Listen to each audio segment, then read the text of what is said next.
Well, hello. Sorry, I was a couple minutes late. Can you guys hear me? I think I'm set up. I hate this whole situation of having to wear. Yeah, you should be good. We should be good. How's everybody doing? We got an update on this situation we're going to talk about. So let's get going.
How are all of you? How's your Tuesday going? Hey, Ruth Ann, Paula, the Ballpark Franks, TC, Maylin, Mercedes Girl, Boggs, Studio Taterville, Marie Davis, Miss Kravitz, Solo Rider, Royal Wee, Ella, Smiles, Marcy, Cajun Kool-Aid, Gotcha, Galen, Note to Self, Ellie, Hey V, Alicia, Becca. Oh my gosh, that was such a mess. Hey, Crystal. Hey, Cher. Kay, Justine. The 854, Clues Queen. Virginia Kimbler. Hey, Andy, Monkey Mar, Laura. Jammy Dodger, CK. Hey, Kathy. Grammy Cheryl. Gobsmacked Girl Bubba. Brenda Kelly, Snivels. My allergies are acting up majorly today. Aisha, Icy Blue Bitch, Reese, Carolina Girl, Here Kitty Kitty, Shorty, Deep Dark and Disturbing, Suze, Always Groovy, Hey Kevin, Proud Mimi. All right, we need to touch base on all of this. Hey, Forever Jaded at my Atlanta. This crap just keeps getting more ridiculous as it goes. Like, I don't even know what they're thinking anymore, but maybe they're not at this point. I don't know. Maybe they actually aren't, because I don't know who behaves this way. But let's talk about it. Hey, Robot. This stuff is such a crazy situation. Hey, Tiffany Tots, are you guys getting a lot of wind noise? Hey, Bree, Lindsay, Winnie the Pup, Deborah, Cheryl, Eyesore, Jackie G. If you're getting a lot of Belinda, well, that's going to be the next one. I'm separating them out. Melting in Arizona, Angel May. I hear people are getting struck right and left. I mean, why people are trying to silence the truth is beyond me, but whatever. Hey, Wolfie, Proud for Mom. Impalampa. Yep, that's coming up on the 13th. Hey, Hex. Oh, it's such a mess. Hey, H. No wind noise? Okay, thank you, Revival. Hey, Lorraine. Hey, Hooves. We're doing Ted and JLR. Hey, Little Bit. Sounds good there. Okay. Hey, Sin. Ostrich. Police. Oh my gosh, you got a little hat, Sin. I love it. I love your little hat. Patrolling the island. Making sure Everybody stay safe. You guys are such goofballs. Buckle in because we'll be doing that after a little bit. It's a lot. Okay, so let's go. Never heard of him? Me neither. Yes, Tiffany, he is. He is posting on TikTok, which is really interesting to me because for somebody who is in such bad shape, he sure is. Yeah, right back. Yeah. Like game day and this game day. Yeah. Game day, huh? That's the song. 11 hours ago. Sure looks different now. He definitely looks a little different. He's still got his Twitter lockdown, of course. But yeah, I find it quite interesting that he is posting on TikTok. I don't know. Seems odd to me. But not only did he post on TikTok, he appeared last night on JLR's. So let's take a look. This is from yesterday. Look at the header at the. How are you? Hey, what's up? This is the most performative shit I've ever seen. This is ugh. I guess it's gonna be stuck with this, but hey, what's up? What's up? Good to see you. God bless. How are you? Doing good. Recovering. How are you? God bless. How's everything going, Ted? It's going. I've been interviewing. Did you hear that? Listen to that. God bless. How are you? Listen. Hey, what's up? What's up? Good to see you. God bless. How are you? Doing good. Recovering. How are you? God bless. How's everything going, Ted? Doing good. God bless you. God bless you. Did he sneeze? What happened here? Did he sneeze? Yeah, Wolfie, this didn't happen. None of this happened. What JLR claimed did not happen. It's going. I've been interviewing at a lot of places.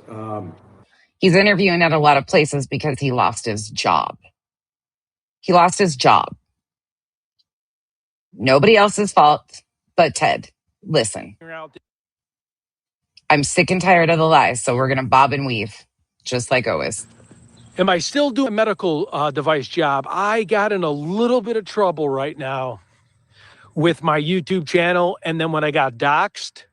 So I have to, so my sales numbers are still up, but because of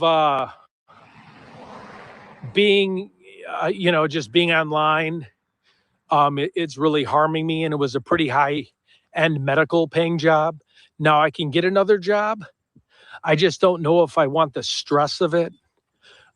So you don't know if you want the stress of another job? Again, this was July 26th.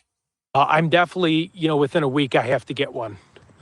But I'm just hoping YouTube maybe can, you really got to like beg for super chats and beg for memberships, and that's never been me. So I'm just counting on ad revenue. But if you're not on a lot, you're not going to get the ad revenue. And I've been really enjoying learning about Jesus and learning about God. So it's like.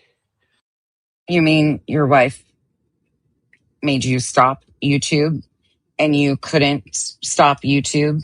You took 3 weeks off, according to you, even though you were panel hopping, and it didn't work? Yeah. So it's been really tough. My best friend's the vice president of sales, but when I'm always doing, I'm going to missing grave sites. Missing grave sites, huh? I'm trying my best to keep my quota up, though. It's been a little tricky to navigate that right now. Because YouTube became a priority for you instead of your actual job that pays the bills? Yeah. It was right when I got doxxed. But I mean, they didn't care at first, but then I enjoy YouTube so much. and not so much just going to Nancy Guthrie's house, but just like, traveling around and figuring out different cold cases. And Nancy's fun because all the guys get there and we can really, hunt and search and hand out flyers. But, it has been kind of tough on me. Every time Ted's been in Tucson, he gets drunk and parties. They don't do any searching, nothing. He jumps cones out in front of Nancy's house. Doesn't hand out flyers. Okay, tell us less. Me.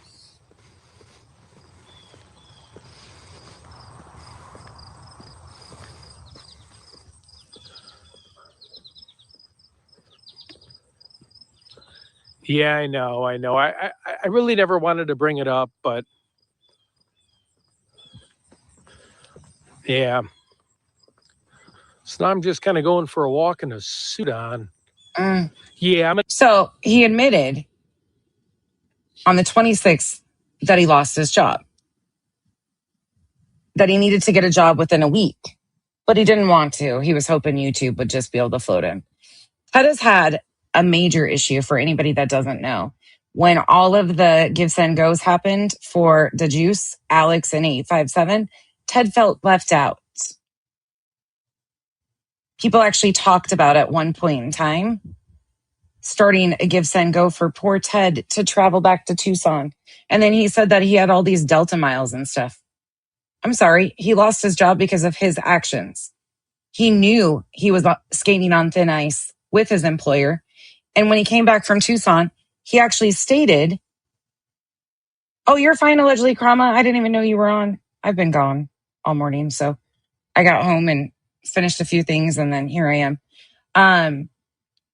But he knew he was trying to block all of his coworkers because they found him when he was supposed to be at work on JLR streams. It's nobody's fault but Ted's that he doesn't have a job. It's been tough. Missed my car payment. Missed your car payment. Welcome to the economy that we live in. Maybe go get a job doing odd jobs, handyman work. You said you owned a construction company. You've done everything known to man. If you're missing your car payment, first of all, you've told everybody that your wife has a really good job. So why are you missing a car payment when oh wait, is she not paying your bills anymore? I'm delayed on my mortgage, but I'm going to get through it because I know. Delayed on your mortgage. There's a 2-party household, unless she kicked you out, which I wouldn't blame her if she did. She deserves way better than this. Sorry, I'm not going to be nice at all today because I'm sick and tired of the entire performance. Maybe you should have had your priorities in line. The greater good with God. I know, the greater good with God. Okay. Give me the armor and give me the faith to get through things. Pass the offering plate. Amen. Hallelujah. I've had a really tough 3-4 days. So real tough 3 to 4 days, huh? Yeah, the rumors are out of control, Ted. Yeah. People are saying stuff. People are saying that in the chat. The rumors are out of control. I mean, can you just share? You don't have to get into. Can you just confirm JLR's bullshit? That's what he's asking you for. Can you confirm JLR's X feed that's filled with all of these suicidal statements from you? The details, but if you feel like sharing anything or, set the record straight or say anything, go for it. I feel like kind of a wimp, because for about 4 or 5 months I was, and again, it's on me. It's on anyone else. It's on me. Right. It's on you. So why is your buddy over here, JLR, targeting Hella's channel? It's all on you. You did all of this. These are choices you made. Priorities you made. I was reading, I was listening, I was learning from all these different content creators, and I was part of their routine. Huh? You were reading, listen, what? This has nothing to do with anything. Go for it. What rumors is this clearing up? I feel like kind of a wimp, because for about 4 or 5 months. You are a fucking wimp, Ted. You know why you're a wimp? Because you won't tell the truth and stop the man you're sitting next to from lying to everybody. That's what makes you a wimp. Months I was, and again, it's on me. It's on anyone else. It's on me. I was reading, I was listening, I was learning from all these different content creators, you know, and I was part of their routine. And slowly it was just picking away at me. And I really didn't mean it. Like, I'm pretty thick skinned, and like anybody that Didn't mean what? picking away at me. And I really didn't mean it. Like, I'm pretty thick skinned, and like anybody that, you know, wants to offend me in life, I try to at least step up to. Like my best friend's little brother. You try to step up to? You mean like this, Ted? Let's take it back. June 12th, 2026. Let's show people what you're really like. What Is this you stepping up to people, Ted? is going on? Man, we have some pretty tough events, right? We're in Chicago right now, and we got White Boy Radio. We got all these guys that are just wasting space. They got no views. Hills Have Eyes. We got hella excellence. I'm from Australia. I'm un-American. We got I don't even want to say the one guy. One guy was so nervous, shaking, taking a selfie with him. And he was sitting there going, You mean Dolly Talks? The one that your buddy claims he's suing? Okay. We have all channels that sit on their ass and they want to criticize us. And that's why I want to say right now today, you guys want to criticize us. We got White Boy Radio. Oh, yeah, I'm going to do a charity. Why don't you fight me for a charity, dude? Why don't we do a cage fight, legal cage fight for a charity? See how tough you are. Because all you do is you mock me and you say stuff against me, and all you guys just run your mouths. So why don't we do a charity? And then we got Oh, is this the weak man here that didn't take criticism well? the guy that doxed me. I hope you feel man about yourself, man. You little salami boy. Little short salami boy. Why don't we do a charity match too? Why don't we do a 2-for-1 charity match? Because you guys are just like terrible people. We got hella Netherlands or whatever you're from. You're from you know, and I don't go from Australia, but you run your mouth. White Boy Radio with those Dumbo ears and that freaking jacked up face of yours, you know. Speaking of jacked up faces, how's that jaw of yours that you punched? And I wasn't going to say anything, but you guys trying to ruin my life. You guys destroying everything I live for. So I think I definitely Nobody's at fault for destroying anything in your life but you. will challenge White Boy Radio because he's a racist scumbag. And we can go down you want to do a cage match for charity? I want to do legal. I'm not making The audacity of you to say anything about anybody being racist while you sit with people on panels right here. That's your face in that bottom corner right there, Ted. Well, JLR exposes his Telegram chats. And wouldn't you know, your racist buddy, well, the top two, actually, Alex is racist too. JLR here, Enrique Tarrio, the former Proud Boy leader, who directed the insurrection from a hotel room because he had been arrested and kicked out of DC before. You want to talk about racists there, Ted? Really? Will you sit on a panel where that's exposed? Or you want to talk a little bit more about the buddy you sit next to? Right here? Well, This guy? but and you know, Sitting next to a Proud Boy? You really want to call anybody else racist there, Ted? any death threats, not making any threats, but like What'd you say? racist scumbag. And we can go down you want to do a cage match for charity? I want to do legal. I'm not making any death threats, not making any threats, but like the stuff you're saying, you're messaging my family, all this shit. Like, bring it on, man.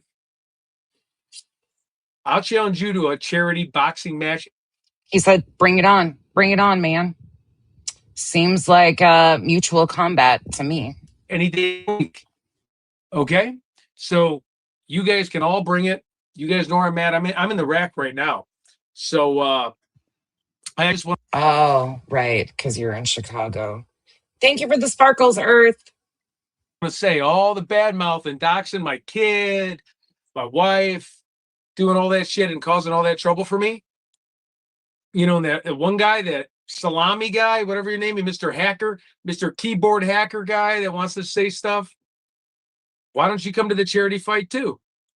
Bring it on. You're nothing, dude. I stayed silent. I wasn't never going to say anything because you don't matter. But, you know, you're going after family members and stuff. You know, you block me on your Twitter, your little, you know, ooh, let's pull up dirt. I don't got a felony. I don't got a misdemeanor. I got nothing on me, man. I got nothing. So why don't we do a charity match, me and you? We could. Don't forget his friends call him the unconvicted felon. Don't forget about it. And if you did forget about it, give me 1 second and I'll remind you. Because Teddy is tough when he wants to be. And then he's an ultimate bitch when he's performing for JLR. What'd you say here? You keep waking up my fucking son and I find who the fuck you are? We'll see, man. Keep fucking waking up my poor son who's had surgery. Because guess what? I'm not a felon. Well, my buddies call me the unconvicted felon. Remember that, you little internet motherfuckers. You little internet motherfuckers. This was August 1st, 3 days before JLR's little performance that Ted co-signed. We do cage fighting. We can do boxing. We can do bare knuckles. I mean, I want to do it legal. I'm not making any threats. But, like, why don't you, like, talk your talk? Because I'm not about talking. I'm about action. I don't talk. Okay? Oh, so why don't you guys don't? pull up? Oh, I got this and that. You know, the Hills of Eyes guy. I got my big Dumbo ears and stuff like that. You know, people that want to fight. You know, you challenge a lot of my friends online. But some of you guys never been in a fight. Some of you guys don't understand what it's like to be able to, like, roll your chin when you get punched, right? You don't know how to fight. So let's just do it for fun. Let's do it for, like, children. Let's donate for children. Let's do something. But I mean, I've been hearing you guys talk, and you guys are all talking. You guys sit in your ass, talk shit while we spend thousands of dollars trying to represent cases and care about people. And I'm personally just fed up about it. So why don't we just do this in a month? You name the place. I'll fly out to Florida any day of the week. We'll do legal. I'm not here to cause any ill will. This is all for fun. But I think we should set something up. So respond to this message, because we know you're just hiding your racist white boy radio name, whatever you call yourself, and you're sitting there and you look pathetic, man. So who looks pathetic? Talking about sitting by racist? Shut up, Ted. So you know, come on, radio faces, bring it on. Radio faces. What are you guys gonna do? Seriously. And again, I don't mean ill will. I'm talking about a legal format. I want you guys one-on-one, legally, like the state of Nevada, wherever you want to do it. Like, this is for charity.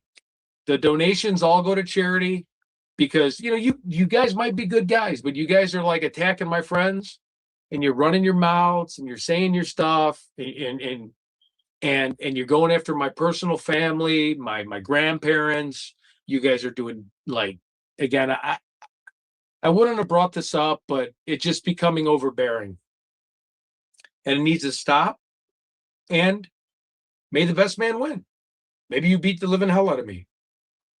But let's do it for charity. All right? I'm not going to sit there, because I'm not going to go back and forth with you online. You already blocked me. You put up my family online. You did all that stuff against me. I mean no ill will against anybody. But let's set something up.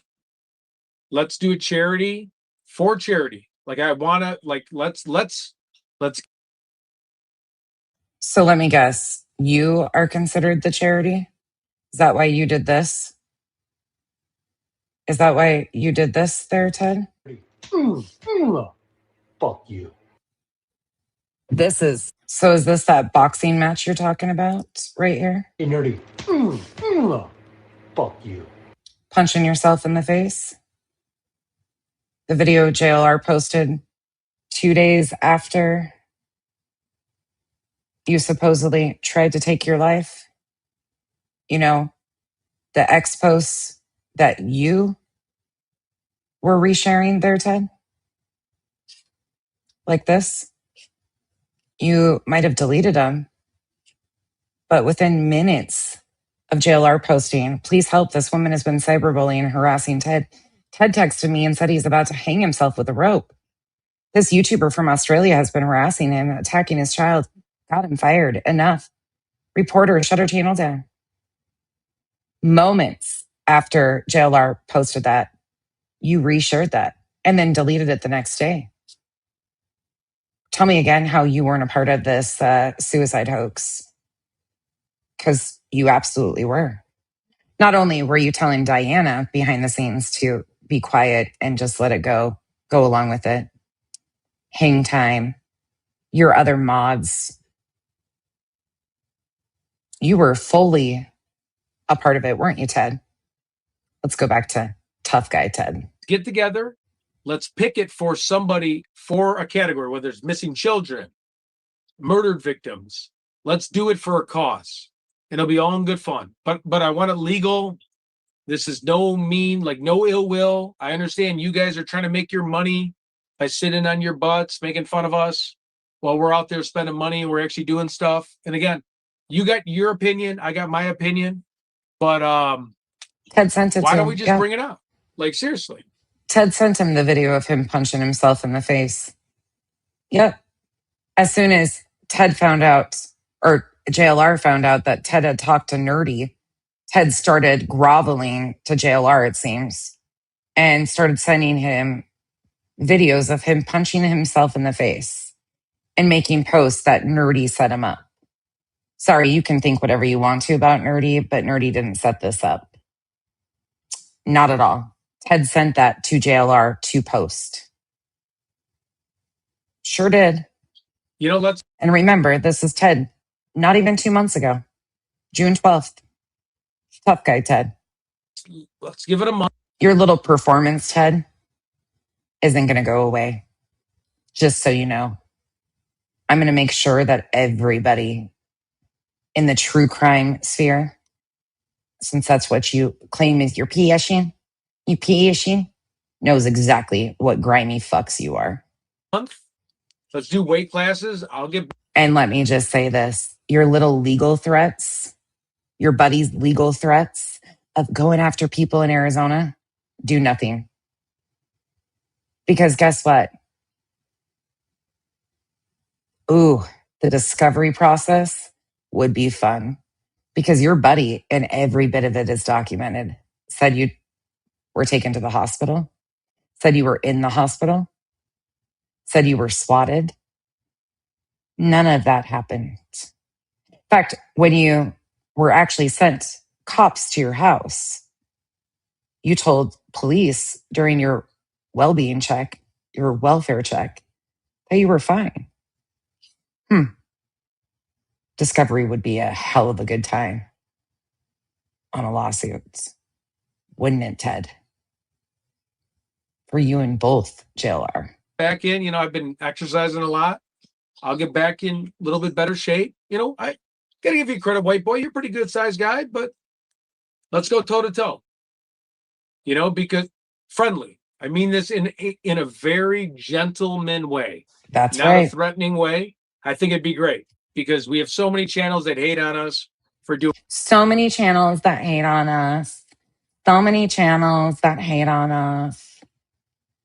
Bella, I don't know if you stumbled in the wrong place or not, but nope, you will never find me setting up one of my friends with a suicide hoax. I don't threaten. I don't do anything besides use their own words to tell you exactly who they are by playing you their own statements. That's it. If that's a threat, it's probably a really big threat to them. Hearing their own words played back to them. Yikes. Basically, defamation, as far. Defamation isn't true statements. And these are all truthful statements. Doing all the right things. And, I'm just personally fed up with it. I'm fed up with being made fun of. I'm fed up with being bullied. I'm fed up my family getting attacked, my grandparents getting attacked, my uncles getting attacked. Oh, right. I'm sure there's proof of all that too, right? Thank you for the thumbs up, Carolina girl. Thank you for the floating heart, Carla. Sam's Pride, thank you for the MVP. Appreciate you. Porch Sling, thank you for the silver star. And I need sirens for you, Sin. Thank you for the flower. I'm going to have to get a siren. People doing background checks. I mean, you can't find anything on me. Do nothing wrong. Maybe you find a traffic ticket 10 years ago. Oh, you're talking to But Zed? I heard you say, challenge some of my I don't closest do YouTube anything like friends. that. Why don't you challenge me? I'm short. I'm 5'9". I'm not tough, right? He means he's 5'6". Most of these guys add 3 inches to everything because, you know, they got to look tough. You can beat me up, right? Legally. I mean this legally, too. I'm not threatening anybody. If you don't want to fight, you don't want to fight. But I mean this because we're going to donate the money. And, you know, hopefully enough people watch. Let's give it to exploited children, missing children. Let's do it for good. Let's do it for a good cause. But I am calling you out because you guys were calling out my friends. So I'm all for doing it for a good cause. All you other guys out there, you know, this is meant for a positive situation. I don't get angry. I'm not mad. You went after me. You attacked me. You harmed me. But I don't mean you ill will. God bless you. I just think let's take our differences and, like you said, white boy, let's just do a fun charity thing. I mean, you're like twice the size of me right now because I've been jogging much. But I'm going to, you know, so you got nothing to get worried about. You're a pretty good frame guy. You got nothing to worry about against me. It'd be fun. Let's do boxing, cage fight, bare knuckle, legally. Again, this is not a threat. I wish you well. I don't wish anything bad on anybody. I think, though, with all the talk, it's driving me crazy. And I'm at the point in my life where it's like, why are we talking? Talking doesn't do anything good, right? Let's just give the people what they want to see. Let's just get physical. Maybe you beat the hell out of me, but it's for charity. So, you know, we hug it out afterwards, right? Oh, right. I think that's fair. Respond to this message if you think it's fair. Let's do it legally. Let's do it by law. Let's do it like, you know, the state. Let's make sure it's all legal documented. You know, we don't want anybody to get like severely hurt. Like, we're not doing anything like that. It's just all fun. It's for donating. But I mean, I think it's time to, you know, I think it's time to do something for a good cause instead of sit here and go back and forth online and he said this, she said that, you know, doxing me, putting up terrible things about my personal loved ones. I think it's fair to just like do it toward charity. And then, hey, you beat me, we get money for charity. We help out kids. We help out missing children. We help out, you know, victims that lost loved ones. I win, we help out victims of lost loved ones. This is all in good faith. There's no emotion. I'm not reacting. I'm not mad. I just think it'd be something fun. When I heard you call out one of my closest buddies, who's a big dude, by the way, I just said, you know, maybe you should fight the little skinny guy like me. And, you know, for charity. Again, this is for charity. No ill will, nothing against you. So I just think it'd be fun. I don't know. But let me read the chat. I don't want anybody to think I'm mean. Oh, you're not a mean guy, though, right? So peaceful and broken. Scammer. No. I am not. I don't need backup. I don't want backup. I don't want to hurt. Like, this is not to hurt anybody. This is a professional boxing match, professional cage fight. Like, this is with a referee. This is not to harm you. This is all for charity. I think if we come together and do what's right in life, and we help, and we can put towards a fundraiser that can find missing people, missing kids, missing children, win, lose, who cares? It's all for the children, or it's all for the murder victims. And I think we can get together, and I think we could do it like adults. Oh. Believe me, you're probably like 10 years younger than me too. Like, I'm just doing this because I think let's put, you know, you have a channel, a lot of followers, right? I'm a very small channel. I know people that have bigger channels. let's do this for good. Let's do this for a good cause. And win, lose, draw, it's going to help people because that's what life's about. Life stuff, being on earth is tough, but let's do it to help people. Okay? So respond to the message. And again, I don't mean ill will. I'm not here to flex my muscle like, oh, I'm coming. No, let's just do a fun charity fight. We can do in your home state of Florida, or we can do wherever you want, as long as it's legally. We got to contact the state, do it all legally because I'm not an enemy of yours. I don't wish ill will against anybody. I want to do this for a charity, and I think it'd be a fun match, right? So again, God bless you guys. I just feel like I needed to say something because I'm sitting here going, holy cow, every video is going against Ted and doxing me and doing all these things. It's like, let's just do it for charity. And then, we'll laugh about it at the end. We'll hug each other. Honestly, like when you get in a fight with somebody that's legal and you duke it out, you end up respecting that person because that fight, you fight and the best man wins. But most boxers, most cage fighters at the end, they respect each other. And if we do it for charity, it's even better because we want to help people. We want to help find missing people. And, that's all I got to say. So, I'm not trying to challenge anyone that doesn't want to fight. I just want to do it legally. White boy knows his size. He's bigger than me. He should be licking his chops for someone like me. But let's do it, man. Licking his chops. I mean this in the most respectful way. Let's call up the states. Who could do it legally? Let's put all the money for charity, and at least we do a good cause. Because sitting here just bickering on the internet doesn't do any good. Hating on each other, going at each other, it's just a waste of time. It's not doing anything good. You know what I'm saying? So I mean this in the bottom of my heart. Like I usually when people fight legally, at the end of the day, they make up, right? So you knock me out, I get lucky, knock you out. We did this legally, and then we hug at the end because you're both warriors. And that's the way I want to do it. And I'm not doing this as a hate campaign. I'm doing this because you brought it to my attention. You're like, hey, why don't we fight for charity? I think that's a great cause. So anyways, I love you all. I respect everyone. Message me. You know where I'm at. And we can go from there, guys. Take care. You have a wonderful night. Send me an email, tedinvestigates@gmail.com, and let's just plan it. But let's make sure it's for charity. I'm not doing this for like an illegal fight or any harassment or anything. I'm doing this just for a charity match that we follow the rules of boxing or cage fighting. And, we respect each other and we're good sports. And we'll go from there. All right. Thank you, guys. Have a beautiful evening. Oh, Ted. I just want to. Ted. So 2 months ago, Ted was offering to fight people.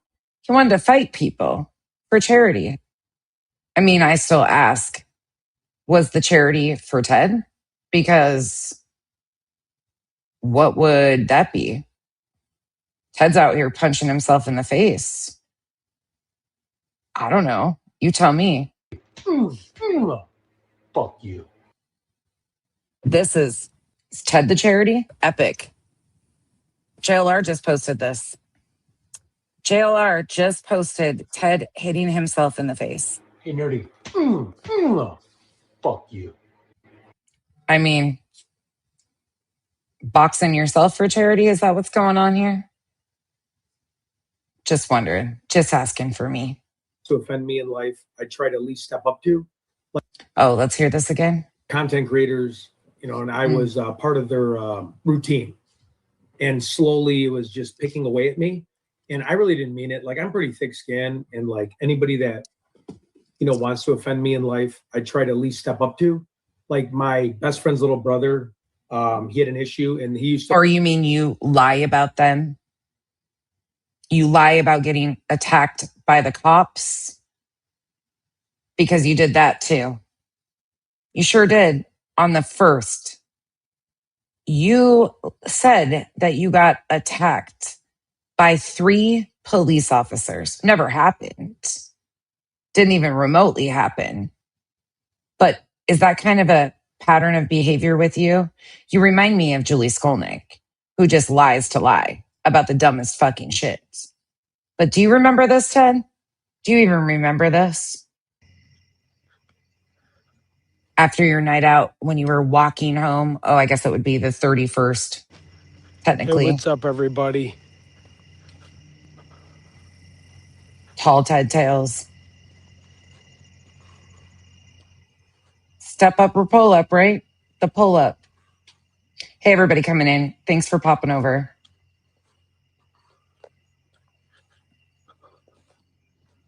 Lies to lie. Exactly.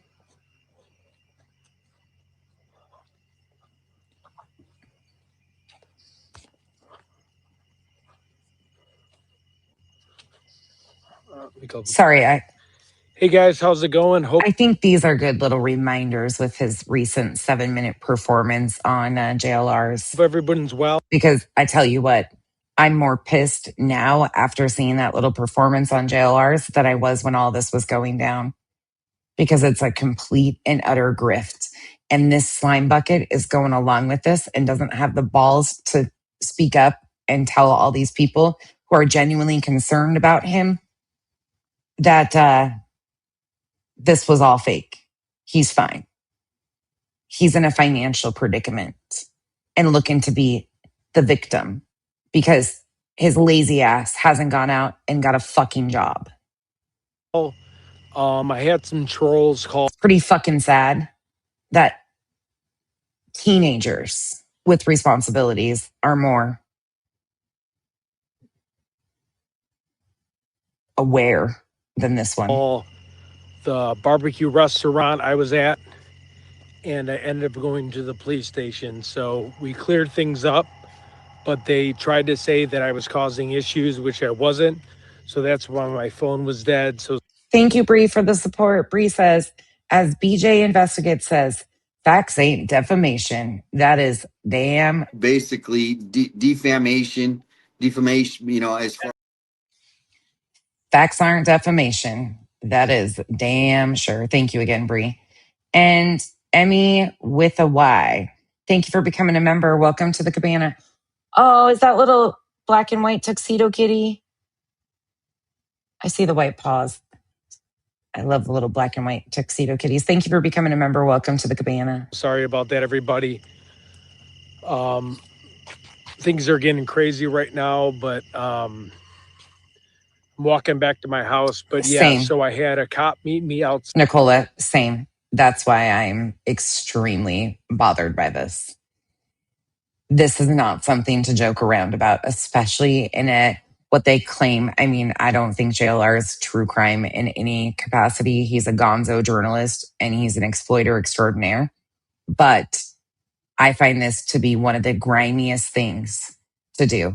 He's weaponizing vulnerable people, and to do a suicide hoax when so many people have lost loved ones is unreal to me. Like, this is one of the grimiest things, and so many people are silent because it's JLR and it's just what JLR does. No, it's what JLR does because people allow him to. It's because people don't have the fucking balls and the backbone to stand up and say bullshit. And all of this is to try and take down Hella's channel because she's covering JLR's DV case with Magnolia. Listen, if he wasn't scared and didn't do anything, why would he be trying to target the channel that's covering their DV case? If he had nothing to hide and did nothing wrong, he would want them to cover it to prove his innocence. Instead, he's trying to silence them from covering it. If he didn't do anything wrong, he would want them to cover it. He would want to make sure that they covered it because it's going to prove his innocence, correct? It says to me that he's extremely worried about what's going to come out in this case. If he didn't do anything wrong, he would want them to cover it because it would prove that he's innocent and that there is nothing to hide. Instead, he was trying to target and do a mass reporting campaign to take her channel down because his court date's coming up in 2 days. Speaks volumes to me. Tell us about this attack, Ted. Inside, 2 cops meet me inside. Yeah, sorry about Come that, again? everybody. Things are getting crazy right now, but I'm walking back to my house. But yeah, so I had a cop meet me outside, 2 cops meet me inside. I was just eating food, and they got 3 different phone calls from anonymous people. I called the police station, left them a message. I'm going to be meeting with them tomorrow. I pretty much got attacked pretty good. So there's nothing I can do. I had to go to the police station. So He was attacked pretty good, huh? By cops? You catch that, right? Again, I'm playing this because this is what he made an ass out of himself. He got on here 2 days in a row. The 31st, he yelled at his son, made a complete ass out of himself on JLR's stream. Then he went to the bar, got completely obliterated, said a bunch of shit, threatened a bunch of people, threatened to fuck someone's wife. Basically, that's sexual assault. Made a complete ass out of himself. Said that cops were talking, like all of this stuff, told 857 that fangirls approached him, just completely made an ass out of himself on the 31st. Wakes up on the 1st, making a bigger ass out of himself, going to McDonald's, inviting people to come to McDonald's. Come find me, come find me. I reviewed all of that. You can watch it if you would like. Just a complete idiotic stream. Said that Kyle, my significant other, threatened to beat him up because he's skinnier than Kyle. Never fucking happened. Said that Kyle threatened to kill him. Never happened. He offered to baptize the motherfucker. Sure did. He needs an exorcism at this point because, look, I think he's possessed or some shit. You have to be to fucking go along with such a serious thing like a suicide hoax.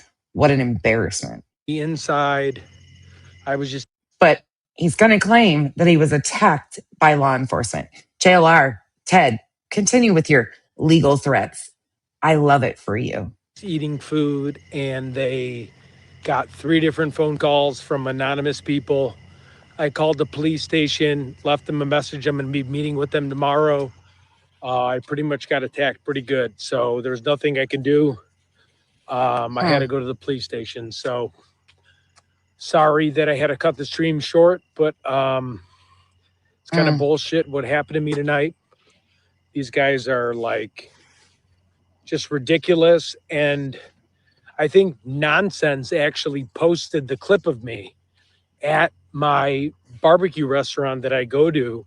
Like I said numerous times, I didn't just post the entire clip. I reviewed the entire stream of your drunk antics. The town I live in. So I don't want to hear a fucking word about it because you got on live stream on JLR's walking from your house, showing people your exact location on over 500,000 channel on JLR's. You did that. So why you're concerned about me over here with my couple hundred subs? Shut the entire fuck up, Ted. I don't know. It was pretty alarming. I'm so disgusted with you, Ted, at this point. So disgusted with you. At one point in time, I had sympathy and empathy for you, even pity. I have zero. The fact that you got on there yesterday and didn't have the balls to apologize and take accountability that all of this was a lie shows me what a fucking grimy fuck you are. And I hope that your karma comes. I was pretty worried. I hope it doesn't happen again. I don't know. But like to be that close to my house, to a place that I go to all the time, I'm probably going to have to go legal on these people now because 3 different phone calls and the bartenders walked up to me and I was doing nothing but like eating buffalo wings and drinking beer. So just want to let everybody know, sorry that 3 different phone calls, mind you, none of that happened. I disconnected, but I'm walking home right now too, because if I get pulled over, I'm gonna. He's got his training wheels on, friends. if he gets pulled over walking, it's just because he's got his training wheels on. Explain my story to the cops, and it'll be an unlawful arrest. It was a frivolous phone call. I did nothing wrong. The guy next to me said, "What the heck is going on?" Like, it was so crazy. So let me see what people are saying. Yeah, so I'm sorry about all that. It just sucked. So like a barbecue joint that's like a little restaurant. I think, I'm definitely going to go to a lawyer now, because that's, it's becoming a repetitive thing. Usually, I try to blow things off and maybe I'm mean and say mean things. But like when you're making fake phone calls about me, at restaurants that I eat at, I think that's kind of where you draw the line in the sand. You know what I'm saying? So just want to give everybody a heads up. Sorry, I had to cancel. But yeah, I'm walking home right now, but I hope I get pulled over again, because I'm gonna have words with the cop, because I'm not gonna back down to that. I'm not gonna get attacked by some bullshit phone call. The guy Not going to get attacked by some bullshit phone call. Mind you, again, this was a couple days before the suicide hoax. next to me actually was praying with me. He subbed to my channel. He couldn't believe what was happening, and I couldn't believe either. And I don't know, it's pretty pitch black here walking, but I had everything documented. I'm not trying to be a jerk to the cop, but like 3 separate phone calls. I asked the bartender who I actually knew, and I'm like, "Hey, who called? Like, what did I do wrong to you?" And she's like, "You did nothing wrong to me. You got like a beer and you ordered food. And people just called on me, 3 different calls. So, we can play games like that, but payback is going to be a bitch, and it's going to be." Oh, payback's going to be a bitch, is it? I'm definitely going legal. Oh, going legal. So we just got to figure out who it was. She said it was a Fucking log house. They're appropriate. They moo and they fucking This is sue. awesome. Look at the cow. There's a freaking cow.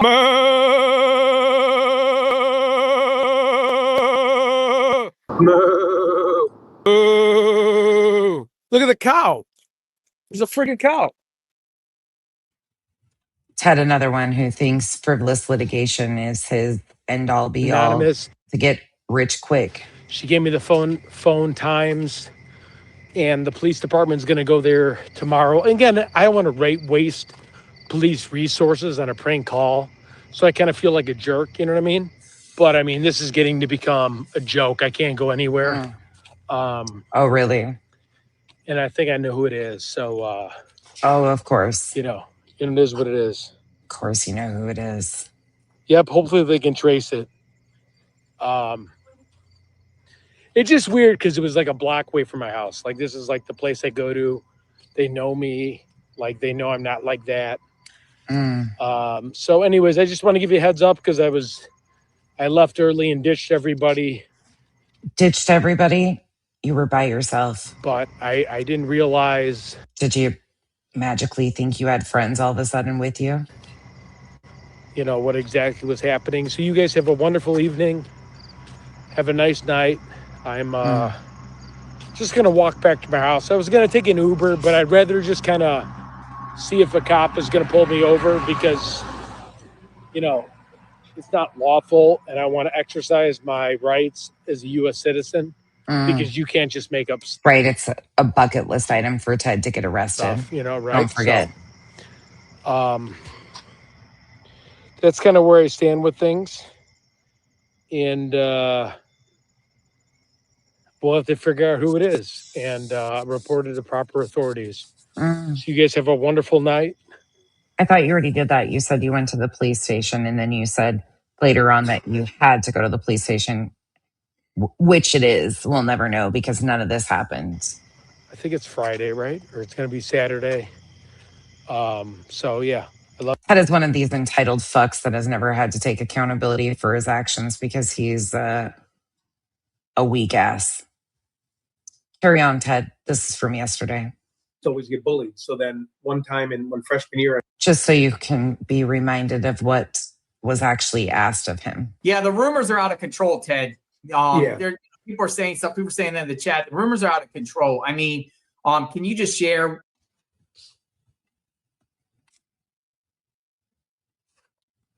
Do you think I give a fuck, Canadian bacon? Sure as fuck don't. Carry on.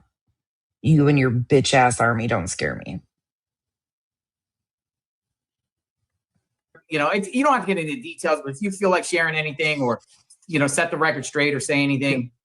Yeah, rumors. I feel rumors like he kind of a started. wimp, you know, because The rumors, none other that were started by JLR himself, right on the heels of what Perez Hilton did.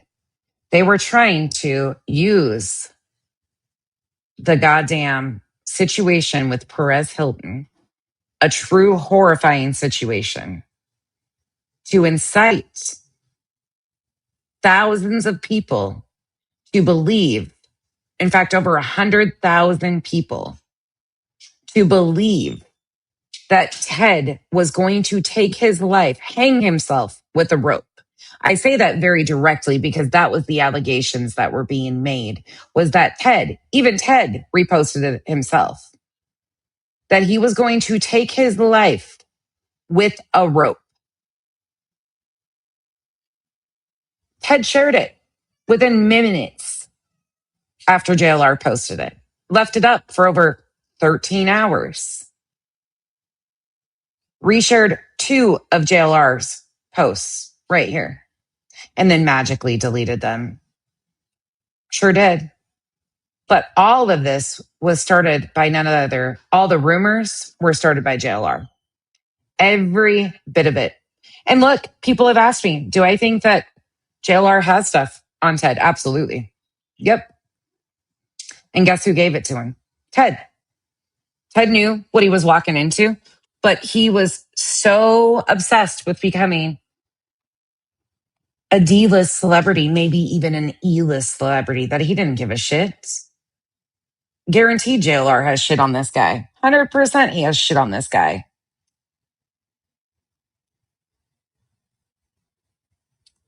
The moment that Canadian bacon, first of all, I mean, don't give my Canadian friends a bad name.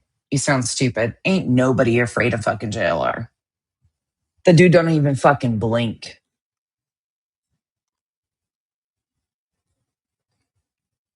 Have you seen him in his pool in his tank top shadow boxing?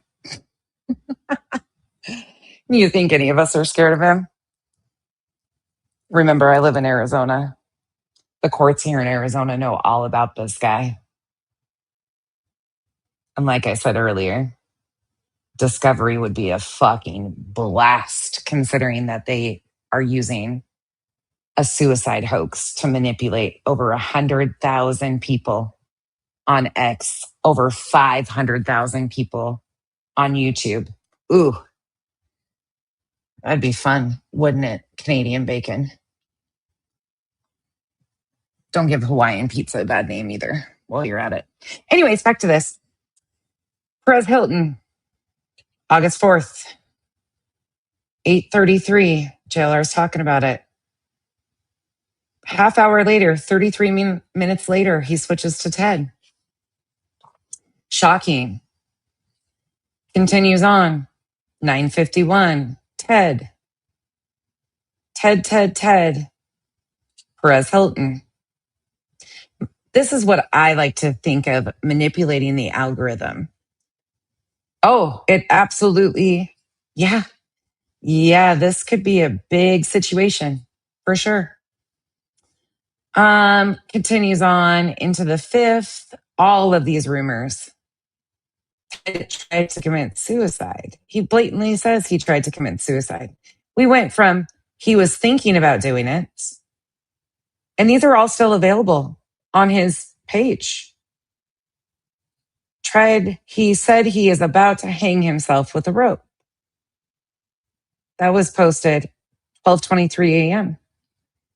August 5th. 5 minutes later, Ted tried to commit suicide.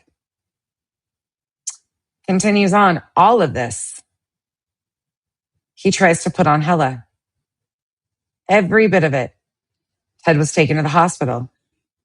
All of these rumors were created by none other than JLR and Ted, who reposted and reshared these very things on his own X.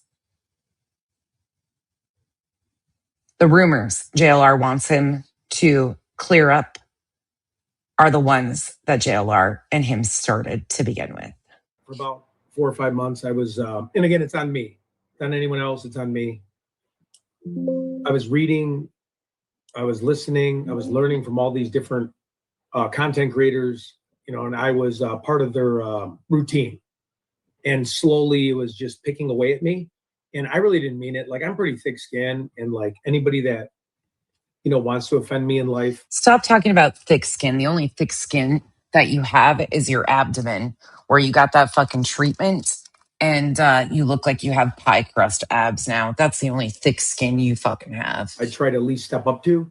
Like, my best friend's little brother, he had an issue and he used to always get bullied. So then one time in one freshman year, I went down to the 8th grade campus and I wanted to know who was messing with him. I'm like, dude, why are you guys messing with this guy? So I was always a big defender of people that bully people. And here I am, I'm getting bullied. So it ate at me.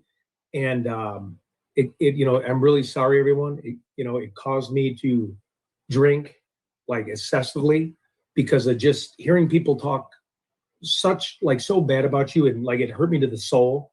And over time, like subconsciously, it just would affect me more and more. And again, I probably sound like a wimp, but it ate at me and ate at me. There's nothing I could do.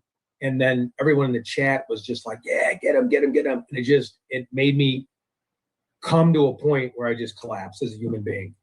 And I wouldn't wish this on anyone.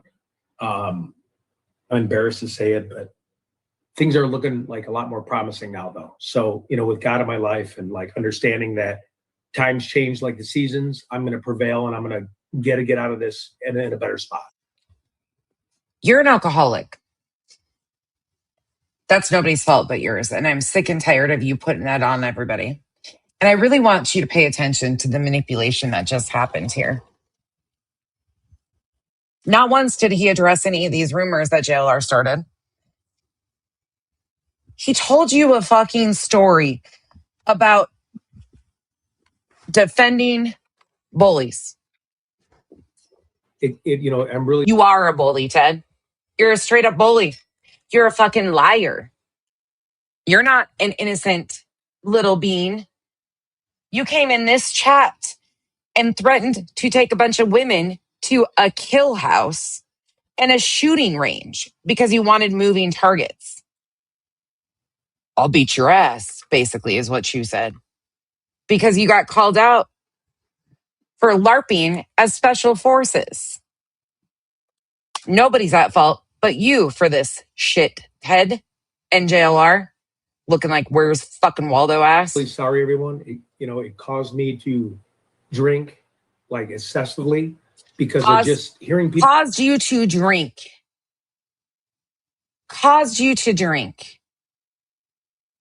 And this is why I know this man will never take accountability for a single thing in his life. Everybody else is at fault. People talk. This is called active addiction. So bad about you, and like it hurt me to the soul. And over time, like subconsciously, it just would affect me more and more. And again, I probably sound like a wimp, but it ate at me. There's nothing I could do. And then everyone in the chat was just like, yeah, get him. And it made me come to a point where I just collapsed as a human being. And I wouldn't wish this on anyone. I'm embarrassed to say it, but things are looking like a lot more promising now, though. So, with God in my life and like understanding that times change like the seasons, I'm going to prevail and I'm going to get out of this and in a better spot. But I'm embarrassed. So. Yeah, you're loved, Ted. JLR Army loves you. You're loved. And not a single thing did he mention about the suicide hoax. Not a single thing. Things are looking like a lot more promising now, though. So, you know, with God, Things are looking a lot more promising. This is faith manipulation too. It's one of the grimiest tactics of everyone in the chat use was of just faith. like, yeah, get him. And it made me come to a point where I just collapsed as a human being. And, The chat's I down. wouldn't wish this on anyone. I'm embarrassed to say it, but things are looking like a lot more promising now, though. So, you know, with God in my life and like understanding that times change like the seasons, I'm going to prevail and I'm going to get out of this and in a better spot.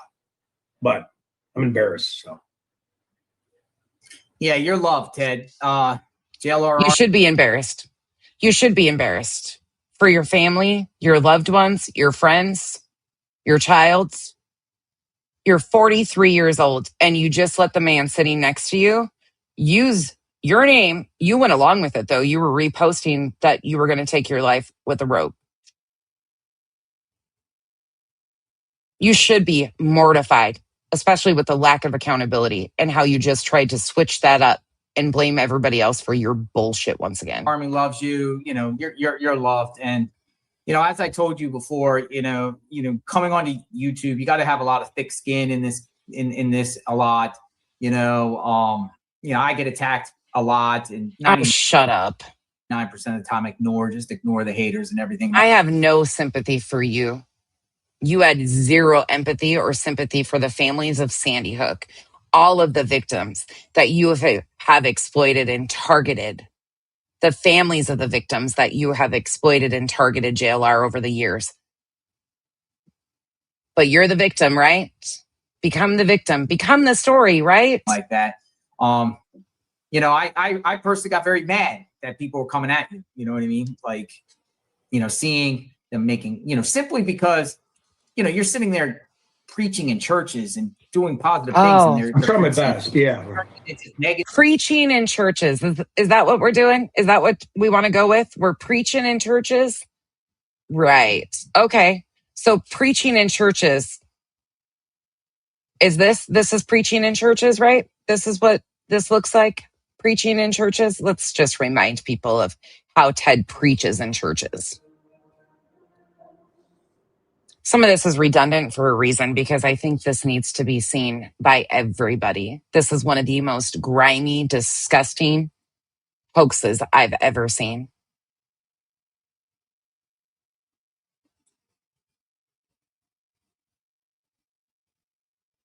Oh, yeah. Nerdy called in the wellness check based on JLR's Twitter post. Hold on. Let me show you. Let me find it. So JLR posted, give me a second. I'll find it for you. JLR posted that Ted was going to take his life and was asking for people like, what do we do? I don't know what to do. We need to help him. Hold on. He's taken some of them down there I've already reviewed them all. But he posted a screenshot of a message from Ted. Hold on. I might have to go over here. Hold on. Give me a second.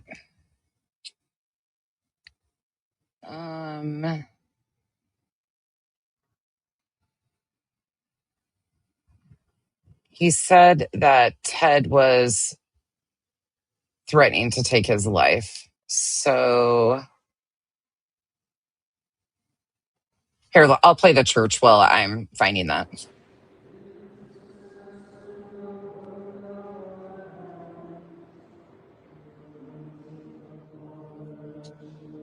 This is Ted preaching in churches. And again, all of this was a performance. Every bit of this was a performance for views.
I just posted the stream in the comments. If you go to that stream and you go to, let me tell you where at, go to around the 406-minute mark, you will see JLR's X feeds.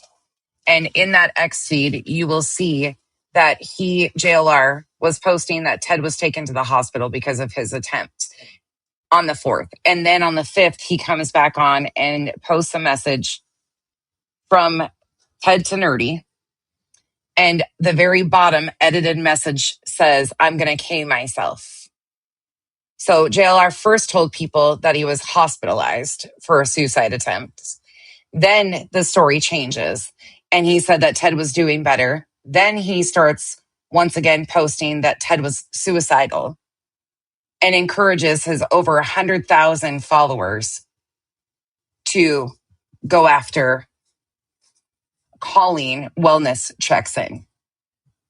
He posted that screenshot that Ted told Nerdy, supposedly. It's edited, so I don't know what the original said. It said it was edited.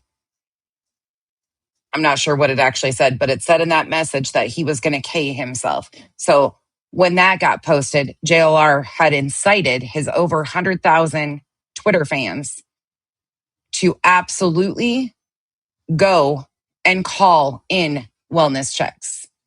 Nerdy went ahead and called it in because that's what you do. JLR said to his audience, help, I don't know how to help him.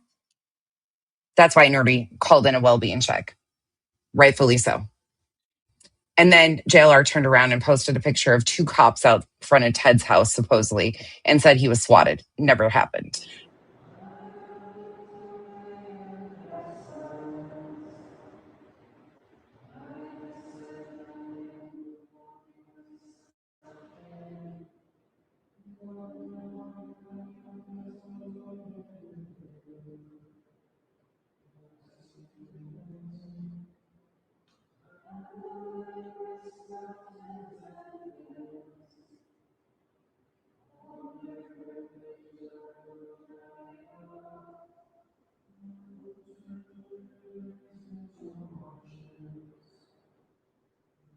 Reminder, this is Ted preaching in churches, according to JLR.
Does this feel like Ted preaching in churches for you? I don't know. You tell me. According to JLR, that's what he was doing. Lot and 99% of the time ignore the haters and everything like that. You know, I personally got very mad that people were coming at you. You know what I mean? Like, you know, seeing them making, you know, simply because, you know, you're sitting there preaching in churches and doing positive things, and they're trying my best. Yeah. It's negatives and mocking. Preaching in churches and doing his best. Is that what you guys are saying? You tell me.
Sorry, there's dishes being done in the background. This was July 20th, by the way.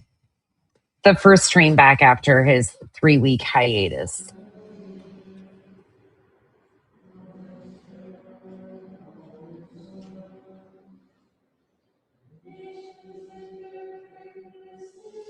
Yes, Lindsay, this was during Mass.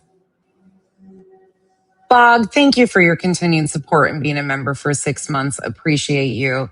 And thank you, Bog, for the 5 gifted memberships. Welcome to the cabana if you were gifted. Thank you so much. Welcome to the jungle. We got fun and games. Oh, this gets way worse if you haven't seen it yet. Hold on. We'll watch a little bit more of it. This is him preaching in churches, though, right? Okay. Sorry, I'm irritated about this situation because it is truly grimy. The excuses are grimy, the performance is grimy, and anybody to use suicide as a hoax to try and target a channel because you're trying to mitigate the damage to your reputation because you're being taken to court over DV allegations is pretty intense. This whole fucking situation is disgusting.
It's not about greed. It's not about having the money. It's about the passion of the Christ. I believe in Jesus. I believe in the passion, the purpose of each day. He asked me if it's about money. It's not about money. Money, you can't take the afterlife. God bless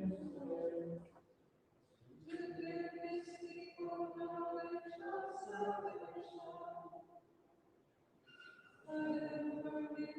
Oh, and really quick for those of you that don't know, let me tell you the date of this actually.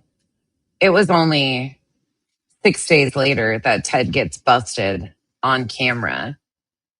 So all of this leading up to this suicide hoax by JLR and co-signed by Ted started with needing to get views. Here's the hot mic moment. Listen closely. You'll hear Ted calling JLR his mentor for advice on how to get views.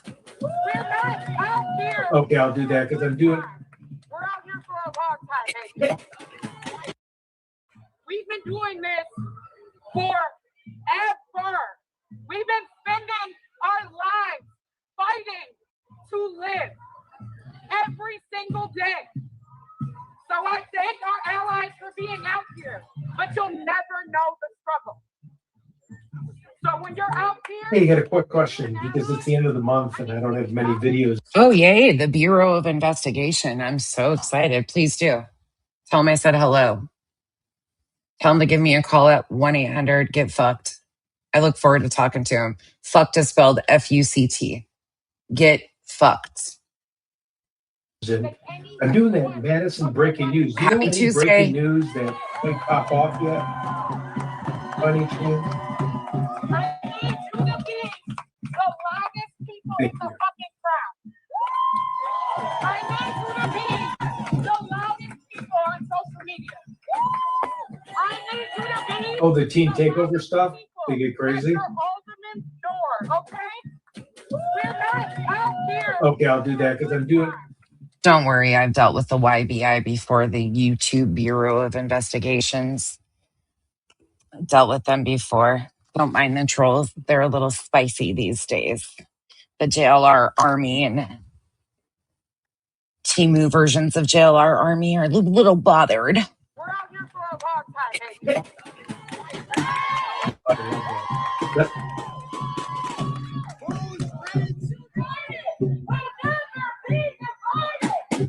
I'm on day 2 and there's like 50 people watching, and when I do my church thing, there's like 4,000. So There's what? I did it all. When I do my church thing, there's like 4,000. Never has that happened. He's on the phone with I'm on JLR. day 2 and there's like 50 people watching, and when I do my church thing, there's like 4,000. So I did it all morning from 5:30 till I jumped through a water fountain and died.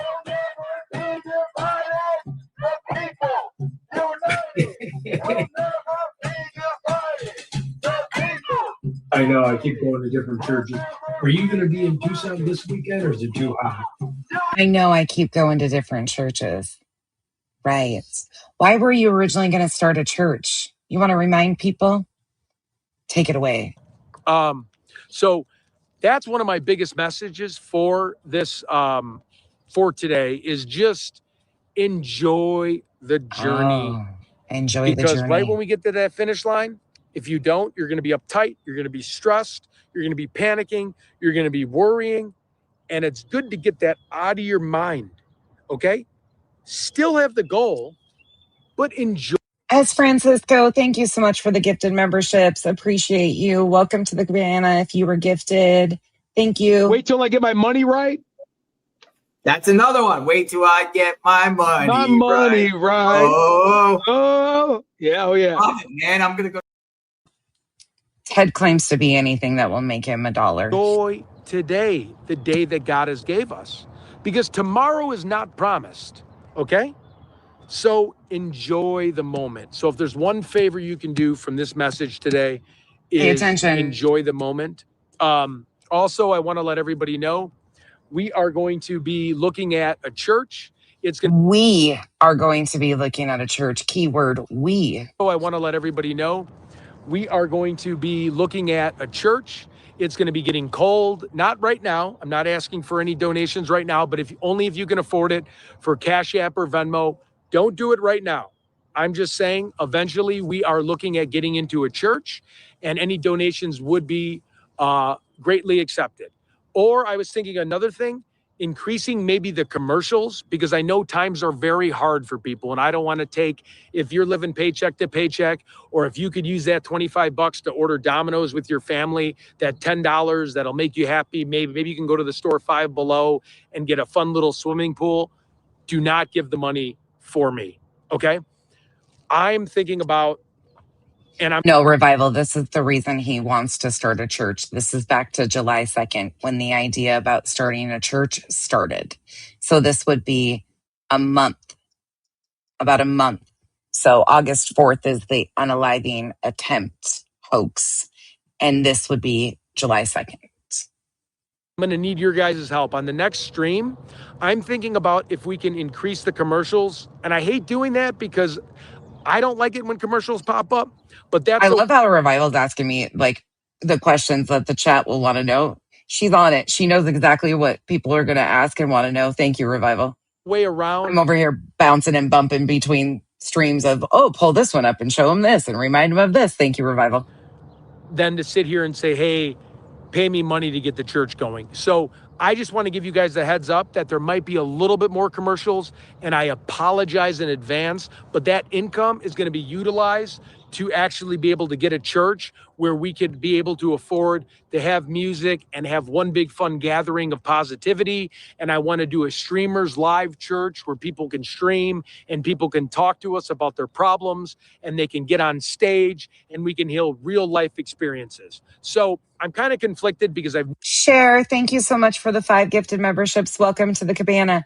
This is why they lean so heavy. Who's we? I wonder who we is. Do you guys have any ideas? Well, you know what? Since we're in the shitter, might as well listen to Julie Skolnick being in the shitter. Some potty yaddy yaddy. Thank you again, Cher.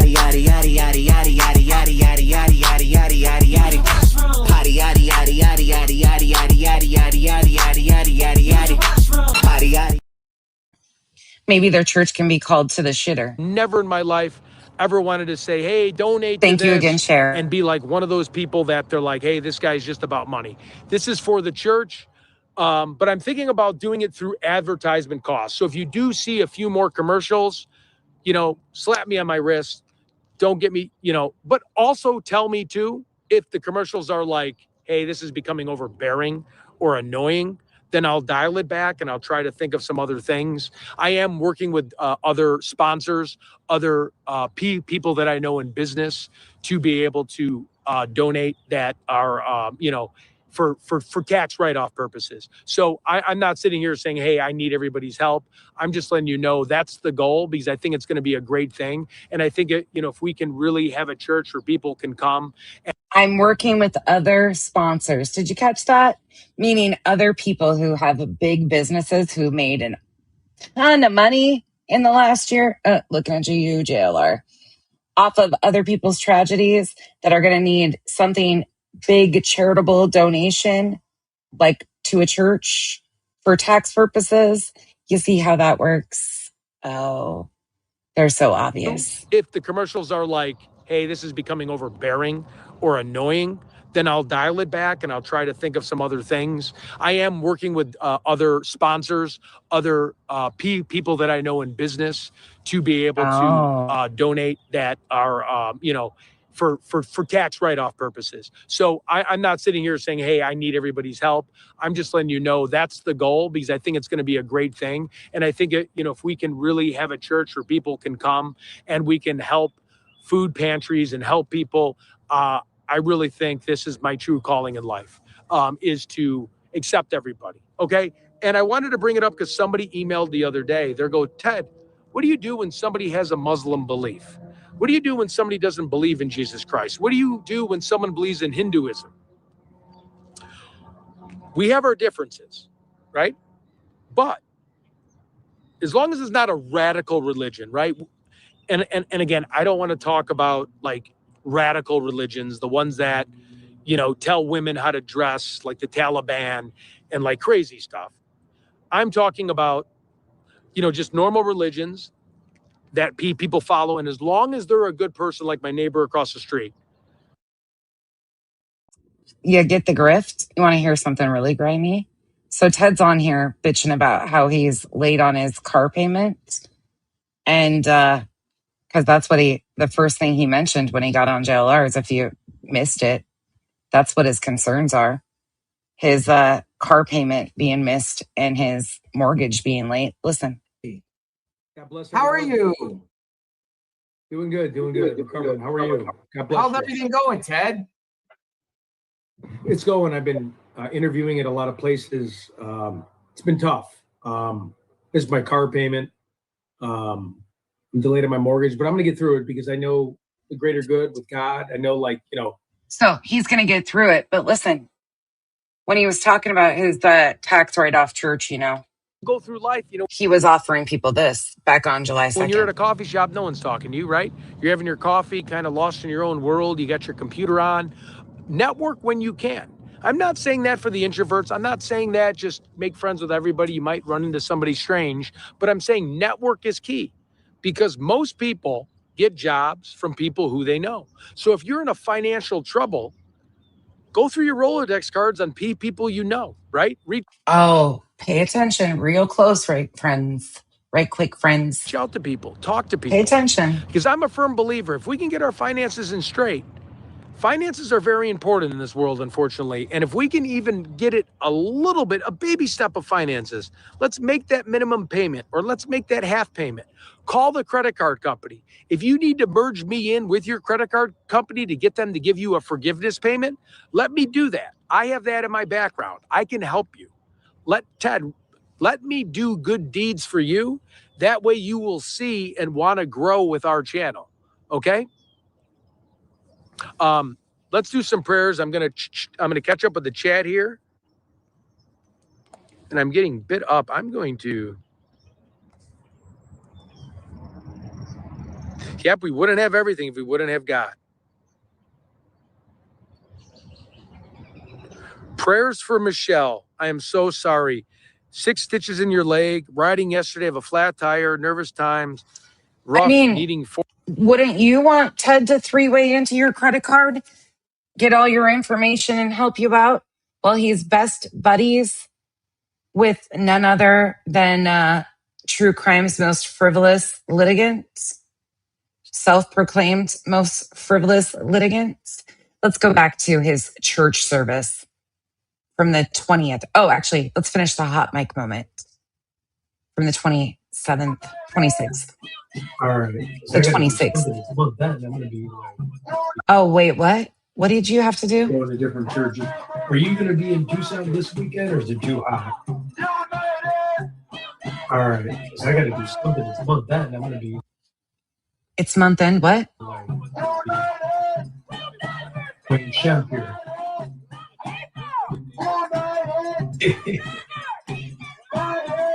Calling JLR to find out what to exploit next to get some views, because it was month end and he needed some ad revenue. All right. Okay.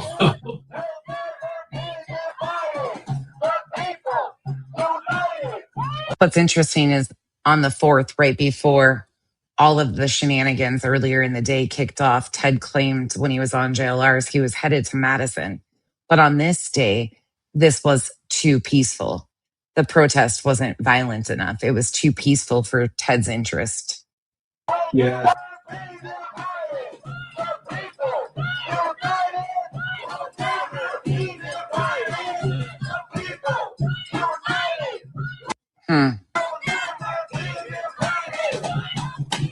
All about those clicks and views, though, right? Let's go back to his Catholic church, because he's just out here preaching in the churches, according to JLR, doing good deeds for all. Oh, Cameron, aren't you the same person dropping my legal name in chats? Would that be you, Cameron? Dropping my full legal name in chats like Earth's? Would that be you? Another account for White Lotus, Red Dress, Outer Banks? Is that the same account? Probably. Yeah, I figured. So you're a dirty doxer? What is it that you want to know, Cameron? What is it that you want to know about me?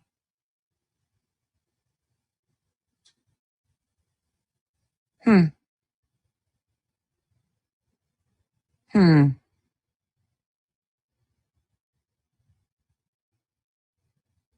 What is it that you want to know? Floor is all yours, Cameron.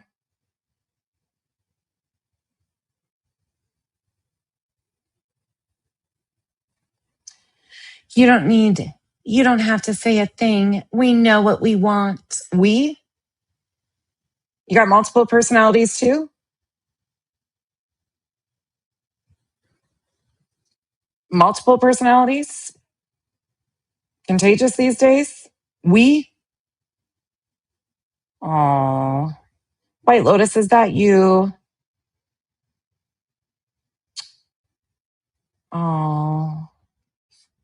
Oh, we, the JLR army? Oh, okay, back to Ted preaching. Weirdos. Bree says, pro tip. If you beg your professional contacts for money, you will no longer have professional contacts. There you go. Well, his best buddy owns the company, so how did he not get his job back? That's also interesting. Thank you, Bree, for the support. And S, thank you for another 10 gifted memberships. Appreciate you. Welcome to the cabana. Thank you, Bree and S. Appreciate it. Oh, no. There are many of us. Yes, there are many of us here watching. Oh, no. Shaking in my boots. Oh, what will I do? Oh, no. Oh. Hold on. Volume warning really quickly. Turn your volume down a little bit because this clip's a little loud usually.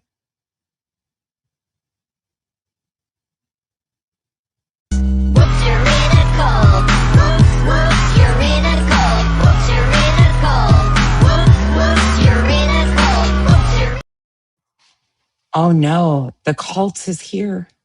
The cult is around us. What will we ever do? The cult sees us. They're all around us. Oh shit. We. You guys are pathetic losers. Can you imagine being displaced QAnon fuck and idiots that simp for JLR? Like, can you imagine who these are the people who think Pizzagate is still real? QAnon replacements is JLR army. Like, woo, scary. Yikes. Never a day. Never a day.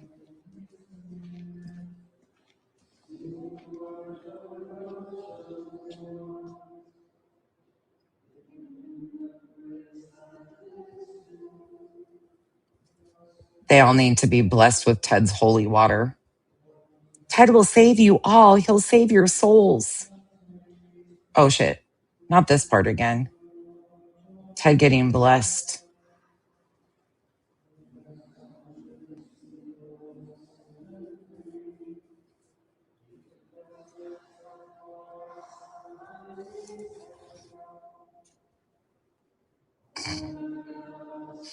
They just crack me up because who's we?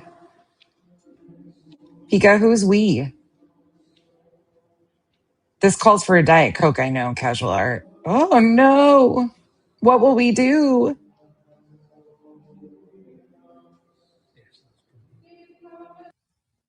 Canadian Bacon, Ted's speaking to you. Lean in.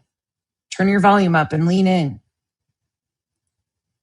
Canadian Bacon and Cameron, Ted's got a message for you.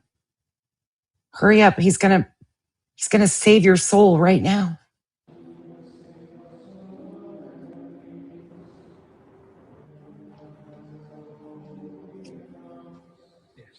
Fuck, you can't read either? Canadian Bacon? Hey. You can't read? Where did you get 1 million subs from? Dude's got 500,000, a little over 500K. And can you imagine saying that 500,000 is 1 million? Is that the currency exchange rate in Canada or something? What are we doing here? Is that where's my Canadian friends? Is that like the currency exchange on money? Like 500K equals 1 million Canadian dollars? Is that what they're trying to do? Oh, I love people like this. Pika, I love me. Pika, I want to play with the trolls, okay? The JLR trolls are so dumb.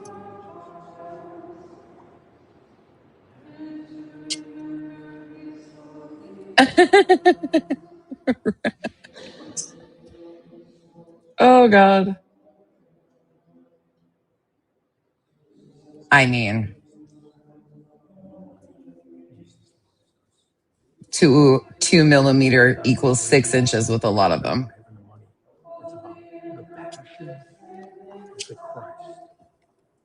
The Passion of the Christ. The Passion of the Christ. Cameron, Canadian Bacon, lean in. The power of Christ compels you. The power of Christ compels you. I think he's doing an exorcism on you guys, not blessing you, not preaching in churches. Might be a psychotic break. Oh no. It's not about greed. It's not about having the money. The power of Christ compels you. Of the Christ. The passion of the Christ. Believe in the passion, the purpose of each day. He asked me if it's about money. It's not about money. Money you can't take. You have to accomplish.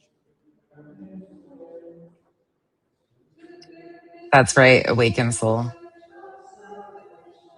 Oh yeah, just wait. He's not done yet though. Joe. Hey, Hella. Oh. I love when you guys get to play with the trolls though. My favorite parts. He has a GoFundMe. Let's pull it up. Why does that not shock me?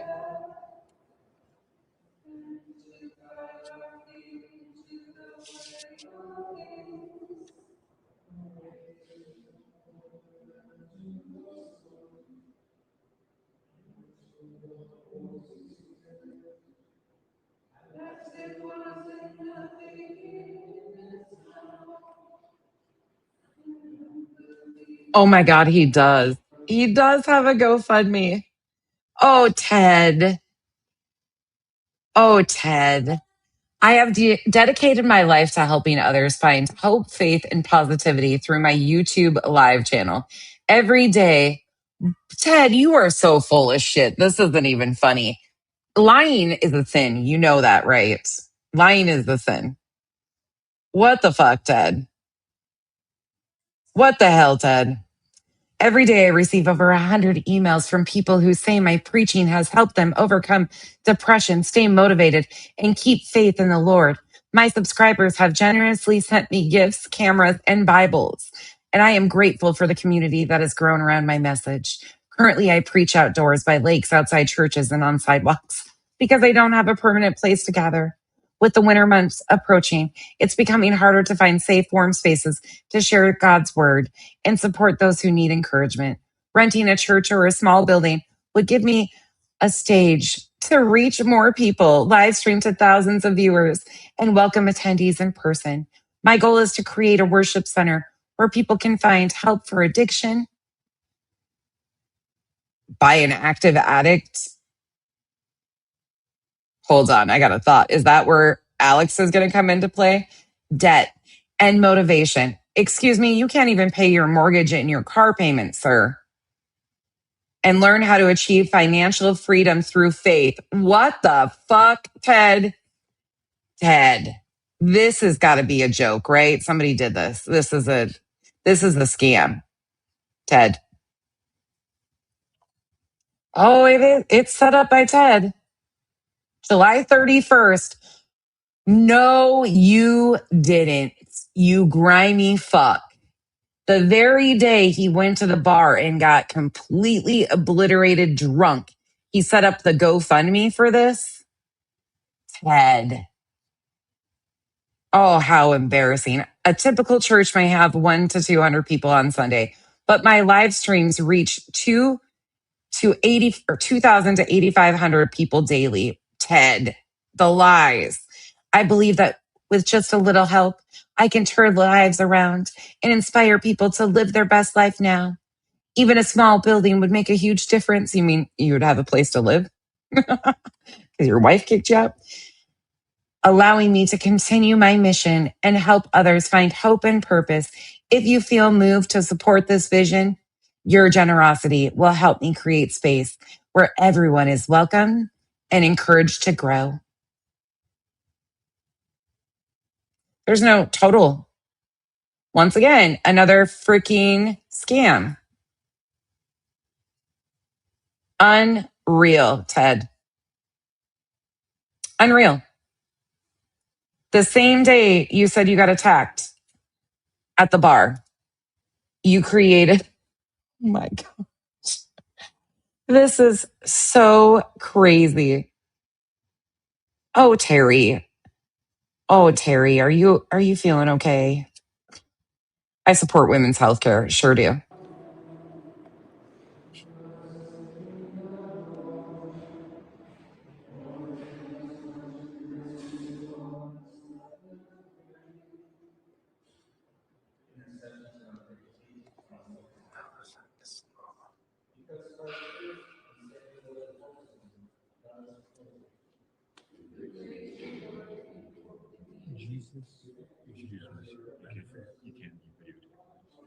You can't be videotaping this? No. Again, we love Jesus.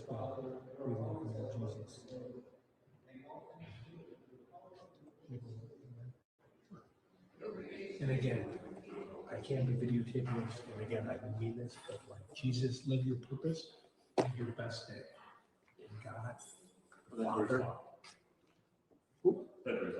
Okay, sorry. Again, we love them.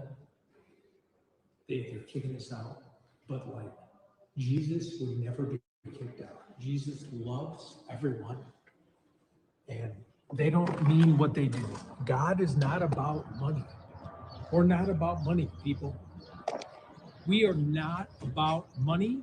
We are not about donating. We are about believing in God. That is what we're about. A good person. The Catholic Church is great. They don't know the real Jesus in terms of understanding that God, it's not about money. It's about faith. It's about loving each other. It's not about money. Meanwhile, 11 days after this, he sets up a GoFundMe that's all about money. Okay. You are on the verge and won't get the support. Electro, are you okay? You back again? Greg Paul, thank you for becoming a member. Welcome to the Cabana. And Georgia Girl, thank you for the 10 gifted memberships. Welcome to the Cabana. I think it's appropriate time for this little button here. Welcome to the shit show. Every single day, a new flavor of fuckery. Cause everybody sucks, you see, and they're dumber than a bag of. Thank you, Georgia girl. It's not about the money. This is all about becoming the persecuted one.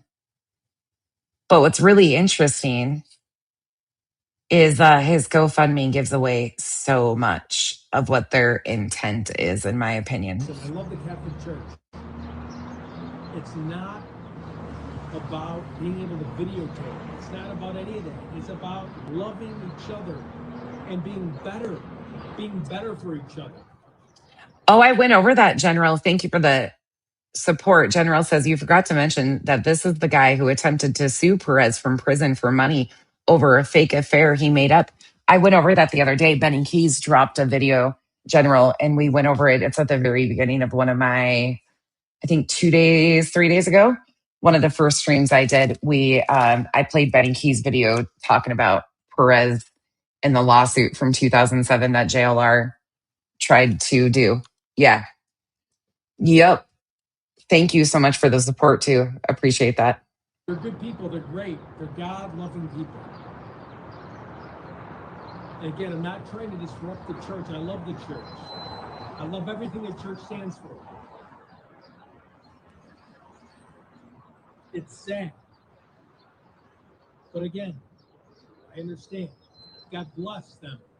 For they don't know what they're doing. They have no clue what they're doing. God bless them.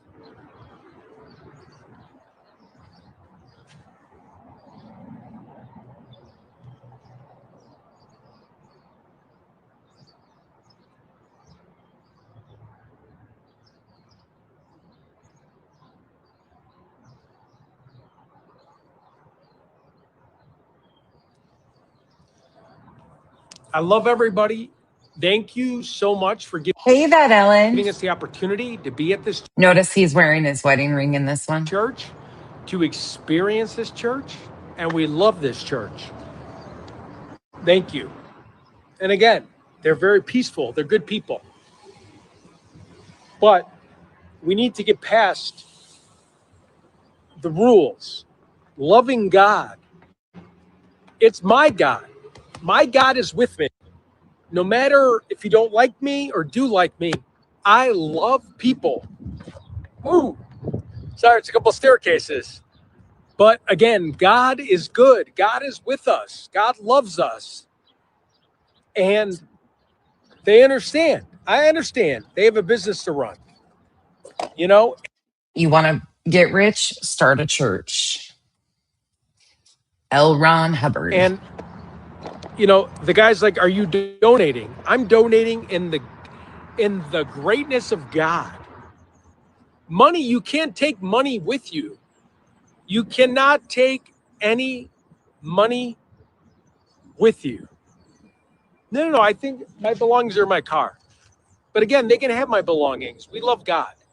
We love Jesus. Oh, sorry, everybody. It's a windy day here. Not his fault. We love this guy. We love him. He's just doing his job. But Jesus understands that we love the church, but we also love the being. If you're a good person, that's all that matters. If you believe in the higher spirit of God, that's all that matters. Donating, if you have the money, God bless you. If you don't have the money, God bless you also. It doesn't matter. Money you cannot take with you. I've been a rich man and I've been a poor man. It doesn't matter, because as long as I'm a good person, as long as I love Jesus, and as long as I'm spreading the name of God, it does not matter. They are wonderful people at the church. He's just doing his job, and I'm not going to be against anybody. I figured eventually they have a business to run, right? I'm just here preaching Jesus because I love God, and nothing will affect me. Whether I don't have money, I do have money. My strength in God and being a good person is not going to change how I treat society, right?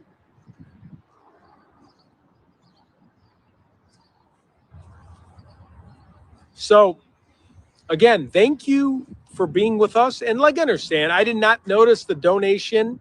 It said $2 for every time you light a candle. Again, if I had the money, I would donate the money, but I don't have the money for that.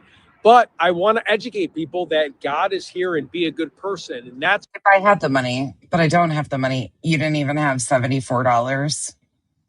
Okay. You see what this is all about? And like understanding that times change like the seasons, I'm going to prevail and I'm going to get out of this and in a better spot.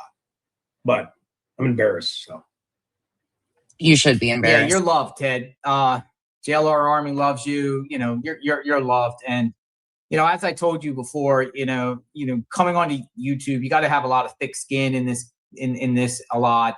You know, I get attacked a lot, and 99% of the time ignore the haters and everything like that. You know, I personally got very mad that people were coming at you. You know what I mean? Like, you know, seeing them making, you know, simply because, you know, you're sitting there preaching in churches and doing positive things, and they're trying my best. Yeah, it's just negatives and mocking you and making memes of you. And do you think that that's him trying his best? What do you guys think? Bree, thank you for the support. If he starts painting ugly Jesus, I'm out. Swear.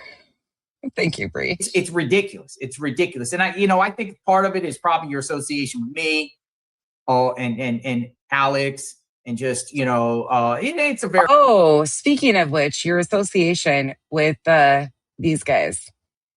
Alex has been doing a little bit. Let's talk about Alex for a minute, because Ted brought something up interesting in his GoFundMe. Let's listen to Alex from August 9th. 5 days after the hoax that Alex knew was a hoax, that didn't say a word. He has not came out and said that it wasn't a hoax. In fact, he's basically confirmed that it was a hoax. He's pissed off that it was exposed and that one of his own buddies exposed it to Nerdy. Sorry, that's not the only one in your group that's sick of your shit. Oh, who'd we lose? We just. But I thought this part in particular was really interesting to listen to. Anyway, what's up? Jump in, Tina. You know Gigi's here already. Here, just go at it. And Ann, good welcome aboard, Ann. Hey, thank you. Hey. I just wanted, I think Gigi's spot on with this, and Alex, everybody has to find their own purpose for themselves. And one of your purposes, you already know, you're a dad, and you're a great dad. Absolutely, you know? Linda. And so that's one of your purposes. It's not one of my purposes. I'm not a mother, but everybody has their own purposes, and there's more than one. And so you just have to remember and look back on what some of your purposes were. And look, sometimes bullheaded people like me and you and Gigi, for sure, the three of us, sometimes God's got to make us take a little bit of a harder walk to get to some of those purposes, you know? Yeah. And so you've had a hard walk, but that's because he was like, look, fool, you're not listening to me. You got to walk over here, not over there, you know, and you did. And you just have to look back. And not Alex leaning into faith manipulation too at the same time Ted is. Find what those purposes were. I personally feel like one of my purposes is giving back. I'm a giver. I love to take care of the homeless. I love to help people. I love to guide people. Like, that's just what I love to do. And I feel like it comes from within. So I feel like that is my purpose. And I've done that my whole life, honestly. Well, welcome in, Little Town Me. You know, even as a kid, I was that way. So I feel like that has been my main purpose and focus. And maybe that's why I didn't have kids. And because that wasn't one of my paths that I was supposed to be on. Yeah. Paying it forward. I love it though. Like, and even like, pay attention to what he says. The other day, I've always wanted to be like, if I needed to be like a recovery counselor or something, you know? Yes. A recovery counselor, you don't say. Isn't that interesting with Ted having a GoFundMe that talks about my goal is to create a worship center where people can find help for addiction, debt, and motivation and learn how to achieve financial freedom through faith. But Ted's bestie right here, addiction counseling? You don't say. But your friend's in active addiction? Well, not you leaning into faith manipulation too. Oof, this is getting a little creepy. And because that wasn't one of my paths that I was supposed to be on. Instead of the three amigos, it's the three persecuted ones. Ted, JLR, and Alex. Paying it forward. I love it though. Like, and even like someone was saying the other day, I've always wanted to be like if I needed to be like a recovery counselor or something, you know? Yes. A lot of the ones I learned from were actually recovering addicts, you know? Mm-hmm. So like really that would have been awesome for me to give back in that sense. But you got a bigger platform than that. Wants to be a recovery coach, but we see him loaded all the time with marijuana and booze. Okay, all right. Best buddy is an alcoholic. Okay. Look what you have now. You have a bigger platform than, let's say, 50 people come into a meeting each night, right? Joe, right? Listen, the trauma dumping of some of these people and the way they're, it's too much. You're weak. Good to see you, by the way. Right now, you have over 1,000 people. And so he said, you know what, Alex, you're right. But here, you need to be heard a little bit more. So he gave you that bigger platform. It's up to you to do what you do with it. Right. You know? Absolutely. He would be like, that's all he says. Speaking of, if anybody has any issues or anything they want to let go, feel free. They could come up here anonymously. They don't have to show their picture. If you have any issues that you want to let go of, dude was just involved in a suicide hoax of his buddy. Didn't say a word, didn't come out and say nothing. But I want to show you something else. So at the time he's pandering online, he then is sending Nerdy and others messages like this. Nerdy showed this last night. I will share. Oh, I forgot to like it. Hold on. I will share the link in the chat. It's already in the description. This is what Nerdy showed that Alex has been doing after getting exposed by their buddy Hang Time.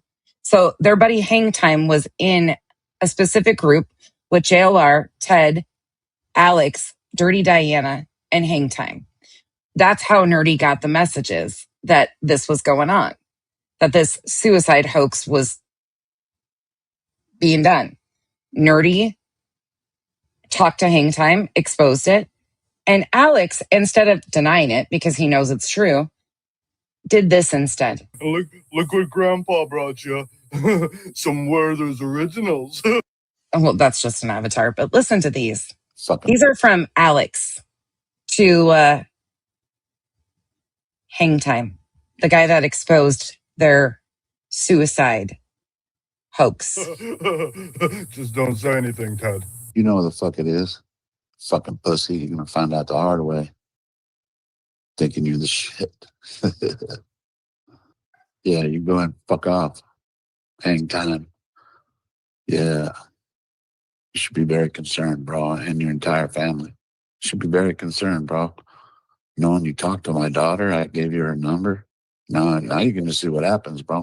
Think I'm playing, bitch. Yeah, keep thinking you're safe, bitch. Fucked up. Big time. Oh. Yeah, fucking Hang Time, you piece of shit. You're a straight worthless piece of garbage, bro. You and your family should be concerned. Every single fucking one of them.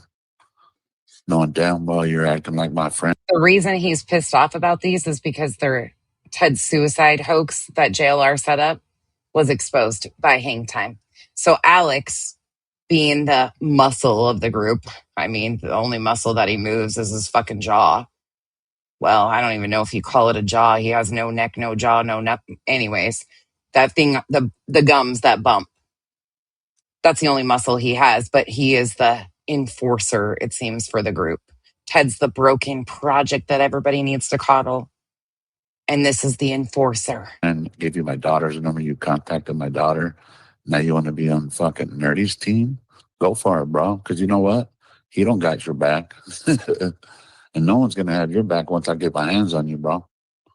No cop, no computer, no phone's going to save you, bitch. Looks like you fuck with the wrong dude, man. Should have paid attention, bitch. Yeah, you're a big pussy, bro. Piece of shit. You calling three-way while you're talking to me with Nerdy? Dude, you fucked up big time, bro. Yeah, your cover's blown. Fucking piece of shit. The world's seeing it now. His cover's blown now. The guy said he was able to get into some sports betting shit of nanos. Hello, the guy has had crazy stories all along, but okay, Alex. Whatever. By the way, FBI is already looking at you, too. Mr. Scottsdale. You fucking piece of shit. Your parents should have aborted you, motherfucker. Should go find a fucking bridge. I'll send you some money for some rope. Nobody will miss you, bro. Nobody. Think what you did's okay?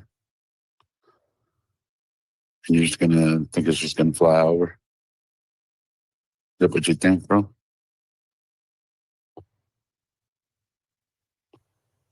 Saying you wanted to get in close with me and Dee Dee. Look at you, man. Manipulator. I can't wait to fucking put my hands around your neck, bro. Promise.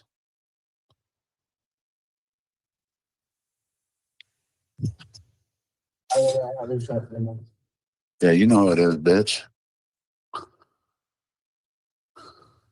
More button. If you hit that, and you'll have add people. Okay, I see that. You'll hit add people, and then you'll select her name from like your recents. You can hit the calls on the left or however. You're gonna call her. I'm gonna mute when you do, and then once she's on the line, you just hit merge on your phone, and it'll merge. And I'm gonna stay muted. But even do I have to call you back, or because No, I'm on her already on the call, so it's gonna come from your caller ID. Yeah, you better These watch people should yourself. be in jail. He should be in jail. Keeping it real with you, bro. I didn't have to get my fucking hands dirty. What the fuck is wrong with you, bro? It's a shit. Yeah, you fuck with the wrong motherfucker, bro. Big Nerdy and all these people are gonna have your back. When I see you in person, they're not. I promise you, bro. Think I'm some just fucking peon. Keep thinking that, bro. Keep thinking that, you motherfucker. You're a little bitch. You're more than a bitch, bro. I can't wait to run into you, bro. More than Nerdy. You calling three-way with me on the phone? This dude's putting you on blast, you fucking piece of shit. Hang time. Yeah, you're gonna see what's up, bro. He's pissed because Hang Time released the messages between him and Dirty Diana. Well, they're actually messages between Ted and Dirty Diana when they're LOLing about the suicide hoax that JLR was actively putting on Twitter. So Hang Time was the one who Dirty Diana sent those messages to. Nerdy outed them. Yeah. Not once does Alex say that this hoax wasn't a hoax. He doesn't deny any of it. He's just now threatening the guy who released the messages of Ted and Dirty Diana laughing about the suicide hoax. Put that into perspective. He's threatening the person who outed their suicide hoax. Doesn't deny it. Not once has he denied it. He's done multiple videos and taken them down. Not once has he denied it. Because it's true. It's a suicide hoax. Ted, JLR, Alex, and their group were all okay with a suicide hoax. Not one of them has had the balls to speak up and say this is way too far, besides Hang Time. Fucking punk ass bitch. You and your family should be very concerned. So it's all, Yeah. sorry, it's ending there, but it's all the same language. It's the same messages he leaves over and over again. He's leaving messages for people like that, and Ted appears on JLRs to clear up rumors like this. Very small minority group of people, very small. Don't you find that interesting, though, from a guy that says he wanted to be an addiction counselor? These people are complete frauds.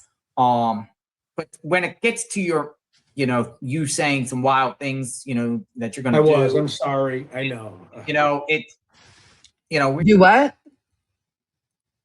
What? And just, it's a very small minority group of people, very small. But very small minority group of people. No, it's going to be bigger and bigger every day. Them making, simply because, you're sitting there preaching in churches and doing positive things, and they're trying my best. Yeah, it's negatives and mocking you and making memes of you, and it's ridiculous. It's ridiculous, and I think part of it is probably your association with me, and Alex, and just it's a very small minority group of people, very small. But when it gets to your, you saying some wild things, that you're going to do. I was. I'm sorry. I know. We got to protect you. We got to protect you. We got to put out, what's happening, and not. We've got to protect you and put out what's happening. Excuse me, what? I was. I'm sorry. I know. That's not how you handle this. If your friend is actually suicidal, this is not how you handle this. We got to protect you. We got to put out the what? Grimy shit is this? You saying some wild things, that you're going to I do. was. I'm sorry. I know. Oh, really? Really? JLR was saying wild shit like that. You were taken to a hospital. We got to protect you. We got to protect you. We got to put out, what's happening, and not in full details, but these people got, these people doing these. JLR's stumbling all over the place. He can't find his script either. You know why? Because Ted has admitted numerous times it has nothing to do with the trolls. This has nothing to do with the trolls. But that's why I took This is from the 2nd of August, 2 days before the suicide hoax. those, 3 weeks off, right? So just letting you guys know, I don't know, like. Let me see. My opinion, JLR is half responsible for Ted's loss of income in his job. Spearhead, I disagree. Thank you for the support, but I disagree. Ted's a full-grown 43-year-old man who was warned way back in May. He was given an ultimatum by his wife. He knew before that, after his first trip to Tucson, that his coworkers and in his employer, he was put on notice. He tried to block his coworkers, friends, and family from his YouTube channel because he was already getting shit. He made full-grown adult choices. He was enthralled with JLR and what JLR did. He made a choice. Unfortunately, it's nobody's fault but his own. He gave up his wife, his child, his career, seeking fame. And all he got was infamy. The end game here, but no, it has nothing to do with the trolls. Yep, I'm going to yep, it's about family. It's not the trolls, guys. No, I'm sorry. It's not the trolls bothering me. Listen closely. It's not the trolls. It's not Hella. It's not Dolly. It's none of us. Ted is responsible for what's going on in Ted's life. This was 2 days before the suicide hoax. Let this sink in. But that's why I took those 3 weeks off, right? So just letting you guys know, I don't know, like, the end game here, but no, it has nothing to do with the trolls. Yep, I'm going to yep, it's about family. It's not the trolls, guys. No, I'm sorry. It's not the trolls bothering me. I got made fun of a lot when I was a younger kid. I can self-deprecate pretty good. I mean, I got a gigantic head. I can make fun of myself all the time. I just don't know how long this is going to last. I would love to do this for the rest of my life as a hobby. I think it's fun, but I'm just letting you guys know. Yeah, I tried to have her on. She doesn't want to go on no matter what. So absolutely not. Wants no part, wants a private life. That's what she said she signed up for. So I'm just letting you guys know ahead of time. Thank you, Spearhead, again for the support. I appreciate you. I just can't put it on JLR because he made a choice to go out there. And again, thank you for the support. JLR saw what Ted was early on. When he picked him up from the airport, he said, "Have you been drinking?" Like, it was the perfect opportunity. But JLR, you got to remember, is in a huge shitstorm. So associating with people like Alex, whose behavior is completely out of control, he threatens people, he's violent, he's ridiculous, he's reckless. And then somebody like Ted, who's like a puppy dog at his heels, who's the poor, pathetic, multiple personalities, all over, reckless.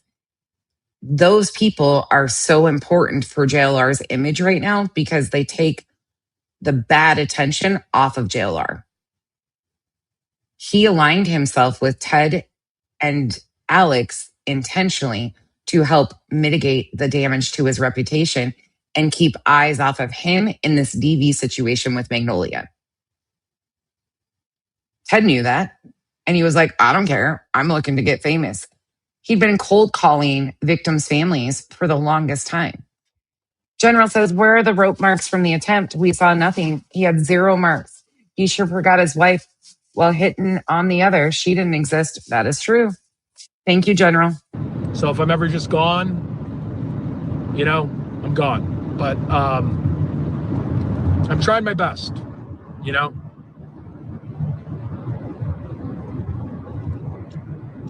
Missy wouldn't come in here and be brave enough. She's only brave when she's got liquid courage and is surrounded by her JLR Army big mouth buddies. Of course they made fun of me. But again, it doesn't, I don't really, you know what I mean? It's like, I laugh it off, right? I would do anything if everybody made fun of me all day and I could keep my YouTube channel. But my personal family, that becomes you know what I mean? You're right, Linda. You're completely right. Yeah, I just, Yeah, they can. I'm not saying it's for sure. I don't want it to be for sure. I feel like I built some really good friends. I made a lot of relationships. I met a lot of people. But I don't know. So I'm just giving you guys the heads up. So I don't know what's going to happen in the next week. So I'm trying my best to, This is 2 days before their suicide hoax. Do what I can do.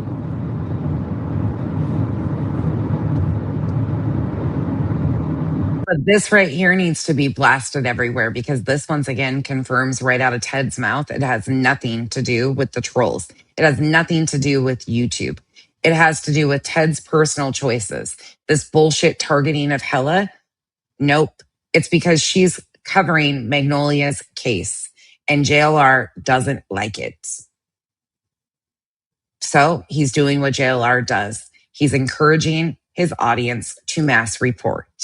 And in order to do that, they used a horrific incident with Perez Hilton, the emotional amplification of that, which everybody was distraught over. It was horrific, to throw in there that Ted was suicidal, that Ted had attempted to take his life, and manipulate the entire JLR army to believe that Ted was being targeted and something was going on. No, none of that's true.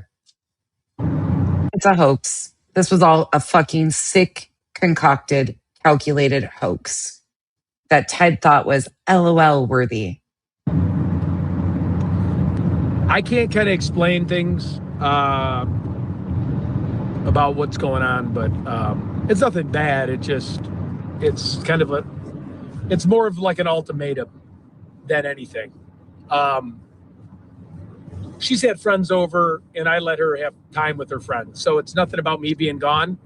She's had friends over, and ooh, what a misogynist. Ugh, gross. Than anything. She's had friends over, and Thanks for the money, Electro. Same goes hence. I mean, I need a translator for you at this point. Ted was given an ultimatum by his wife. JLR took advantage of knowing Ted was going to leave YouTube. All a scam. Absolutely. Beyond which aid. Absolutely. That's why JLR also exposed him with that woman on the 30th.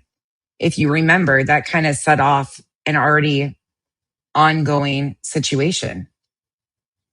I let her have time with And thank you, Beyond which aid. Appreciate the support. friend. So it's nothing about me being gone. She's an incredible mother. She's an incredible wife. She's great to my son.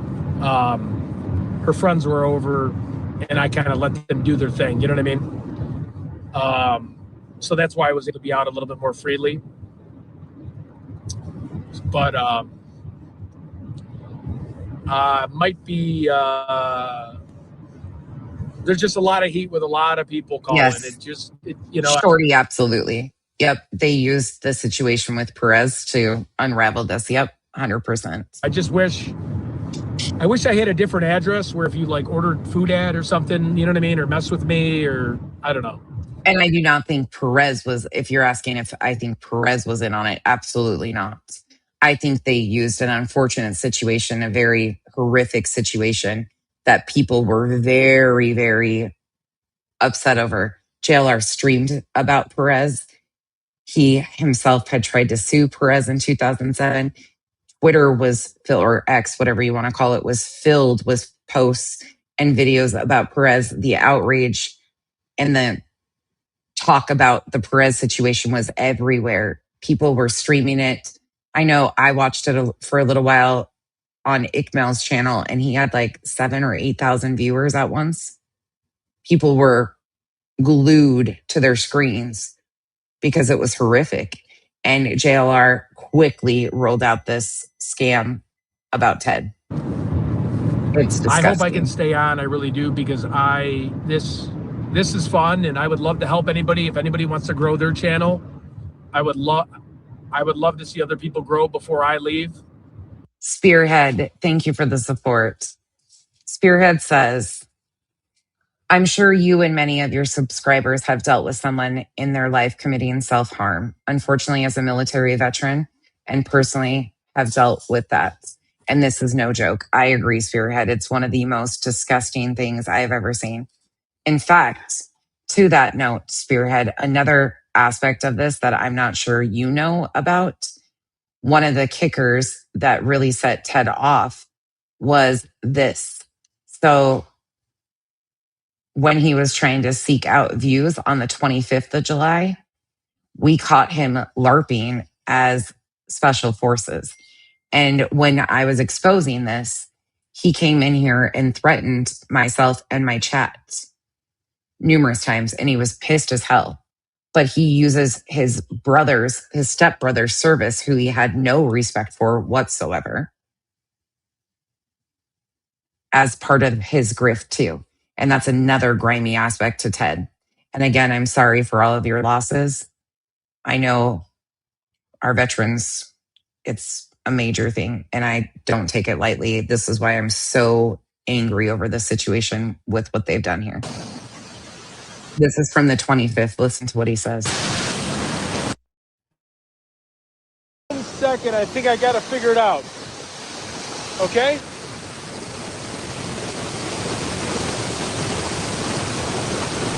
No, don't worry. I spent a long time in the special forces with my stepbrother, and we rock climbed a lot. Did you hear that? By the way, Ted has never served a day in the military whatsoever. Not one single day in the military. But Ted is a liar and he's a LARPer. This is a reminder. Thank you to all of our veterans and active duty servicemen and women. I can't talk today. But this is kind of what really catapulted Ted's behavior, especially towards me in my chat. He started making threats, calling us Yahtzees, all sorts of stuff, because we exposed that he was LARPing as special forces. And this I find to be extremely grimy. No, don't worry. I spent a long time in the special forces with my stepbrother, and we rock climbed a lot.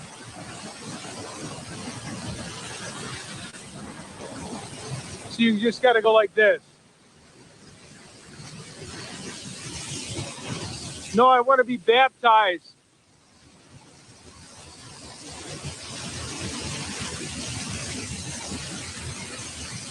I wasn't bashing anybody.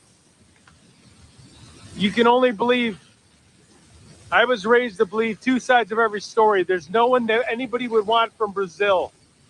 And I'm not knocking her. She's got a great career in journalism. He was also at this time being exposed for his inappropriate behavior with a 25-year-old from Brazil. Thank you, Spearhead, for the support. This is just one of the other pieces of Ted's grimy tactics. Yeah, it's a lot. Type of things don't understand that you don't know what the other person's going through in their mind when you keep just pinpointing someone and just keep targeting them over and over and over, you know, and people went real life on you, right? I mean, did people go real life on you?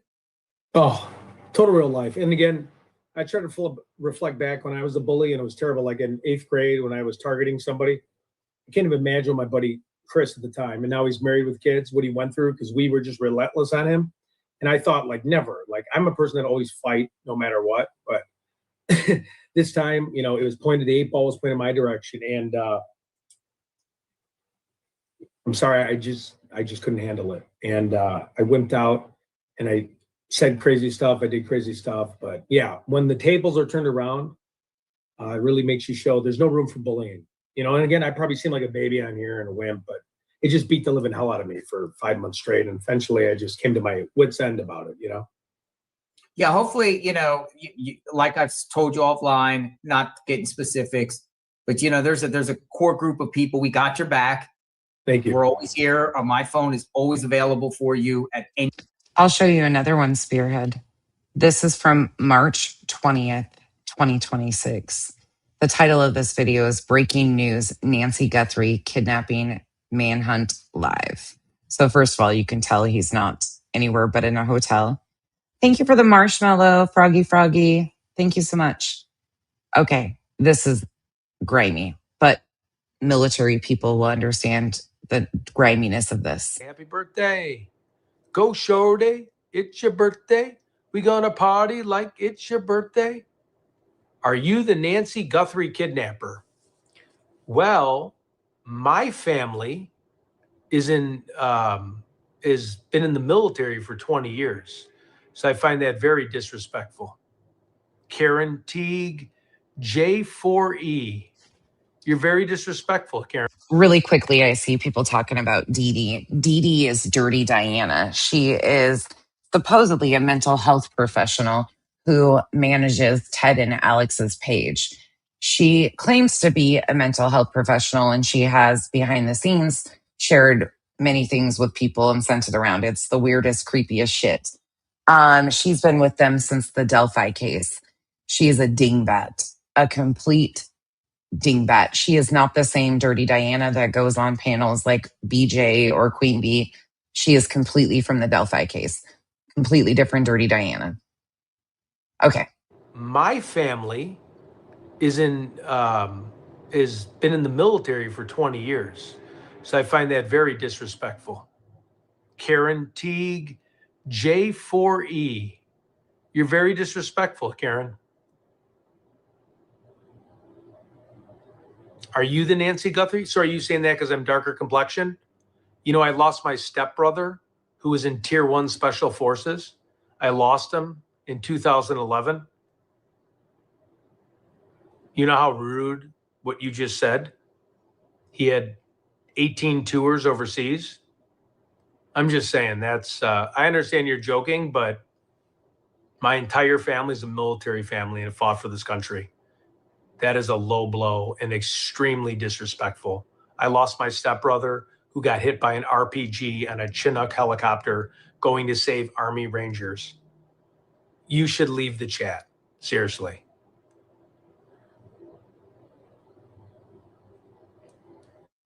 You know what it's like to lose a loved one that fought in Afghanistan and Iraq?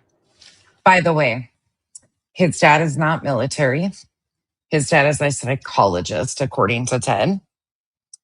Yeah, there's that. His stepbrother was military. He also called the same stepbrother a jerk. Doesn't mean that you can't love your family, but it doesn't seem like he even knew him that well. But he uses this for all of his bullshit. I want to take it back though. Did you hear that 18 tours? And mind you, this was all because somebody came in and said he looks like he could be the kidnapper. And all of this was said afterwards. This guy is a lying LARPer. Rude, what you just said. He had 18 tours overseas. I'm just saying that's, I understand you're joking, but my entire family's a military family and fought for this country. That is a low blow and extremely disrespectful. I lost my stepbrother who got hit by an RPG on a Chinook helicopter going to save Army Rangers. You should leave the chat. Seriously.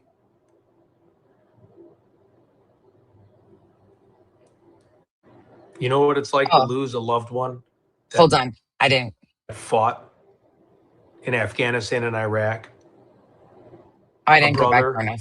Sorry, I didn't go back far enough. Hold on. Let me back it all the way up. Is been in the military for 20 years. So I find that very disrespectful. Karen Teague, J4E. You're very disrespectful, Karen. Are you the Nancy Guthrie? So are you saying that because I'm darker complexion? You know, I lost my stepbrother who was in Tier 1 Special Forces. I lost him in 2011. You know how rude what you just said? He had 18 tours overseas. I'm just saying that's, I understand you're joking, but my entire family's a military family and fought for this country. That is a low blow and extremely disrespectful. I lost my stepbrother who got hit by an RPG on a Chinook helicopter going to save Army Rangers. You should leave the chat. Seriously.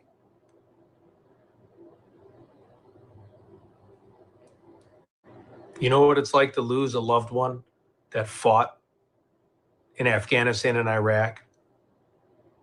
A brother that you loved, even if it was a stepbrother? You know how horrible to say a comment like that? Yes, 4:30 a.m. Central. 6 hours next show. And Great Lakes Naval Base, I passed the assessment. I just could not get over drown proofing. For any of my military friends in here, you'll notice the lie in this. 6 hours next show. And Great Lakes Naval Base, I passed the assessment. I just could not get over drown proofing. When they tie your hands and your legs together, and I was a swimmer, but you have to bob up and down for 45 minutes, and then you have to go down and get ropes and get keys out of knots, and then you have to swim to the top, and that's what I'd fail. I can jump out of planes. I have a very good aim with a gun because I grew up in a military family. I just could not do drown proofing. Drown proofing is one of the hardest things you could possibly imagine that the human person can go through. Navy SEALs that go through that, and I just was part of the assessment class. I never made it to BUDS. The assessment class of drown proofing is you literally are holding your breath for 2 to 3 minutes underwater, and you literally are seeing a tunnel. You're the ones that want it bad, because I didn't want it as bad as they did, like my stepbrother. You literally see the other side of life.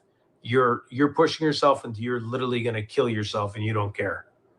So you call me the kidnapper. Here, how do I ban this person? You are the biggest waste for saying that. Here, I'm going to ban you. I'm sorry to be mean. I usually am not mean, but when you're talking like that and you're a little keyboard warrior,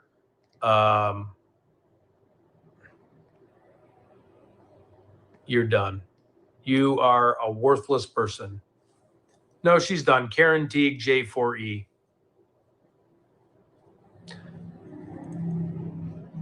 I'm sorry. You know, I don't want to be mean, but like, you know, not only my stepbrother, but a lot of his best friends died. And it was I think I'm going to send this to one of the big channels that exposes stolen valor guys, because this really pisses me off. All of these stories that he tells, and then how slick he said he spent a long time in the special forces. one of the worst days of my life, and I'm still haunted by it. So I get a little emotional with that and saying I'm the kidnapper. I'm going to go kidnap an 84-year-old woman. I'd rather die than hurt a woman. Rather die than kidnap somebody for ransom. That's the most pathetic loser thing you could do. You should burn in hell if you did that. Take some lady out of her home. Home invasion is the biggest, the worst thing in privacy. That's someone's home and you're breaking in someone's sanctuary. That is horrible. Okay, yeah, again, dark complexion, right? You put a ski mask on me, I could look like the guy, right? Anybody. He isn't dark complected in the slightest. Italian, Mexican, Spanish, dark skin. We don't even know if he was like lighter skin, but I'm saying, yeah, of course. Put a ski mask on me. Look at my eyebrows. Look at my face. Yeah, it could be anybody. You know, trying to tell with a ski mask on, it's pretty difficult. I was thinking Valhalla, but that might be a good one too. The ones that might Thank know you, are Rocky. loved ones, Good to see you. girlfriends, who can look in the eyes and tell, hey, is that so-and-so? Or they might have a good chance. What's up, Dirty Deanna? Yeah, people are very rude. Oh, no, it's fine.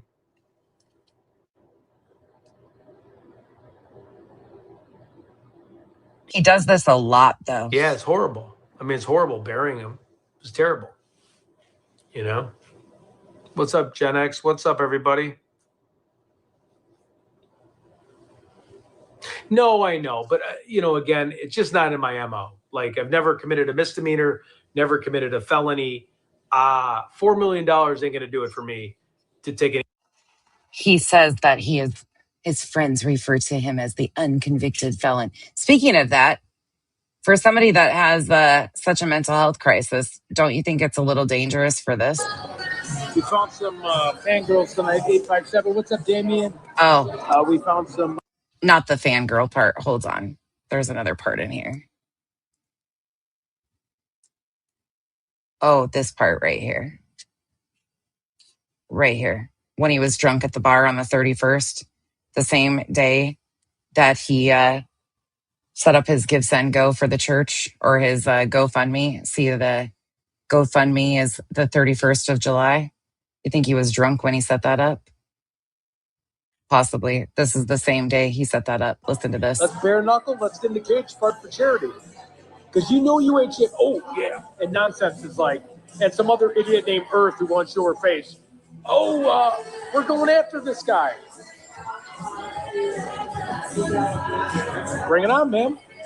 See what's up. I can't even read any of the notes, so if you guys are all talking shit, come pull up. You're all typing away. Oh, I'm going to get him. I'm going to beat his ass. You're going to beat shit. You ain't going to do shit. You ain't going to beat shit. You ain't going to fucking do jack fucking shit. Okay? My stepbrother died in 2011 in an RPG attack in DevGru. You know what DevGru is? You motherfuckers don't even know what DevGru is. Naval Special Warfare Development Group, a.k.a. SEAL Team 6. I have 17 AR-15s. And I would never... You have what? You motherfuckers don't even know what DevGru is. Naval Special Warfare Development Group, a.k.a. SEAL Team 6. So did JLR and his suicide hoax get this man's 17 ARs taken? Is Minnesota a red flag state? Anybody know? Just asking for me. Because that's a problem. I have 17 AR-15s. and I would never hurt a soul. But I've been trained my entire life. Can I be famous too? Oh yeah, for sure.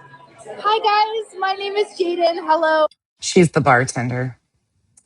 But listen to how quick he lies. We found some fangirls tonight, 857. What's up, Damien? Found some fangirls. That never happened. We found some fangirls tonight, and then we also got confronted by the police. But we had a video from Lakeville, and like some like fake like cop guy was like, "Hey man, I'm like special forces and the DEA." It is. Imagine that. Hey, buddy, you're on film. I mean, dumb. These people are dumb. JLR is dumb. Ted is dumb. This man is supposed to be looking for a job. And JLR is posting that he is suicidal. And then he posts that he did attempt and he was taken to the hospital. Then the next day, he's back at home doing what better. And then he posts pictures of screenshots saying he was going to kill himself. And then he gets a wellness check and they call it a SWAT. And here's the guy who is an alcoholic with 17 ARs. I mean, Be arrested. dumb, fucking dumb. All of this. And by the way, none of that happened. No fangirls, no ATF, DEA, fake anything. None of that happened. This is all fabricated bullshit. Every bit of this is fabrications by these two clowns. Told you offline, not getting specifics, but you know, there's a core group of people. We got your back. He was never military, not a day in the military. This is extremely grimy. Spearhead, I'll send these clips over. Kyle was showing me stuff last night of Valhalla's, but I'll send them to Don Shipley because my family is ex-Navy, not Navy SEALs, but my grandfather, my cousin, my uncle, all of them were in the Navy. And I find this to be incredibly disgusting.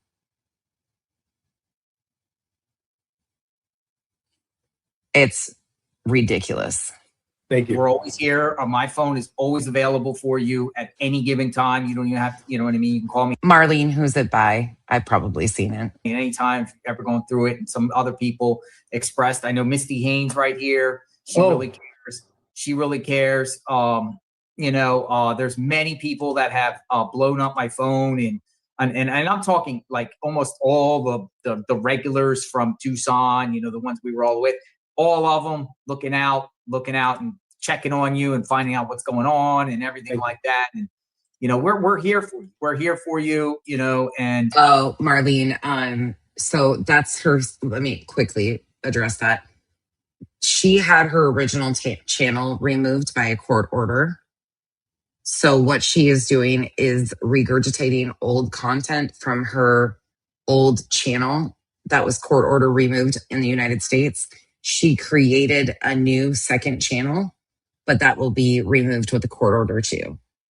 She is breaking her court orders, EKC is, and it's ridiculous, but I'm not even concerned about it. Let it go. She's just regurgitating new shit and pump it out. She's trying to get into the whole algorithm and build her second channel back up, but it's going to go down with the court order anyways. She's got a lifetime restraining order on her and all sorts of other shit from her harassment of the sub. I'm not concerned about her. Never have been. It's been 4 years of her. She's nuts.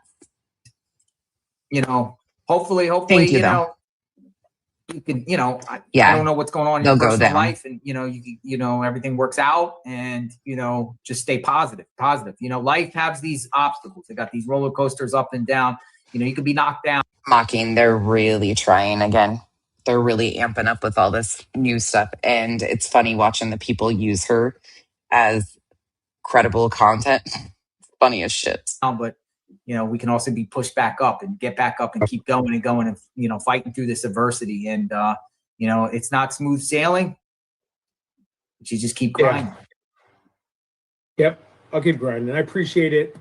I might hop off if that's okay. I'm just kind of I wanted to make my eyes a you little smile. early now. Just to Things kinda, I was texting. You see all the things I was texting, trying to make you laugh, trying to get some. Yep. I appreciate trying to that. get some. Sorry, I just kind of zonk out lately. Oh, you just kind of zonk out lately? Really? Let's hear this one more time. JLR is trying to get him to confirm that he had attempted. That's not going to happen. Ted has people watching, AKA his family and friends. I'm sure he will look into it, and I'm disgusted that JLR used the name Army. Again, thanks for opening my eyes. Of course, Spearhead, thanks for hanging out with us, and thank you again for the support.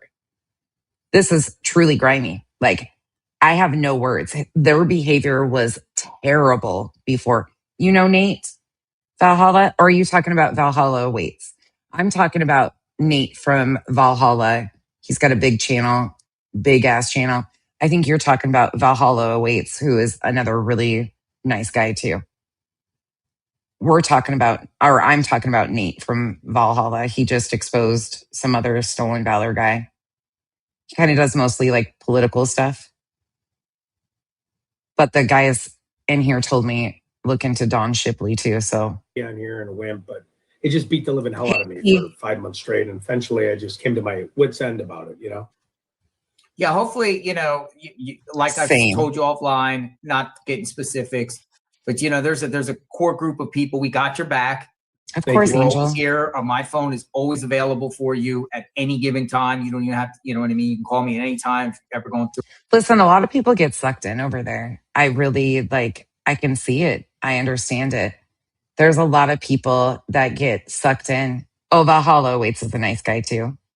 I just recently got to know who he was. Yeah,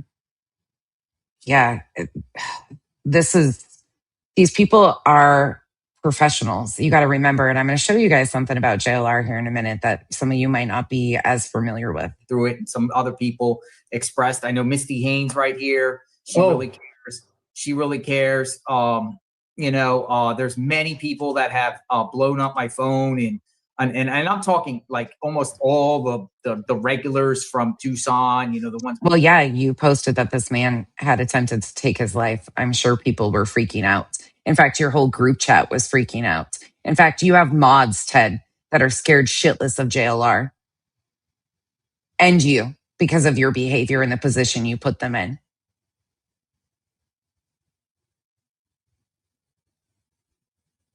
I don't blame them for being scared of these guys.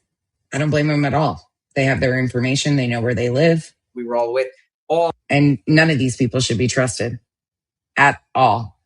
Thank you to my mods for handling the chat per usual. You guys are amazing.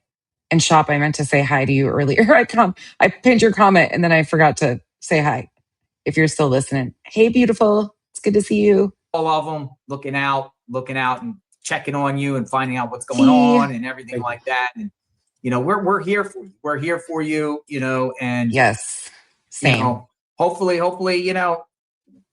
you can, I don't know what's going on in your personal life, and everything works out, and I don't know what's going on in your personal life, but mind you, the 30th of July, you took the opportunity to expose Ted with another woman at a bar, knowing that his wife gave him an ultimatum. This isn't a friend. Who needs enemies when you have people like JLR around you? You don't. There will never be anything that any of us that call these people out do to Ted or say about Ted that is as grimy as what JLR is doing. JLR is the one pushing this man further and further. So, all of the little nonsense haters, Queen Bee looking right at you, Granny looking right at you, and all your little super fans, maybe understand how disgusting a suicide hoax is before you try to use it to shame me in any way.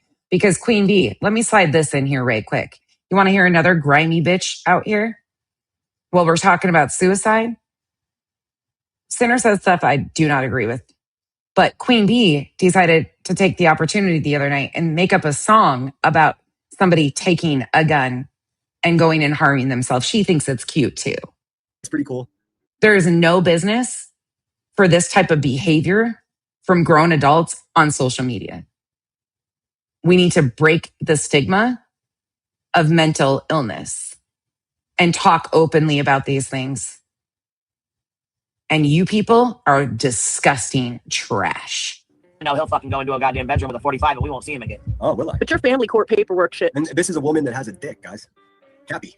I don't agree with that. Fucking fine to be putting out there. Yeah, oh yeah, my kid says fine. I never put anything about her children out whatsoever. The only time they even came into the conversation was the police report. You'll hear the song in just a second. Where she choked her own kid out. Or she karate chopped them, or she threw a full ashtray at them. I don't know how she bruised her child's neck, but as a result, she lost custody of that child. So, I mean, what the fuck? Okay. To be put out there. Yeah, it's okay. It's all. Yeah, that's okay. Yeah, it's okay to even question all of it too. And if you are bamboozled by Cappy, the woman that has a nun avatar with a rainbow flag behind it, I would recommend that you unsubscribe from that pig bitch right away. Because look what she's getting a hard on over. Thanks, baby. That's all you need. Take a trip to the room and we'll continue on. Oh, 25 phone Take a trip to the room and go boom boom and do us all a menu. Take a trip to the room and go boom boom and do us all a. She also talks about a Colt 45 in that. This has no place on here. These people are disgusting filth. Straight up fucking filth. Or people like Elevated Truth, who uses that and says people are going to pleasure themselves if he takes his life, stuff like that. And every single one of the characters that I review has done this. Not the suicide hoax to this degree, but they have all weaponized suicide in some capacity. Every single one of them. And it's becoming more and more like a trending situation because they get away with it. People, oh my God, don't talk about it. You're shaming somebody that might be mentally unwell. This is an entire fucking performance. I'm sorry. It's about time we call it for what it is. If you are struggling, make yourself a priority and go get help. Call 211. Find resources in your area. Call 988, the suicide hotline. We are not going to start normalizing this behavior in social media because you get criticized for your bad behavior. Just stay positive. Life has these obstacles. They got these roller coasters up and down. You can be knocked down, but we can also be pushed back up and get back up and keep going and fighting through this adversity. And well, I hope he's doing fine. Day 20, no proof. Hopefully he'll get well and be able to provide the proof that we're all waiting for. I'm sure we'll be waiting for a few more days. It's not smooth sailing, but you just keep grinding. Yep, I'll keep grinding. I appreciate it. I might hop off if that's okay. I'm just kind of I wanted to make eyes a little early now. You see all the things I was texting you, trying to make you laugh, trying to get some. Yep, I appreciate that. Sorry, I just kind of zonked out lately. Be safe out there, Ted. And we're here for you. Why would I dox this loser? Enjoy the journey. Why would I dox him? Excuse me, what? Ted's been doxed. He was doxed sitting in the front seat of JLR's car. Not by me, not in any capacity. You know what's crazy about that? Enjoy the journey. Well, you're worried about Ted being doxed. Ted confirmed his own goddamn fucking full name in his drunken rant video. You want to hear it? You want to hear him dox himself? Here you go. And I have zero empathy or sympathy for Ted being doxed because he was doxing people right alongside JLR. That's the crazy part about all of this. I don't dox anybody. But you know what's happening? The JLR army and the overlap have been running around putting my full name in chat, asking for my personal information, trying to threaten me. Ooh, so scary. Well, you're worried about him being doxed. He said his full fucking name right here. Get with it. Thank you. Thank you. I love you guys. No, I'm just letting these guys have it, man. These guys want to always terrorize me. Hey, Larry, Lauren Scott Gerlasko's this real name. You got a problem with Larry? Get a problem with Scott? You got a problem with Garlasco? You're ordering shit to my house? You're fucking with my There you family? go. You're fucking calling my wife, my dad, who's 75? Karma's a bitch, man. Believe in karma. Karma's going to come back and get you. So, well, you're so concerned about Ted. Ted puts all this shit out there on his own. That's okay. Save it. I wanted to make you smile. You see all the things I was texting, trying to make you laugh, trying to get some. Yep. I appreciate trying to that. get some. Sorry, I just kind of zonked out lately. Dolly, have you gotten any paperwork on the supposed lawsuit? I wonder if the courts will even accept it. Have you gotten anything yet on that? It depends on who it is. They all have different meanings for the word dox these days. Some people say a name is a dox. It technically isn't, but depending on who it is, it's how it's shared and everything. Ted's been doxed. He was doxed sitting in the front seat of JLR's car during their Vegas trip.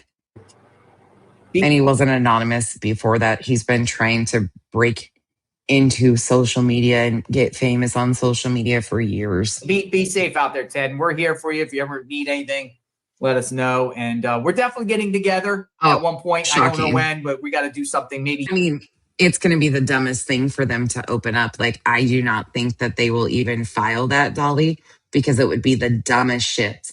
Because it's going to open them up to discovery around this entire incident, talking about hospital visits, police calls, everything. And that's going to, I mean, look, might be a good thing. You and I, a personal cool adventure or something we'll do. that'd be fun.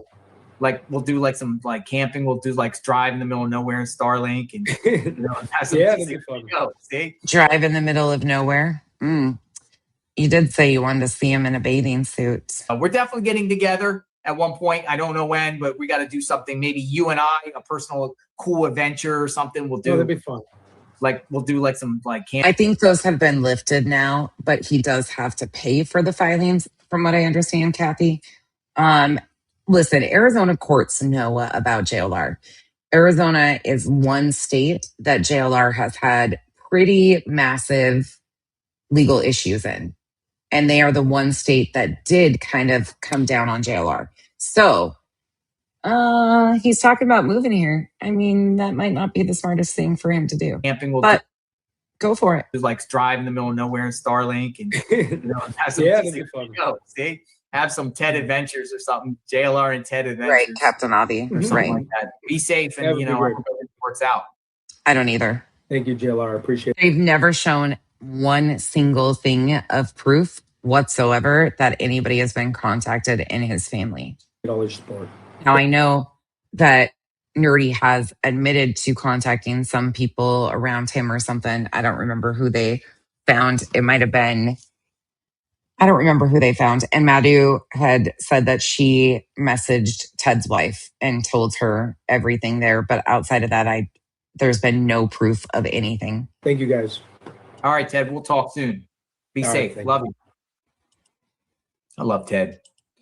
He's actually a good guy, man. He's actually really, really cool, and he's cool, fun to talk to offline. He's just a ball of energy. He's like a little monkey blowing cages, and he's just he's just really cool. He's full of energy. Full of energy. I like it. I'm sure you do like it. So he's cool. Love it. Yeah. He's cool. He's going to be all right. Hopefully. Mark the Shark. Oh, really? He's going to be all right. Look, I want to remind you, though, that this isn't far off from what we should be expecting. So this interview is the one that I reviewed not long ago. It's from April 26th, 2021. But this interview in itself is one of the most telling interviews I've ever watched JLR give. I would just want to play this last little 4 minutes for you. Actually, we'll take it back a little bit longer because the whole thing is interesting.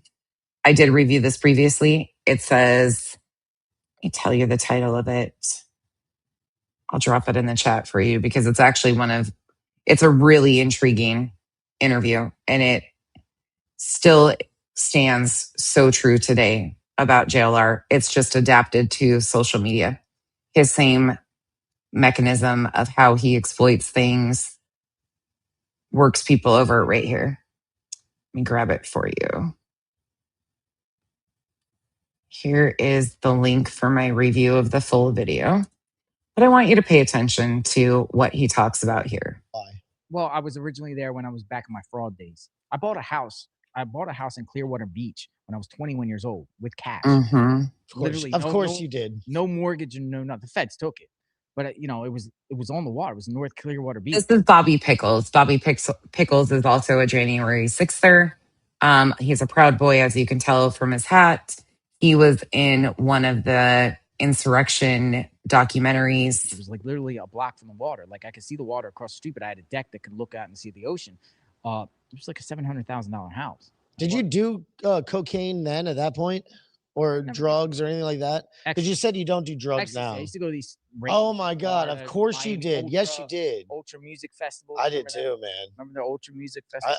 I like beans. Yeah, I used to go to right out to Ibiza, Spain for the phone parties, whatever like that. So you were really into that whole like rave scene and stuff, huh? I was. I mean, I had passports. Do you guys want to watch more of it? I can pull it back and we can watch a little bit more. How many of you have not seen this? Put a 1 in the chat if you've never seen this. Put a 2 in the chat if you have. If you've been here with me, then you've seen this, most likely. But 1 in the chat. What did I say? Did I say that backwards?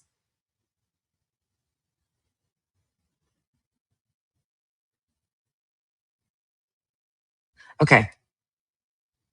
I'm already seeing a mixed bag. Okay. Let's bump it back. Let's take it back because this is actually one of the most intriguing. So I want to remind you, JLR basically tries to put it off that his crimes when he spent Fed time were victimless. He didn't hurt anybody. Bullshit. That's bullshit. His crimes had victims. They wiped people's complete bank accounts, savings, everything. His crimes still had victims. This is Bobby Pickles from 5 years ago. Okay. We'll bump through it. So my apologies. Anyways, let's dive right into the insane mind of Jonathan Riches. Welcome to Bobby Pickles podcast, baby. Bobby Pickles, how you? Hell yeah! I got you, General. Hold on. Sorry. I don't have my Asian. 2 years. I'm trying to keep that. Where's my Asian attorney? That stupid bastard. Absent again. I was the most prolific jailhouse lawyer in the history of the United States of America. Nice. That's what we want to talk about. That's what I'd like to talk about. Why don't we? Yeah, it was a very laid back day that law enforcement officers were brutally beaten. Very laid back day. Sure. Uh-huh. That's what we call it, huh? You won't like it over here if you think that January 6th was a very laid back day. I don't think law enforcement officers protecting our Capitol being beaten is a very laid back day. Yuck. Why don't we delve right in? I mean, you are the most litigious man, and this is the most litigious society in the world. So that means I don't want to be an anti-Semite, but are you Jewish? I'm not Jewish. Okay, I'm not Jewish. Now that we're past that hurdle, so Jonathan. Remember, I used to troll as Muslims for Trump. Sorry, we had to switch AirPods. Jews for Trump, Jews for Clinton. Remember, I used to troll all those rallies over the years. Bring me through it, okay? So see where Ted's learning the faith manipulation stuff. None other than his mentor, JLR. People that do not know Jonathan Riches, okay? Why do you have such a in-depth Wikipedia page? All right, so no one on this earth has filed more lawsuits than me. I filed over 9,000 lawsuits in the course of my life in every state, local, federal jurisdiction, probably everywhere, every federal court, every federal court, you'll see a lawsuit in my name. You know, I was incarcerated in the feds. Feds caught me. I was 21 years old, going to college, making a career. I was in the hack. By the way, I just want to make note of this really quick for anybody just coming in. Most of you have seen this, but every time I get an opportunity to share this, I will. You do not have Enrique Tarrio, the former Proud Boy leader, insurrectionist, as your top Telegram contacts as of June 17th, 2026, that you accidentally expose. If you're not into some fuck shit. If you know anything about Enrique Tarrio, before he was the former Proud Boy leader, he was also known to be an FBI informant. You can find the court paperwork and the information on that.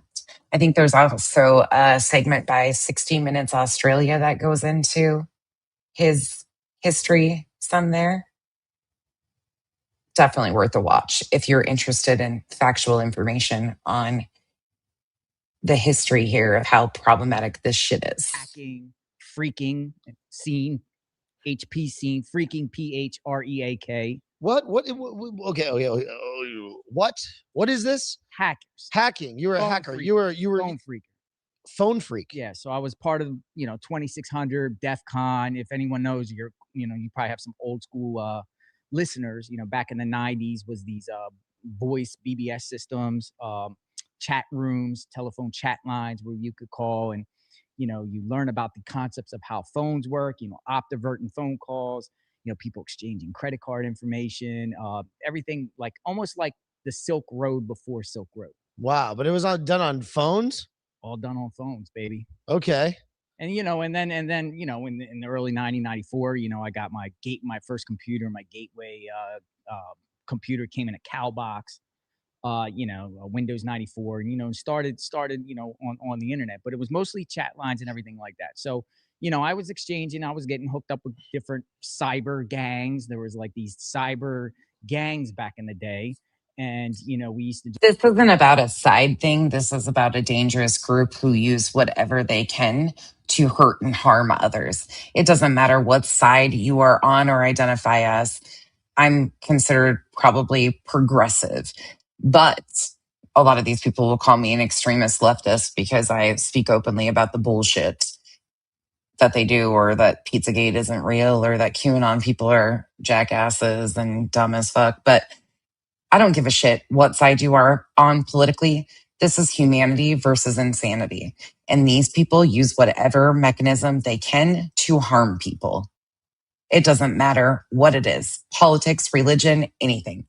They're grimy fucks. And that's why we talk about it. Do nefarious things to one another. We used to SWAT people's homes, send, SWAT to people's homes on bogus 911. Did you order a bunch of pizzas? Pizzas, porta potties, everything out of the yellow page. Oh, what word did we hear there? SWAT? We used to SWAT people's homes, send, SWAT to people's homes on bogus 911. Did you order a bunch of pizzas? Oh, wait. What did Ted just claim that happened to him after JLR posted to 100,000 people that SWAT was called? That wasn't a SWAT call. But shocking, isn't it? And you hear about pizzas too, and you wonder why all of the streamers around JLR get pizza sent to them. Creating victimhood 101. Pizzas, porta potties, everything out of the yellow pages sent to people's houses. So this is like Jerky Boys on steroids. Jerky Boys on steroids, but it was crazy because. But then you also have a lot of people in the network. Correct. So I learned a lot about the telephones. I learned a lot about credit. I myself worked for TransUnion, which is one of the 3 major credit bureaus. So I kind of had insight in. I went rogue. I did bad, nefarious things with that, and I went to federal prison. I got indicted for identity theft and fraud, wire fraud. So how did that happen? Like, what? All right, so let me. So we created this concept, phishing. Have you ever heard of phishing? Phishing is PHISHING. Phishing is basically, it's like the band, but ING. Yeah.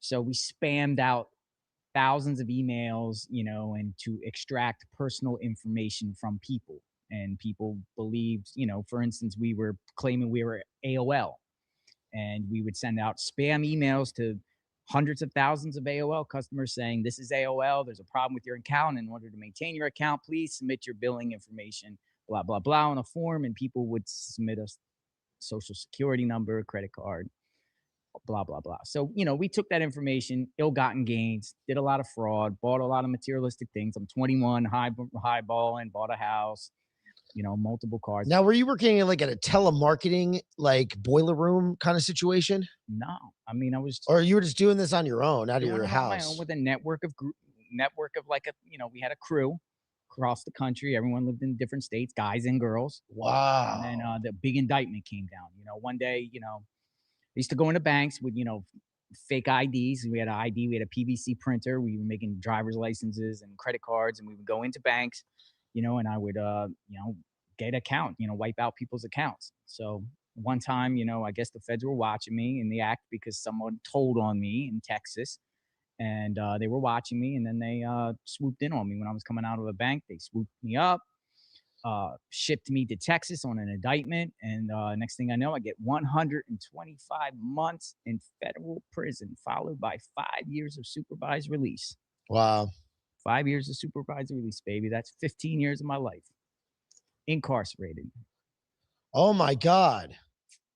Yep. Wow. From 21 till 21. I'm really bad at math. Well, by the 36. time I went through the process, but 35, because, you know, I lost all my good time in prison. So I didn't get no good time.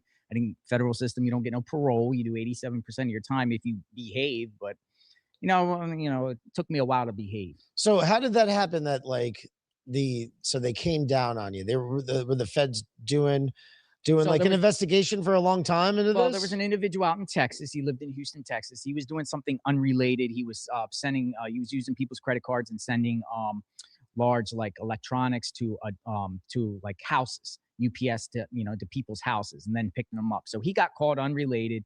You know, he could have took the rap for what he did, but then he told the feds, hey, I know another guy that's doing something bigger in Florida, whatever like that, and drew the feds over to us. Isn't that always what happens? Always what happens, baby. I mean, I just saw that you were with another. You see how giddy he is about this? FBI guy. He loves the attention he gets off of this stuff. Yeah, informant Enrique Tarrio. Oh, yeah, hanging out with him tonight. Mike Flynn. Great. Isn't that? Oh, wait. Listen, him and Enrique have been friends for how long? This is from 2021, and who's mentioned here? Saw that you were with another FBI guy, FBI informant, Enrique Tarrio. Oh, yeah, hanging out with him tonight. Mike Flynn. Hanging out with him tonight, he said. I saw that you were with another FBI guy, FBI informant guy, Enrique Tarrio.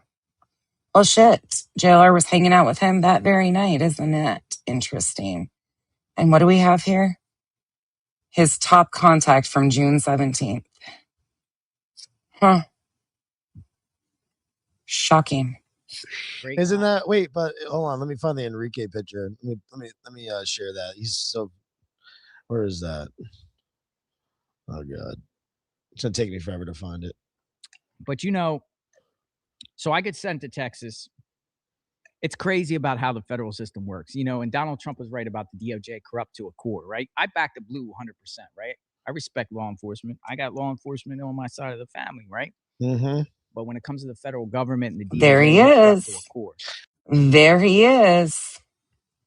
None other than Enrique Tarrio. The same motherfucker right here on June 17th in his Telegram chats.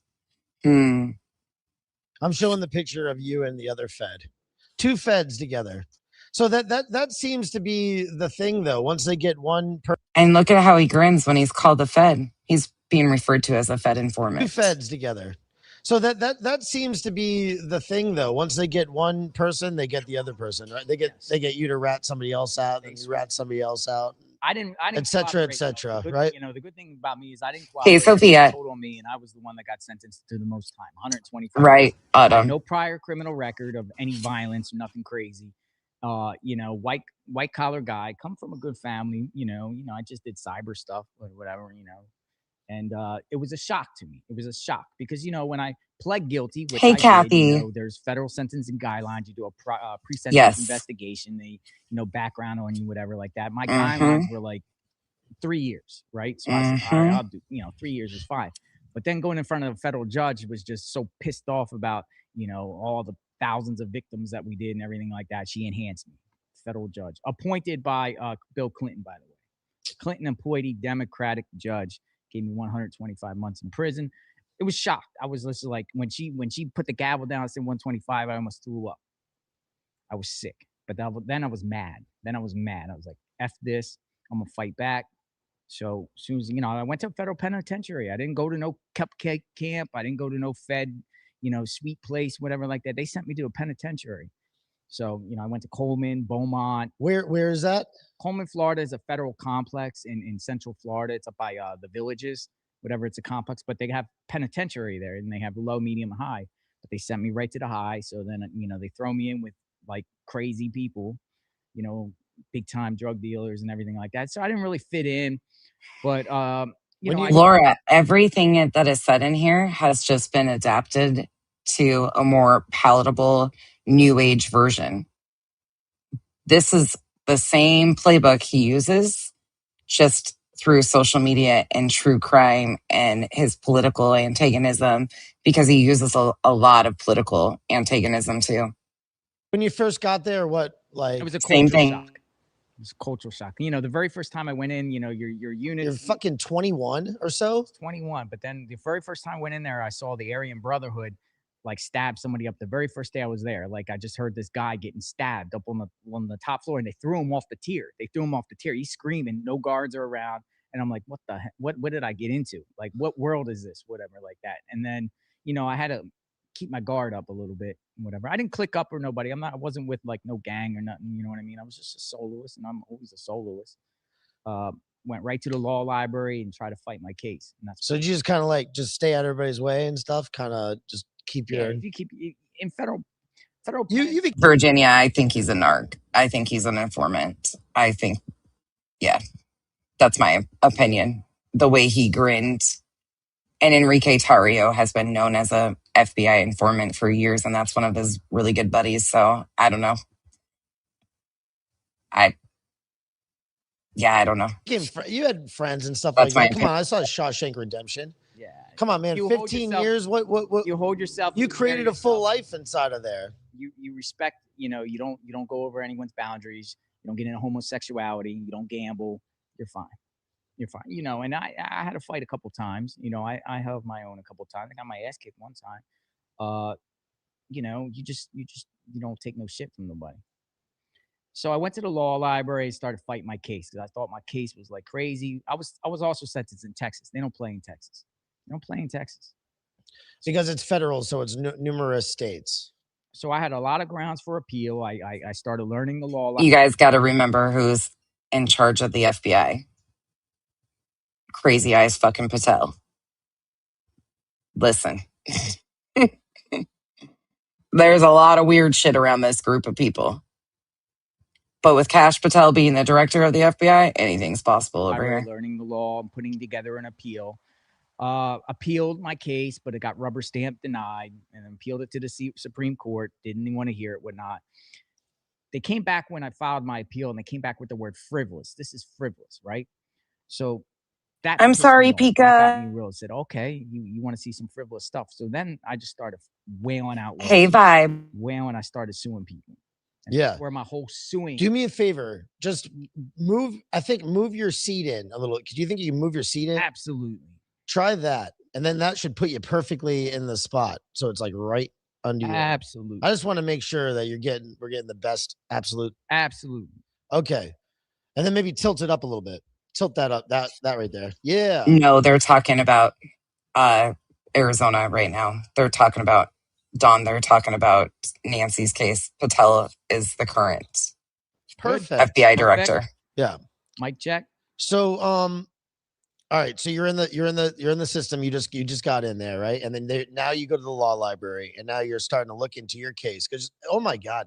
By the way, can I can we like share some shit? We have some stuff in common. I I don't have no federal thing, but I did get a felony when I was 18 years old. Okay. A non-violent, non-sexual, drug unrelated felony. Nice. And it fucked up my whole life, man. Like my whole life I had to go to job interviews, and like the first thing I had to do was tell that, I learned how to like overcome that. Pika, notice the sleeves that he's wearing with the little stars on them? Do is tell that, I learned how to like overcome that by immediately saying it, hey, is this the type of company that will take a chance on somebody like me? And then usually 9 times out of 10 they will. But and I also did a little bit of phone slamming as well. I was He'll explain, I worked Norma. for like a boiler room telemarketing place, and we were flipping people's carriers over. We said we were from this Pro Call. Pro Call was the name of our was the fictitious telephone company calling, and we would switch you over to Pro Call, and then by the time you found out that you went from AT&T to this other company, you already had like a month of charges. Nice. It was called Ding, phone ding, slamming. ding. Phone slam. I had to Google. Sure has. Sure has. Definitely kept attention on Nancy Guthrie's case and off the Epstein files. Sure fucking has, hasn't it? So I was doing. Once you see this, you can't unsee it, you guys. I'm sorry, I'm taking you down a rabbit hole. And if you're new here, welcome to the wonderful world of this isn't a conspiracy. These are just the facts. People always say, oh, they're there's no conspiracy here. You're hearing it straight from their mouths. And all the things I can show you that connect. The facts are the facts. That I did that a little bit. So I understand, man, being young and getting caught up in this craziness, but then you had the whole cyber aspect to it and stuff. So did you know how to code and stuff, or did you just like enough from like the MySpace era, that kind of stuff? Way before the MySpace era. What is- These were, again, they were called This is how what year was this? Mid-90s, early 90s. Mid-90s. Yeah, so these were voice chat rooms. So you basically You're welcome, Norma. use your telephone and Norma, if you haven't seen this interview ever, it is mind-blowing. Absolutely mind-blowing. Now, another thing I'm going to kind of break into here a little bit. Pay attention. He's going to also mention Facebook groups and contacts at Facebook. I want you to be aware that this is 5 years old, but JLR has so many Facebook groups still to this day. When a high profile or trending true crime case breaks and social media shows interest to it, he changes the names of these Facebook groups and they regurgitate content through those groups. He had a contact at Facebook for a long time. He still uses Facebook and controls a lot of the true crime groups on Facebook. He just changes the names. He has random alts admin these groups. Sometimes he'll throw in some of his army into admin these groups. But a lot of the anonymous posts that come from Facebook that get built into content on social media come from JLR's groups. They're posted under anonymous sources. They're built into content. They're sourced by them. He also writes articles for a lot of these submit any article, like SMBC 13 type of news outlets. And then he will push them out into the algorithm and then take them back and source basically himself. But people don't catch on because they're sourcing it from a news source, but it's him that wrote the article. It is crazy. It is absolutely crazy how they funnel this shit through. 1 through 9. Each one holds a room, and you can. So you're a little older than me. I graduated. I'm 44. 98. I graduated. I graduated in 94. Yeah. Okay. So you're like right. He's what? Each one holds a room, and you can. So you're a little older than me. I graduated. 44. 98. I graduated. I graduated in 94. He is 49 years old. JLR is almost 50 years old. This was 5 years ago, and he was 44. Yeah. Okay. So you're like right out of high school. Right out of, well, I was doing it probably in 89, 90 when I was like a really young kid, teenager, get involved with the chat rooms. It's like a whole fantasy world. But man, there's these cyber gangs, they click up and they do some really nefarious things. Chats on the using the computer though, too? well, the computers came in In and 80? enhanced it. But before with telephones, it was very dangerous because you could literally like swat somebody's house. You could optivert your call, make your call appear anywhere you want, because back in the day it was these baby bells. All the phone companies were baby bells. So you basically had Bell Atlantic, you had Ameritech, you had Southwestern Bell, you had Pac Bell, and you can Of jump course, around the Norm. switches. They're called 5 ESS switches, and you could jump around and make your calls appear out of anywhere. So basically, is I could call an FBI building all day long and laugh and say, trace me, and they'll never be able to find me. Back in the day, it was that legit. And probably now they can do it because these things now. Think about this. All of the JLR Army streamers have burner phones. What is something we've seen them all do? Get burner phones. Think about that.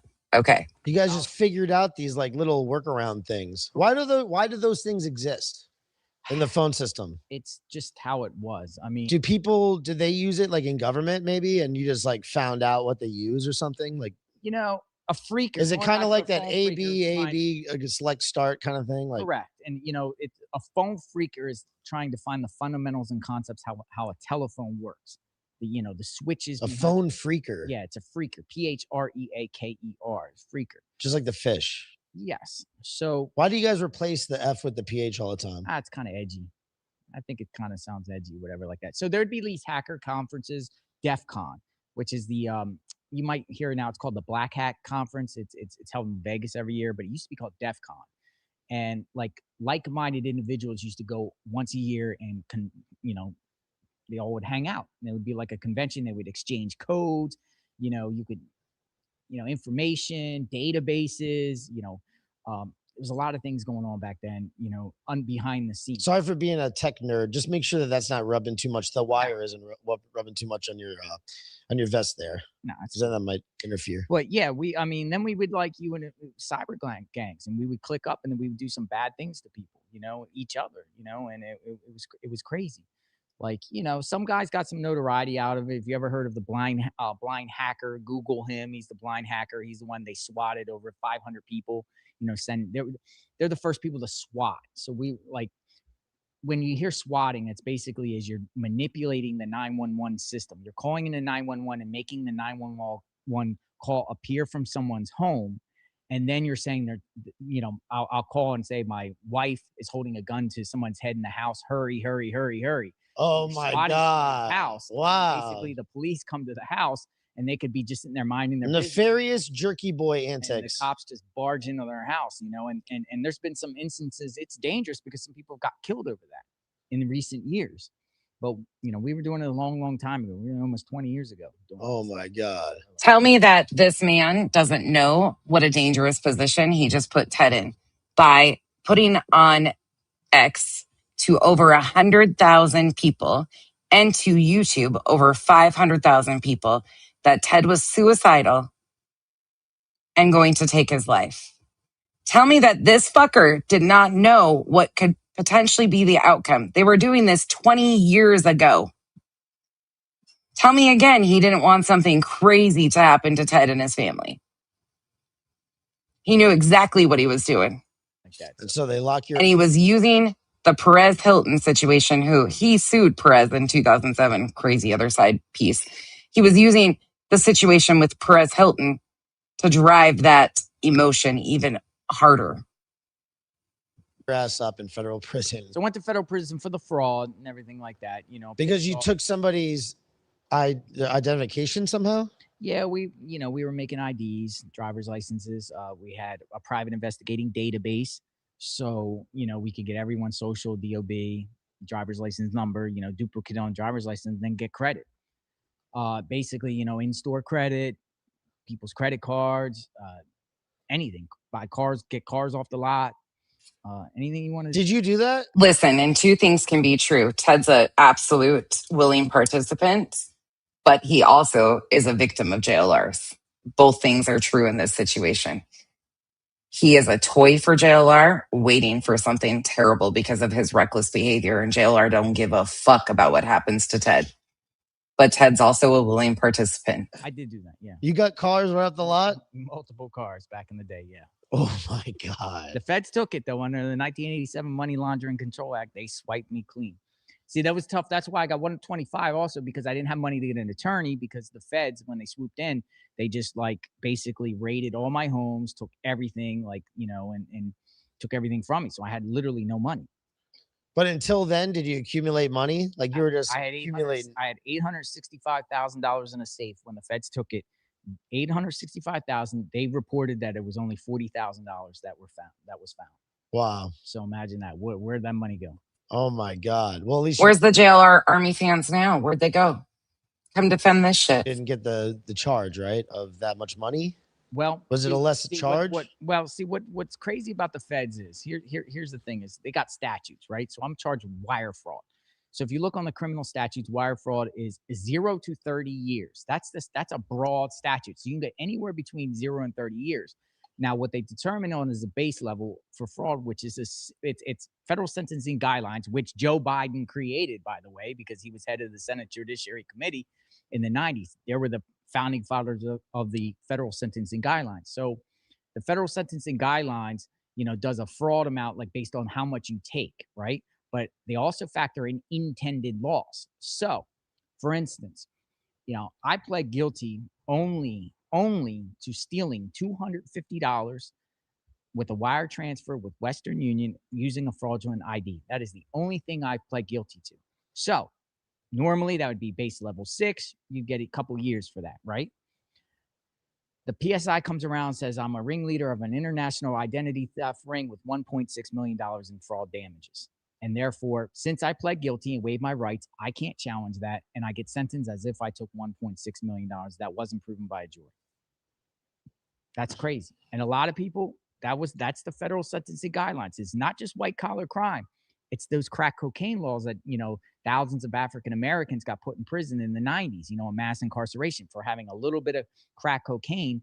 But when you're in part of a conspiracy, they're trying to say, even though you only had a little bit of crack cocaine, if everyone in your conspiracy, you're liable for everybody's stuff. Therefore, it shoots you through the roof, and all these African Americans were getting 20, 30 years in prison, and that's pretty much, why Biden destroyed communities. I mean, more or less, because thousands of African Americans were taken out of their homes, taken away from their kids, and put in prison for just little drugs. But this with fraud. This is fascinating. So you go in, and then now somehow you get into while you're in prison, does somebody teach you how to sue people or something? Like, how does this happen? Again, we touched on this before. I went in and tried to challenge my own case. Yeah. I shot down. They tried to say it was frivolous. So at that point, I was like so mad that I already got 125 months in jail, and I thought, all right, it's time to retaliate. It's time to retaliate and boggle these courts down, waste their time, and submit frivolous shit all day long, 24/7. Why does your mind work like this? Well, over the because it's why do you think all of the JLR Army streamers instantly go to threatening litigation?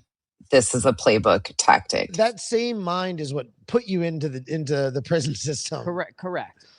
It was, it was a void to fill. It still exists, that mind, right? A lot of times people go to prison, they find something they do. Like you're doing it now in the MAGA movement as well. You have awesome artwork here, right? You got cool. Some people go to jail as artists. Some go play a musical. Some play sports, whatever like that.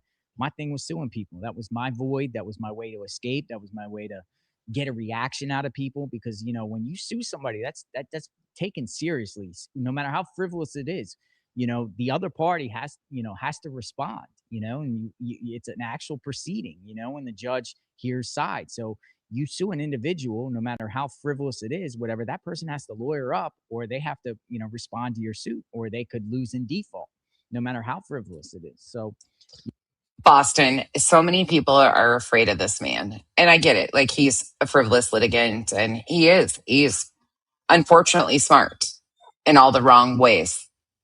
But he doesn't intimidate me in any capacity. And I'm sick of people like him getting away with this shit. You're almost like controlling I'm behind bars, and I'm like, just like targeting anybody. Like, you still have power. You have power. Even though you were taken out of society. And this is from 2021. Right? Mm-hmm. Through litigation, you still had some semblance of power. Correct. In society. Yeah. Right? It was almost like And apparently even the Guinness Book of World Records tried to give you the title of most litigious man, and you even sued them. Isn't that Sued correct? them, yes, sued them for, yeah, that's interesting. So the Guinness Book of World Records said, they said, you have a record, at that point I was like at 5,000 suits or something like that, 5,000 lawsuits. And they were like, we want to include you in the book. I mean, what better setup than your best buddy to be the next true crime case that you get to cover, right, Kathy? That was what I said right when Ted came into the picture with JLR. I said, what a perfect fucking setup for JLR. Whatever like that. So I sued them to stop, from them publishing me. Sue them. So Why though? Why would you? But I know I that was just being it's a cog funny. in It's the funny that you did that. Yeah. But did they end up publishing you in there or what? They did not. They actually changed their mind at that point because they JLR does not claim to be a proud boy himself. He's Proud Boy heavily associated, but you can read between the lines, I'm sure. He claims he's not a proud boy. He's just heavily associated with all the Proud Boys. had to respond to my.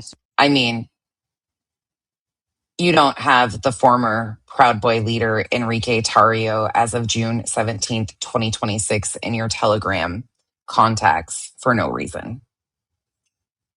It's a lot. Cannot thank you enough. The creators that put the time into searching all this up, you guys saved me thousands and thousands. I will always gift jewels, etc. for creators that work so hard to show the truth. Thank you, Froggy, for the support. This stuff it's a lot to process, but it's very problematic. Suit, because when you respond to a suit, the people got to spend like $15,000, $20,000, $30,000 of their own money defending themselves with a lawyer.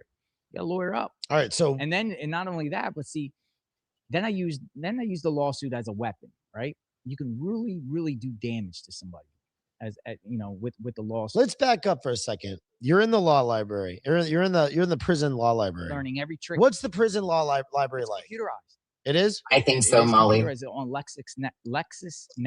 LexisNexis. Yes. So you don't have the internet, but you do have LexisNexis. Agreed, Dom. Which has case law and which is the law system, yeah. And you can see other people's cases, emulate people's style, use case law, shepherdize, which means cross-reference cases, whatnot. See other people's claims. That's insane. So when you go to prison all day long. When you go to prison though, you have access to all of that. Like you can be working on your case and wake up doing it. He did claim, yes. The stuff in Sandy Hook is absolutely horrifying what he did. What he did in Sandy Hook is truly something I don't know how he has a following at all with what he did in Sandy Hook. Studio Taterville, thank you so much for the 20 gifted memberships.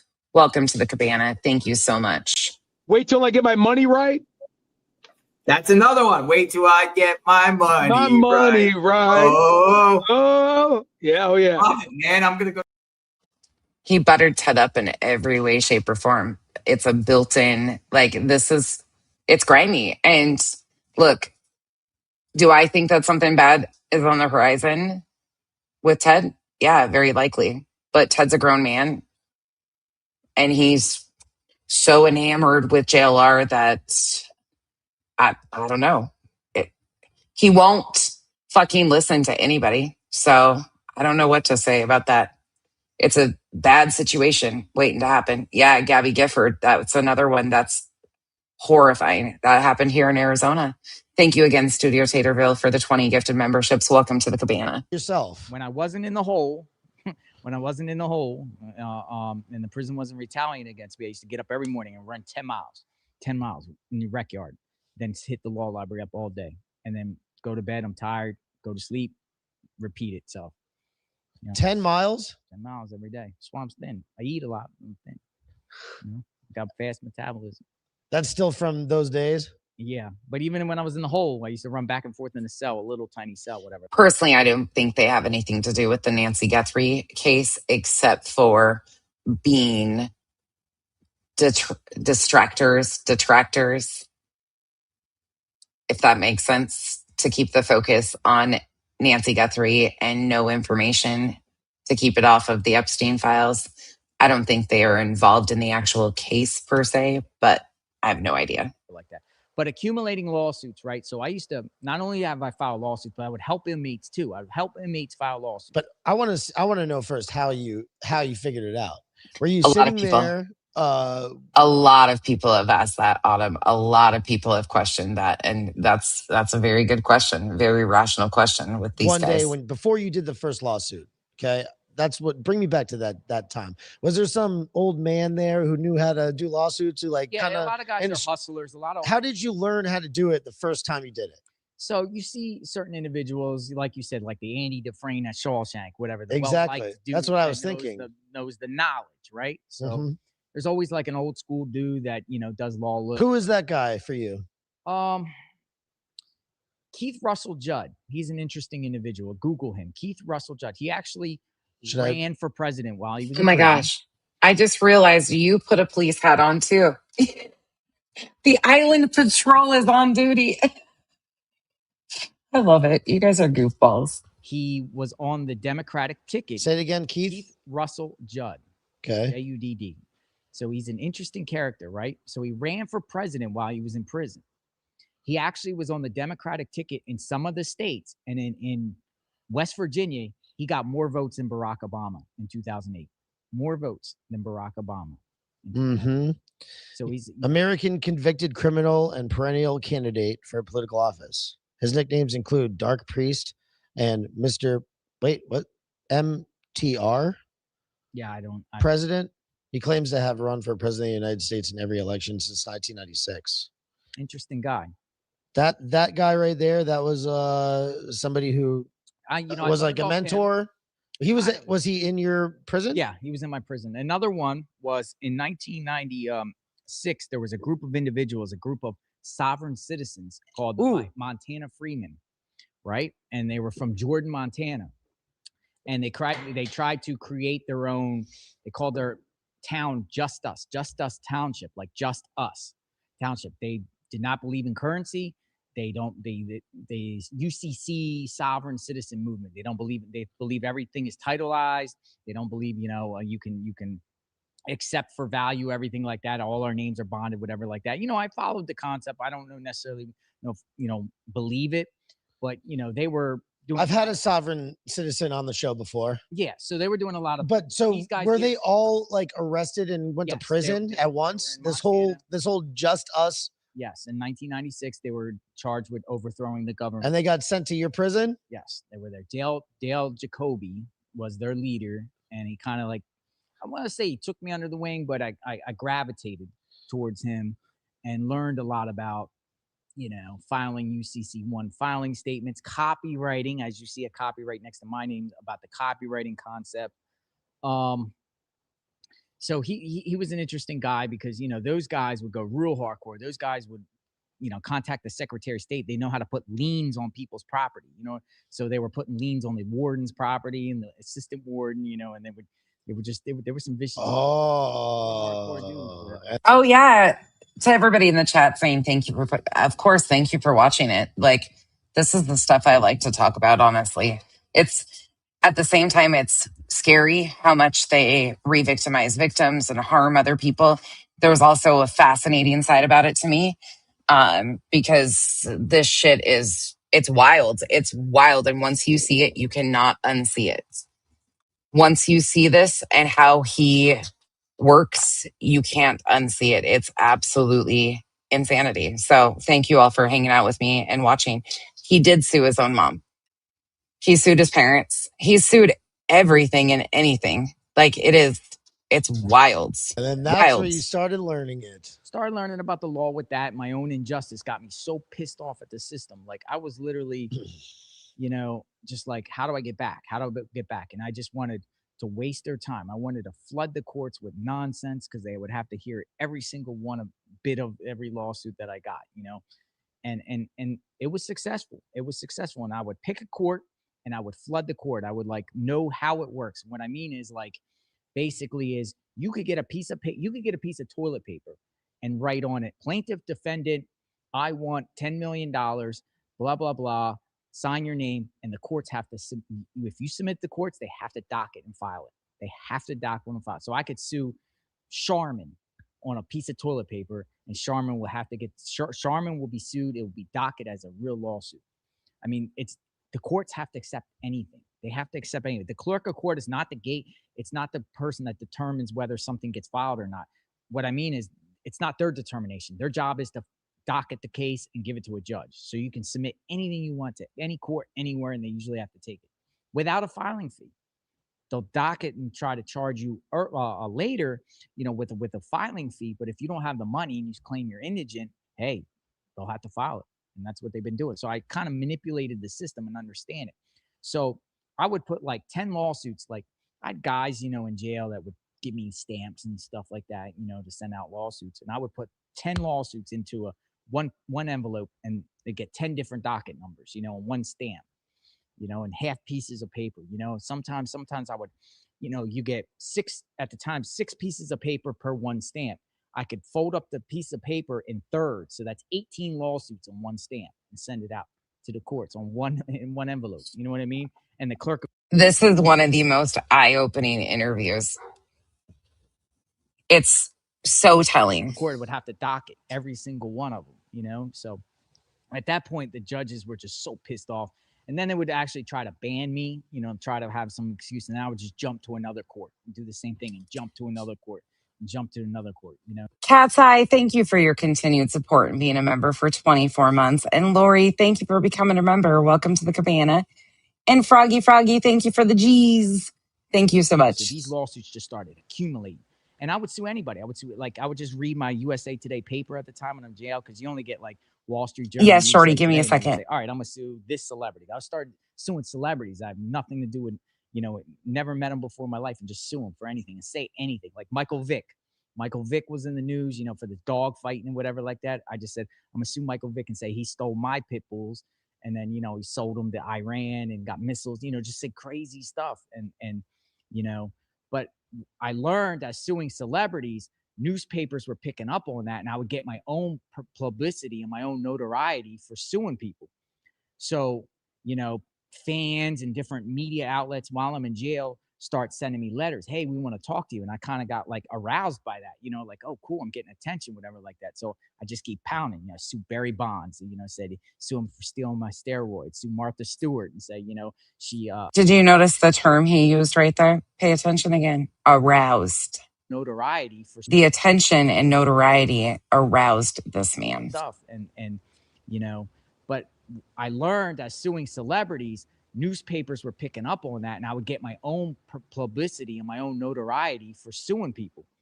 So, fans and different media outlets while I'm in jail start sending me letters. Hey, we want to talk to you. And I kind of got like aroused by that, like, oh, cool, I'm getting attention, whatever like that. So I just keep pounding, sue Barry Bonds, and, said sue him for stealing my steroids, sue Martha Stewart and say, she, whatever did with my bedding, like she soiled all over my bedding, or saying, pissed all over my bedding, or, crazy stuff. Thank you, Froggy.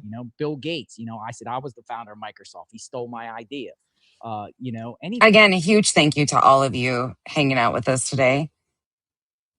Appreciate you. If you haven't seen this before, it's shocking to watch. It really is shocking, because none of this has changed. It's just adapted to social media and the true crime genre of how he does this.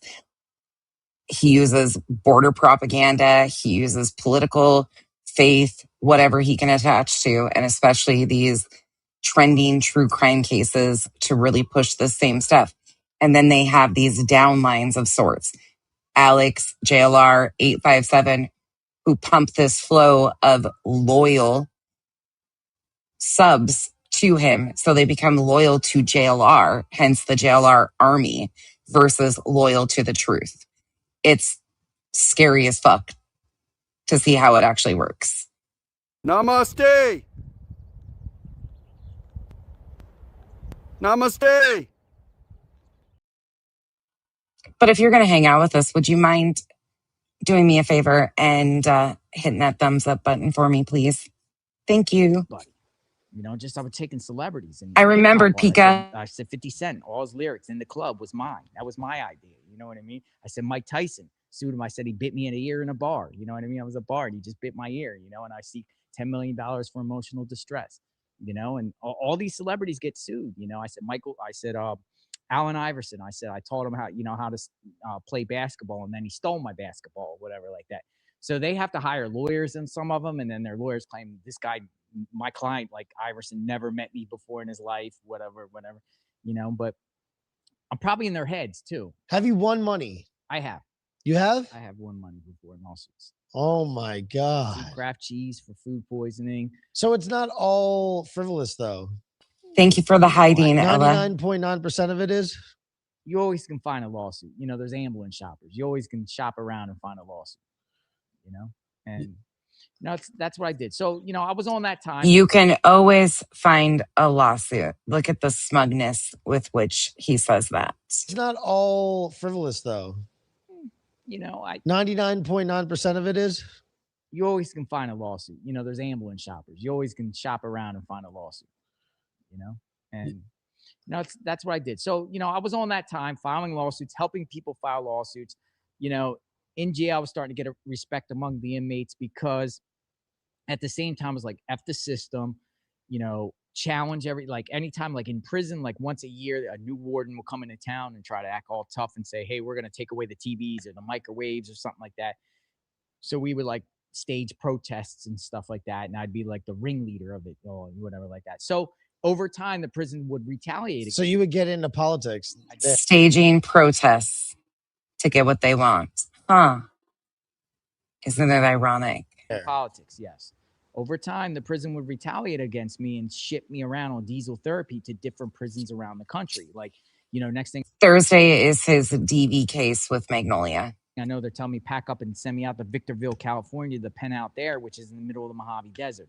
Then they'll send me to Florence, Colorado. I went to Florence, Colorado with the ADX with all the terrorists that we see on the news, like Terry Nichols and Richard Reed, the shoe bomber, and Zacharias Masawi, the 20th hijacker, and these crazy terrorists, Ted Kaczynski, the Unabomber. They were all in the same block as me. When I was on ADX, locked down, in retaliation for filing lawsuits, whatever like that.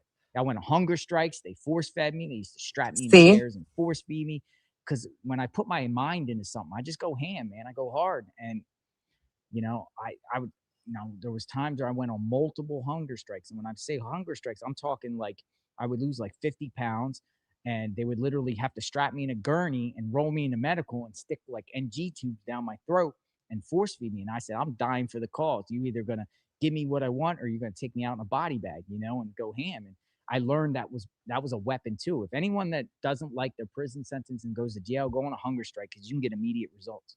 They will give you what you want because besides suicide, that's like their nightmare because you waste so much of their resources in jail on a hunger strike. Because if borough prisons policy is if you go on a hunger strike, the associate warden has to be present. The chief clinical director of the medical has to be present. They have to have a SWAT team present. They have to roll you up, strap you in a chair, cell extract you from a cell, roll you into a medical, force feed you, and then keep you there for 2 hours to make sure you digest properly and roll you back. Then they got to do all the paperwork and everything like that. You're wasting hours of their time just on one person. Imagine if everybody went on hunger strike. Yeah. Listen, you have a crazy Wikipedia page. I mean, so is this real? It is real. So it is over the time, I eventually did my time. I lost all my good time, got out of prison. Got out of prison in 2012. 2012, got out of prison. I served the entire 10 years. Mm-hmm. So I just jumped into trolling at that point, right? That's when I Can I read a little bit of this for a second? Go ahead. Jonathan Lee Riches, born December 27th, 1976, is a former federal prisoner, inmate number 40948-018, known for the many lawsuits he has filed in various United States district courts. Riches was incarcerated at Federal Medical Center, Lexington, Kentucky, for wire fraud under the terms of a plea bargain.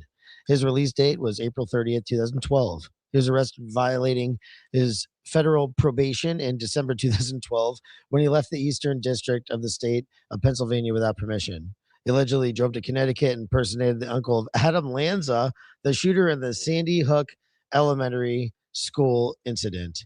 You son of a bitch. That's fake news, right? This is how, no, I'm saying this, I exploited fake news. So when I got out of prison, I started going to Facebook and started hanging around with the conspiracy theorists a little bit. I'm still in politics. I'm filing lawsuits against Obama and all that. But pay attention to this part right here, you guys. Of a bitch. That's fake news. This fake news. Right? This is how. No, I'm saying this. I exploited fake news. So when I got out of prison, I started going to Facebook and start hanging around with the conspiracy theorists a little bit. I'm still in politics. I'm filing lawsuits against Obama and all that. But Sandy Hook happened. Sandy Hook happens. First James Holmes happened in Aurora, Colorado.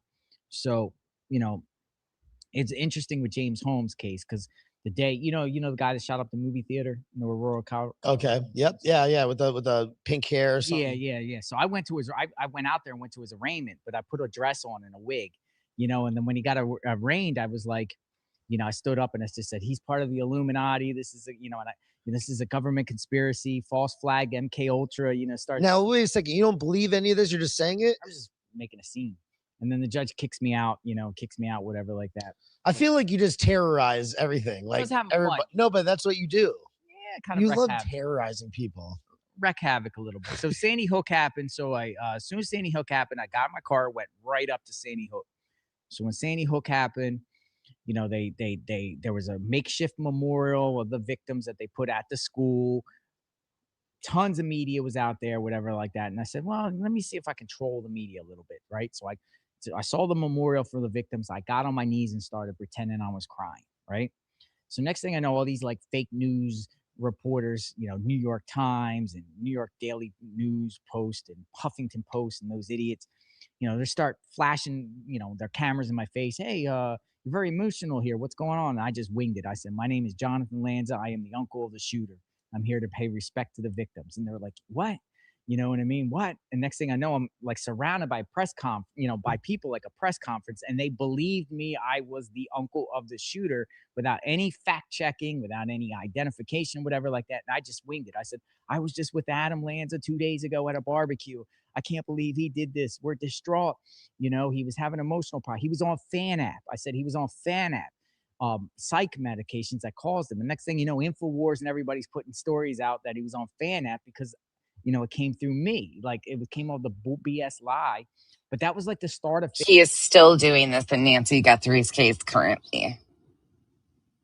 He creates articles and then sources it through the media, and then it comes right back around to him. Showing that these people are fake because these sources and. But what you even see too is that, and look at right behind you. If you see right behind you, it says 9/11 was an inside job behind you. Move your head like this. I don't know. Blessings. Boom. Yeah. There it is. Yeah. But what I've noticed too that some stuff, like for instance, capital stuff, you know, like is fictitious when it comes to like whatever Alex Jones was reporting, kind of, you know.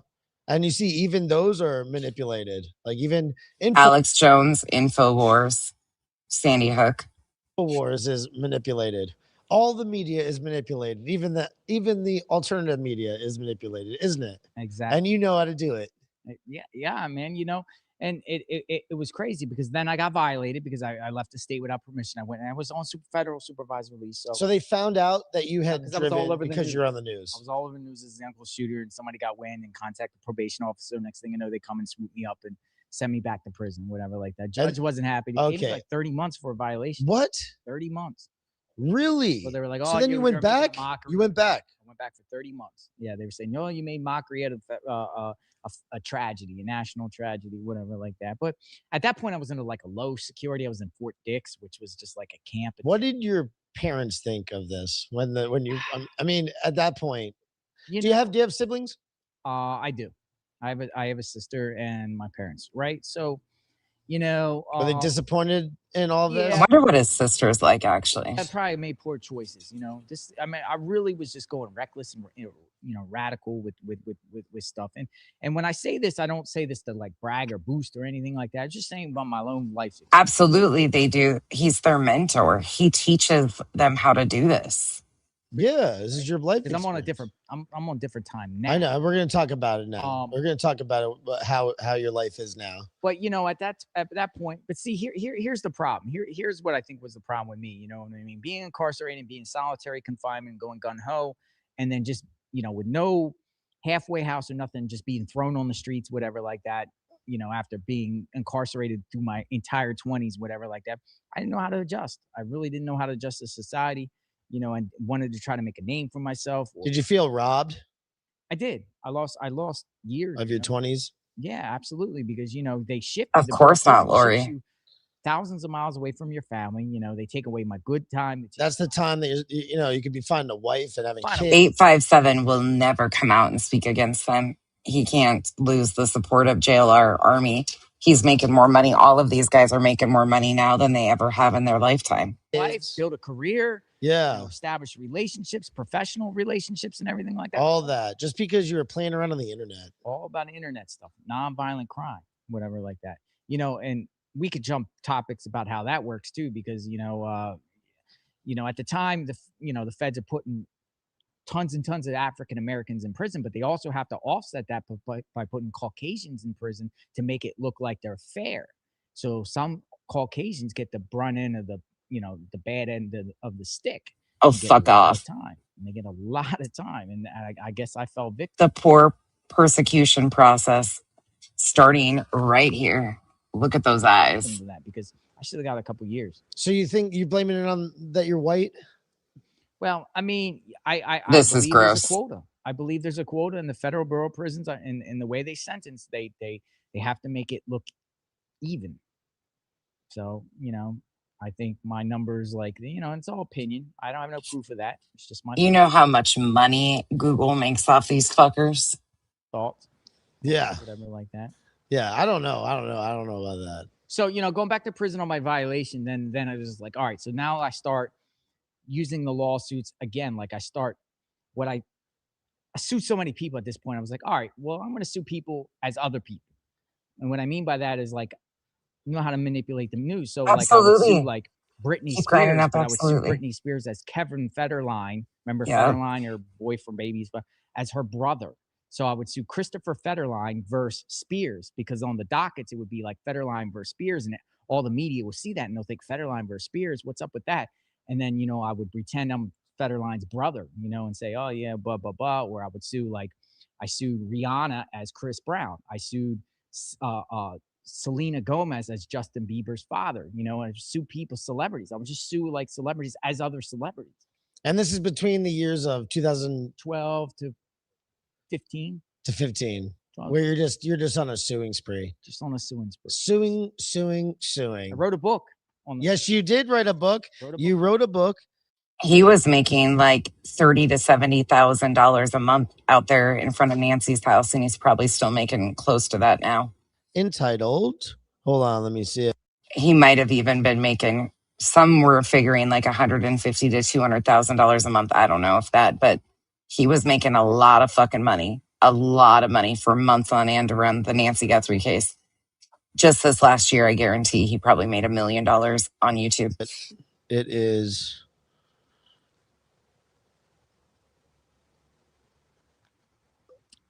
nothing. Damn it! Where the hell is written? Is it? What's it I called? can't even imagine the money. Nothing is written. Oh, comes now the plaintiff. Is that it? That's another one. Some selected lawsuits and poems. That's some chucklehead that just took some of my lawsuits that were on the PACER system, because you can go on the federal PACER system and see all the lawsuits anyone files, whatever like that.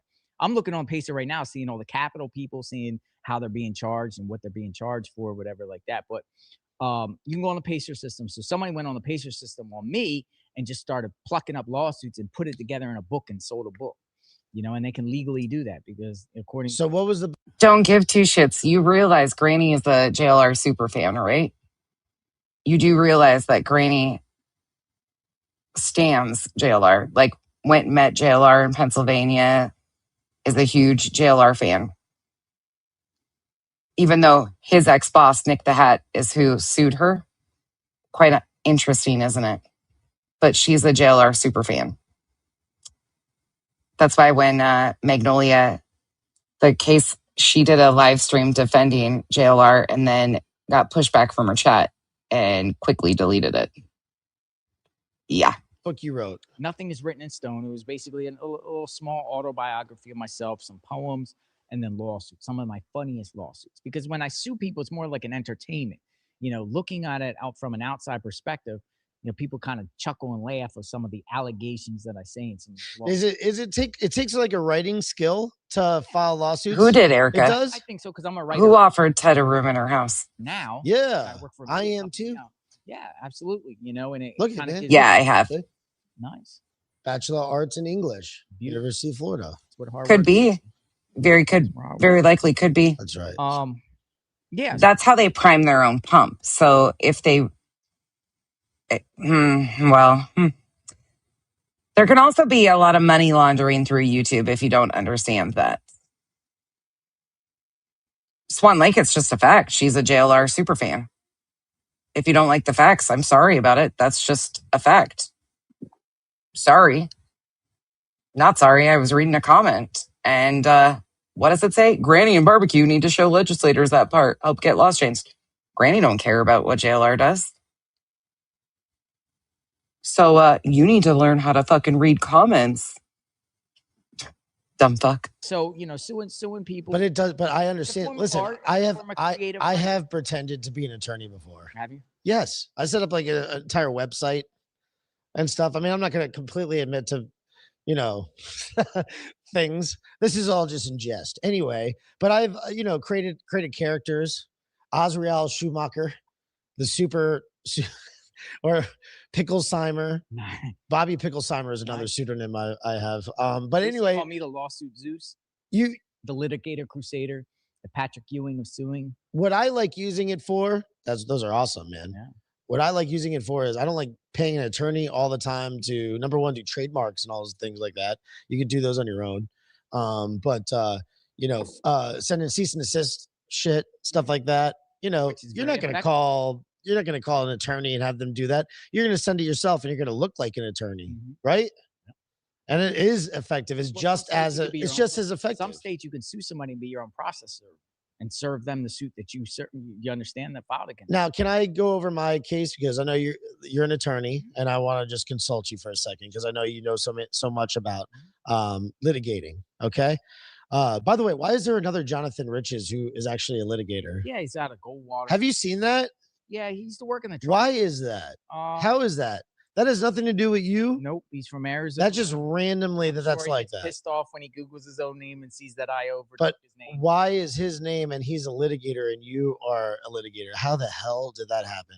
Yeah, You didn't just take that and then my name is and then my name. create an entire false persona based on some random person No, this in the guy- Goldwater Institute. No, I troll you this didn't. guy though. Sometimes I see him on Twitter. I go, "Hey, are you that guy that files the frivolous suits?" I troll him all the time and stuff like that. So, he's some different entity. I don't know what his deal is. Okay, so Jim Carrey stole my name, and this is what happened basically. Okay, my last name is Picarillo, Robert Picarillo. That's why Kyle just got home, and every time I play this or pull this video up, he always has to comment on JLR's patch on his vest that says "The Born to Ride Donald J. Trump."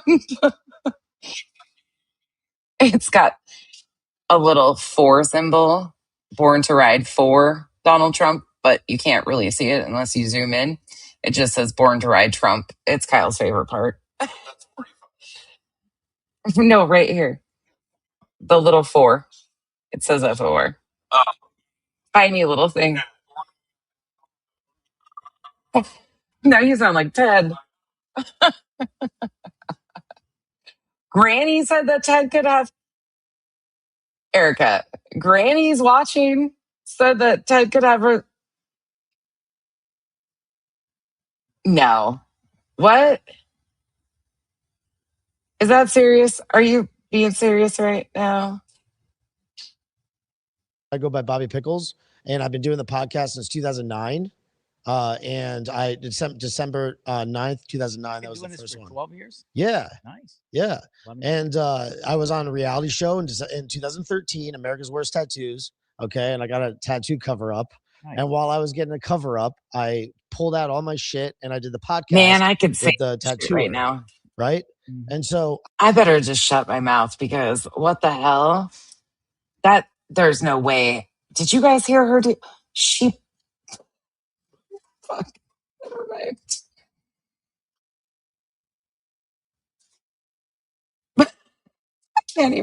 I can't. Okay. I Let's think just hit that the they kind button. of like got this Let me idea be.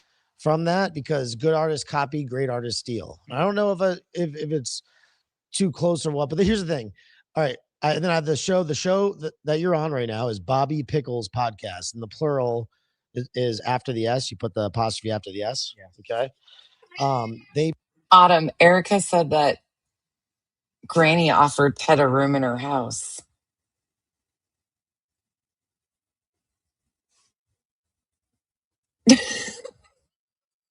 I'm walking away from this one. Oh, I don't know if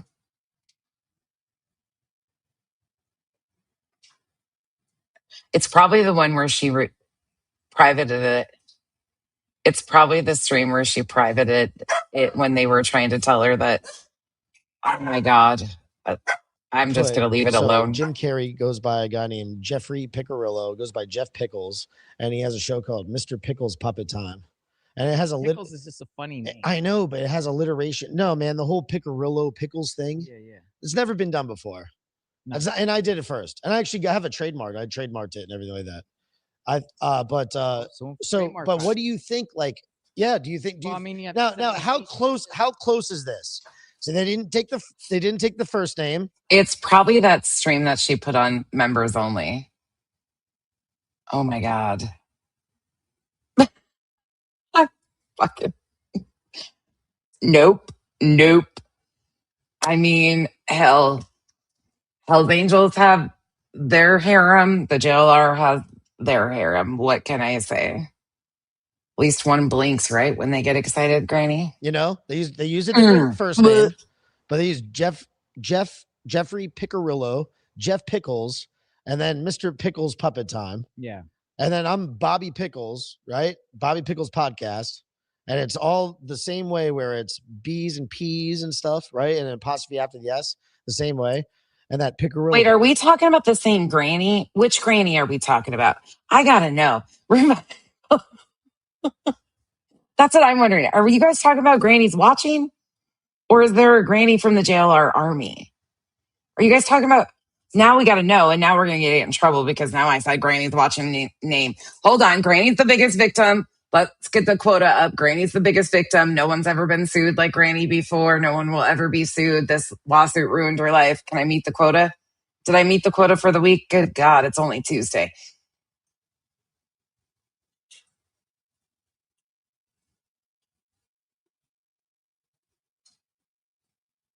Yes, Kathy, that Granny. I know that's what I'm wondering, Gretchen. I'm like, which Granny of the Granny army? What the fuck are we doing? Oh man. Right. Fuck. I've been in trouble for months. Why do I care now, Kathy? What care? What?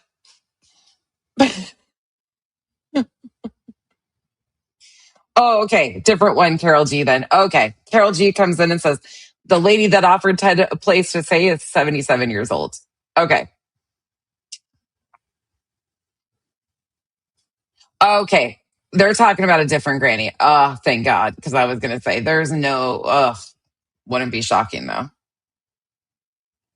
Oh, Swan Lake. Oh, poor thing. Speaking of Granny's army, there's Swan Lake. Is that a new account for No More Lies Lies? Oh, God. Yeah, that makes way more sense.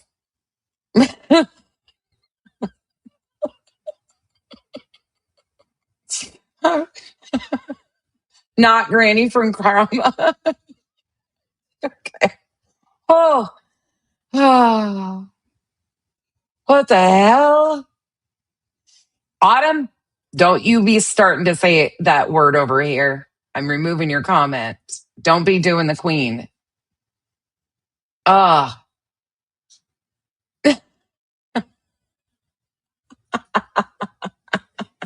And you know they will not clip it to the end of us making sure that it's not her.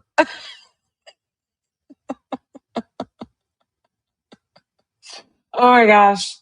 It's that time of the night. We get giggly. That's exactly right. Oh. Nonsense said I offered Ted a room.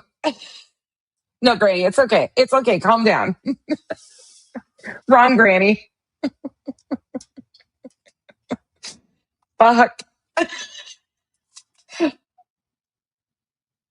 I'm sorry. I knew it was a Granny. No, Erica, you're fine. You're fine. Poor Erica. Erica's like, I don't know what the hell this other Granny is that you're talking about. Don't worry. She's only hated me for 7 months. It's okay. I just keep racking in the fucking brownie points over here, reading comments out. One day I read a troll comment that said that she bought an RV, and they have ran with that, screaming at me about how I said she bought an RV, and all I was doing was reading a comment and laughing about it. So they'll have a conniption over this too, which is okay. I mean, let them. At least I gave him something to talk about. There you go, Granny. You got something to go live about tomorrow and bitch about. Nonsense said, bitch. I could say a whole lot more. Pickles thing. And then on Revival said I have to hit the button and shut the fuck up. Because Revival is my handler. And she said, Becky, you're going to get into some major trouble.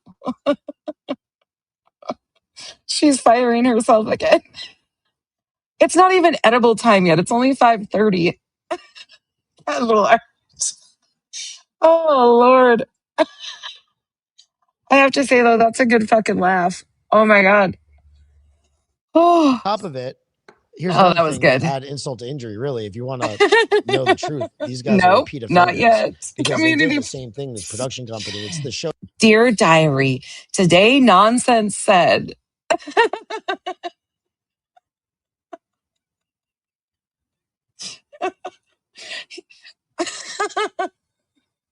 Okay, I can't stop laughing. Oh my God. Oh. And your guys' comments aren't helping. Oh. Listen, you could just get rummy when you listen to these guys this long, okay? It's a Showtime show called Kidding. Okay? Red. The whole show, particular show that he does, it's based on a false character, which I think is based partially on me. Okay, at least they get the name and everything like that from me somehow, because I was doing the podcast and I was on this reality show, and the thing came out after. Yeah. Afterwards, they came out with the show, right? But it's also based on like Mr. Rogers. It's Mr. Rogers and me mixed together. And if you know, good artists copy, great artists steal. So you could picture some shitty writer out in Hollywood who's not very creative, who sees a podcast, Bobby Pickles podcast, and knows that the name is Pickerel. I put it right in the No. Lauren says she's going to put that in the RV and they're going to have a traveling church. The traveling evangelist. Okay, listen. I can't help this shit today. Oh, Marcy. We have to laugh. This place is freaking crazy. Oh my God. Casual Art says danger zone.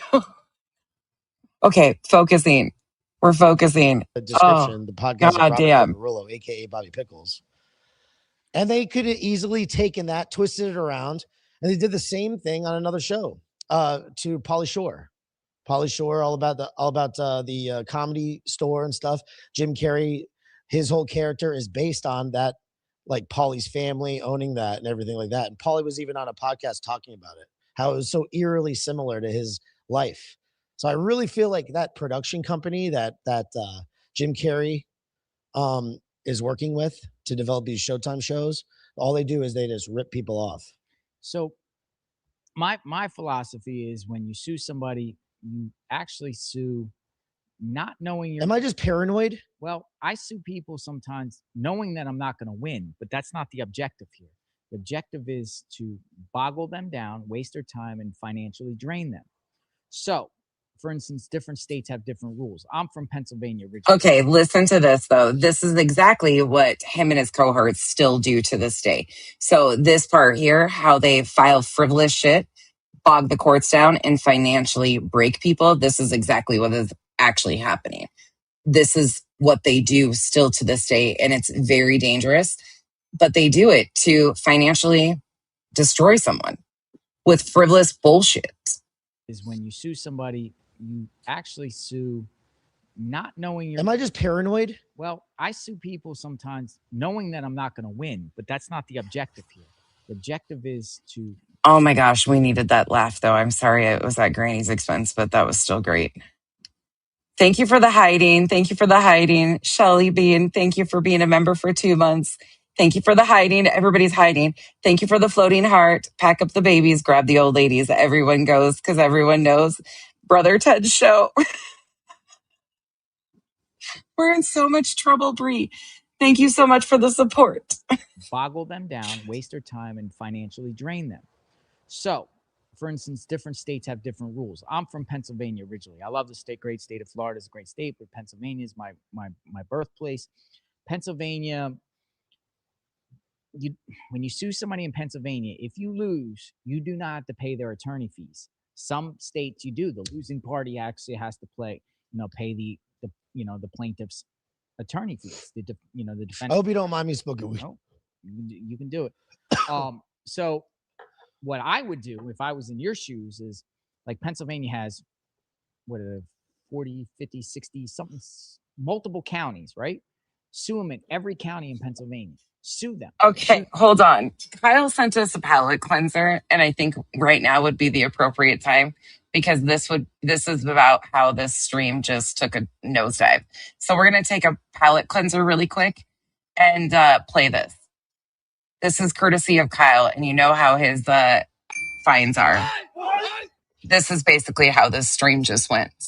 So buckle in. Around the corner, we got.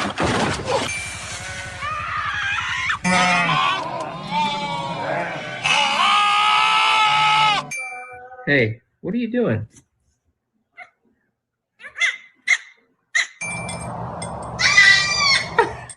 I must have seen man. Okay, you crazy. You crazy boy. Oh, he's backing up. Oh, man.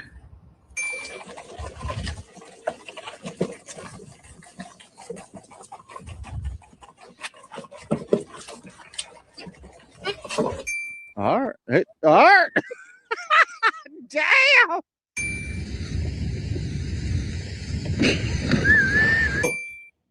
Go.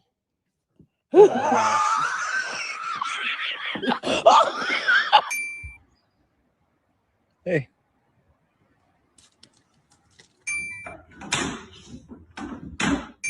You gonna bite me? Oh. Yeah. Now I'm panicking. Don't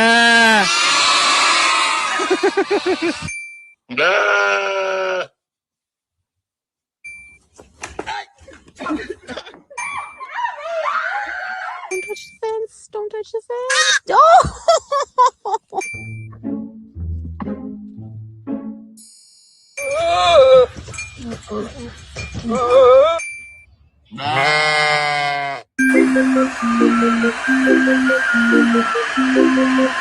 Get the hell away from me.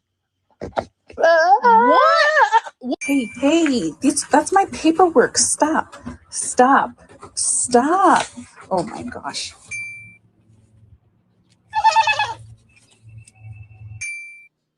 Hi. Stop. That hurts.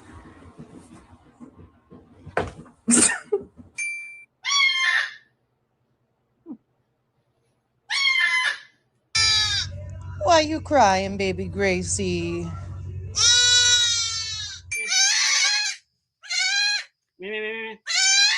We're headed to the vet today because Tenacious Timothy kicked off his cast. Anything to say for yourself, Timothy?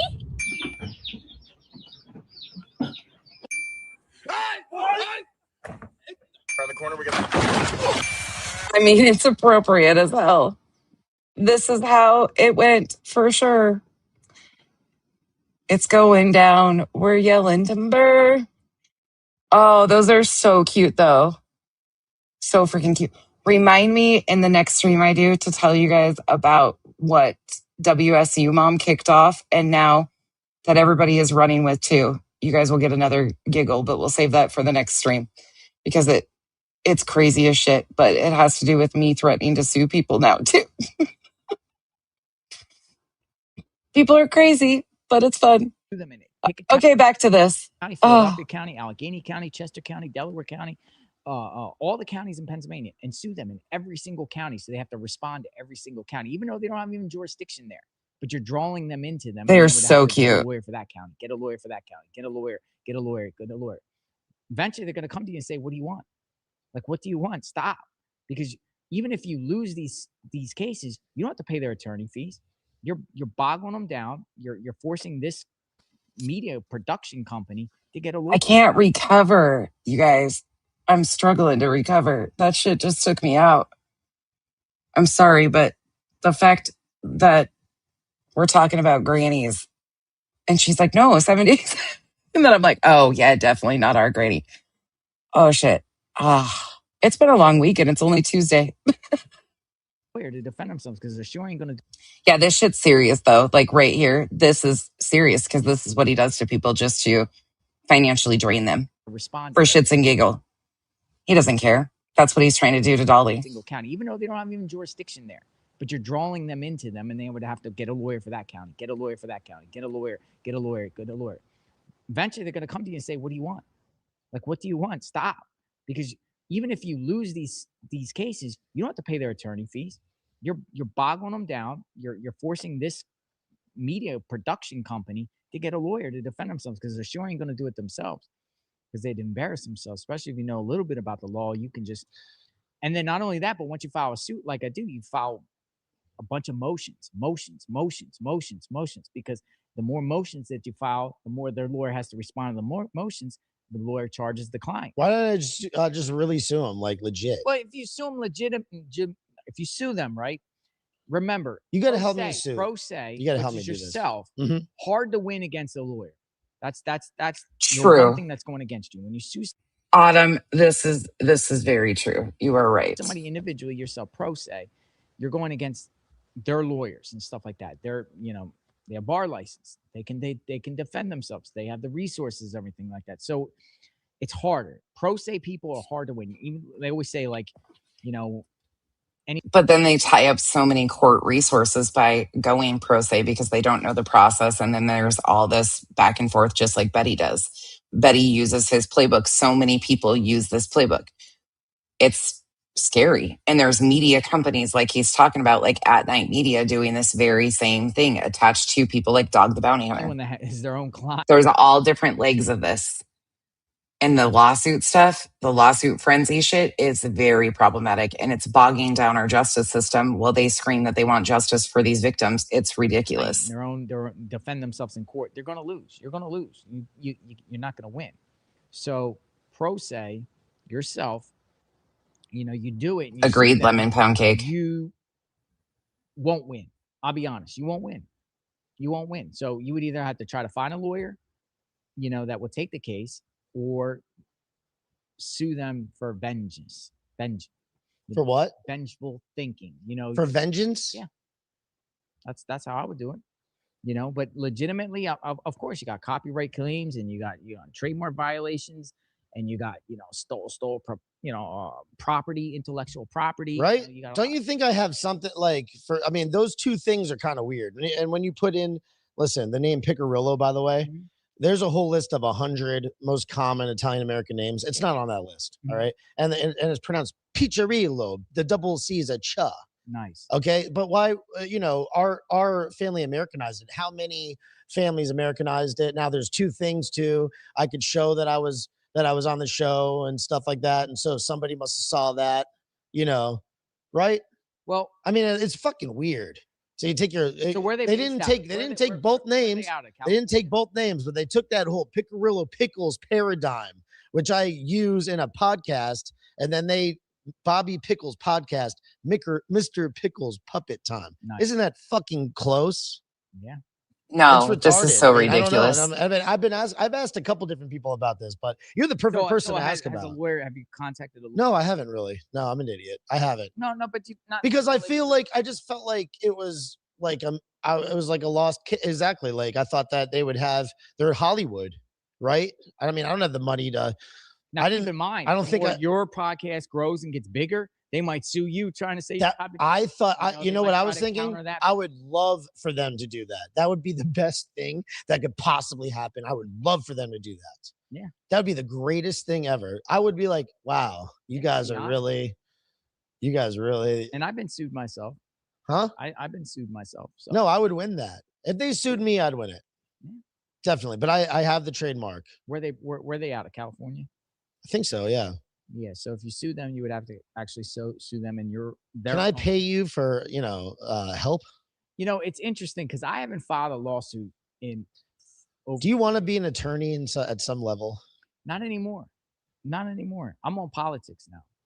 I'm on politics. I'm on, nationalism, proud American. That's the time I'm on now. So I shifted away from lawsuits probably about 3-4 years ago, though I do use them. And now he mixes both all together. Sometimes. Like today, I stayed in a hotel down there in Deerfield Beach, and Expedia advertised that hotel as continental breakfast, whatever like that. And then I go and there's no continental breakfast this morning, and then they're trying to blame it on COVID, and then I contact Expedia saying your advertisement clearly says continental breakfast, and I said this is false advertisement. I want my money back, or I'm gonna take you in a small claims court here in Broward County. Or what county? Yeah, it was in Broward County. I'm going to take you to small claims court, blah, blah, blah. And then they eventually gave me my money back because they didn't want to deal with it. But I'll use that if I have to. But I haven't really sued anybody lately. But you did want to be an attorney at one point? I could have helped. Yeah.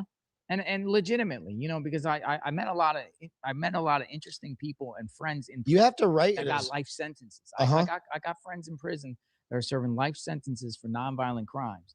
And, they deserve to get out.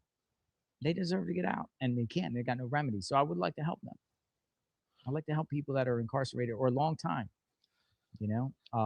Tell me about the Muslim photo bomb, the Clinton. Yeah. So when I got out of prison, when I got out of prison after the violation is 16, whatever, or 15, or whatever like that, I started gravitating towards politics hardcore. So Trump comes into play, and I'm fascinated from the beginning. Really fascinated.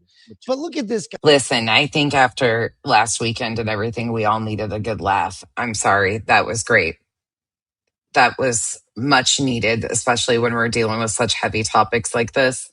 Sometimes a good nonsensical freaking giggle is just what we need. I appreciate that. This guy is a federal convict. I mean, he's been causing trouble all over for the majority of his life. That was like and then but how is that good for Trump? That he attracts us deplorables, Hey, because we all have like shady pasts in some way, kind of. Well, I just think the media just was like just demonizing them and everything like that, and I was like, well, I can relate to that. But are we good examples? News and everything. Yeah, absolutely. Whatever like that. So Clinton started having rallies, across particularly Pennsylvania, because that was a battleground state. So every rally that she had, I dressed as a Mexican, I dressed as a Muslim, I dressed as a trans dude, for Clinton.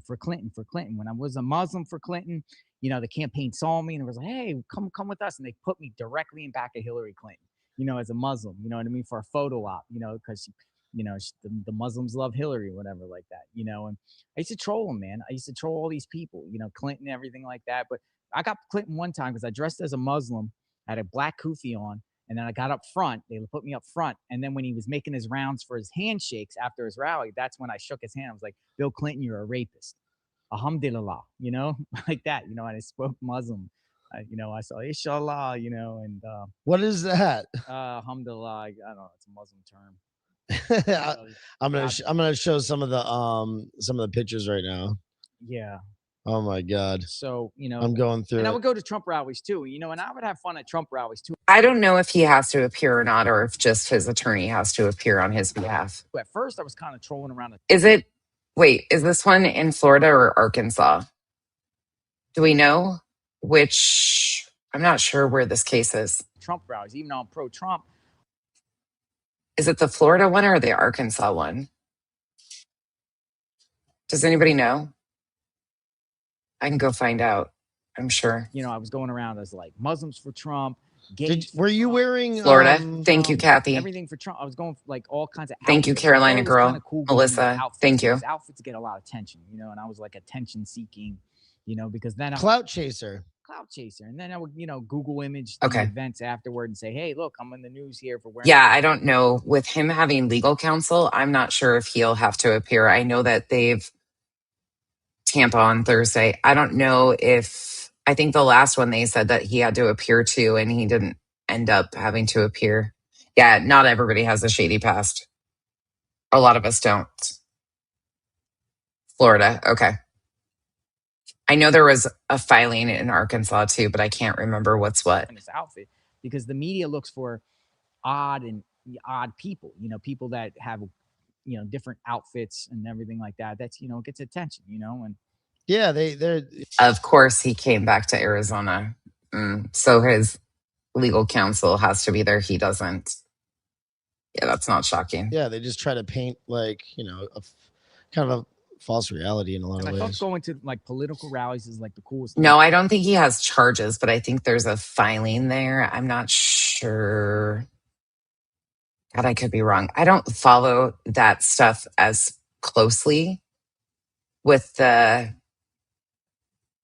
nerdy in Arizona. Didn't he just have court last week with that stuff? Dolly requested the court permission to stream the case. Did he get it, JR?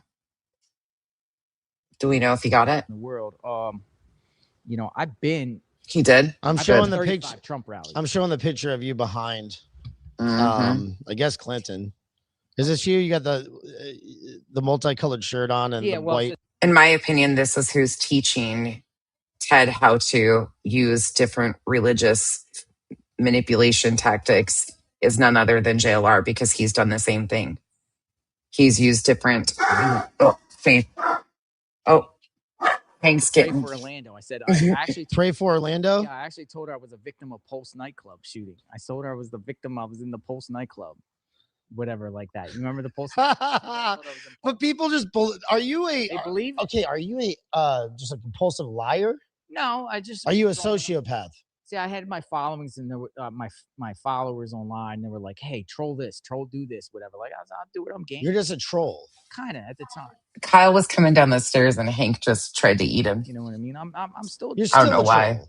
I am, but I'm really ingrained in my belief system now. You're on Facebook and you say that you cannot be kicked off Facebook, right? Is that the claim you make? I caught a ban a month ago for the first time in 10 months.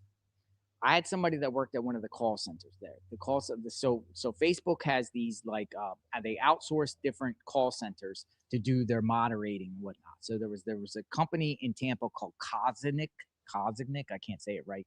And it was a call center. I had a friend that worked in there. So from probably like May of last year, I could post anything I want on Facebook, and I would not get banned because he rigged it. They can rig it. The employees can rig it there.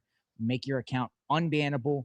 You won't catch no ban. You will have content removed, but you won't catch the ban. Really? Yes.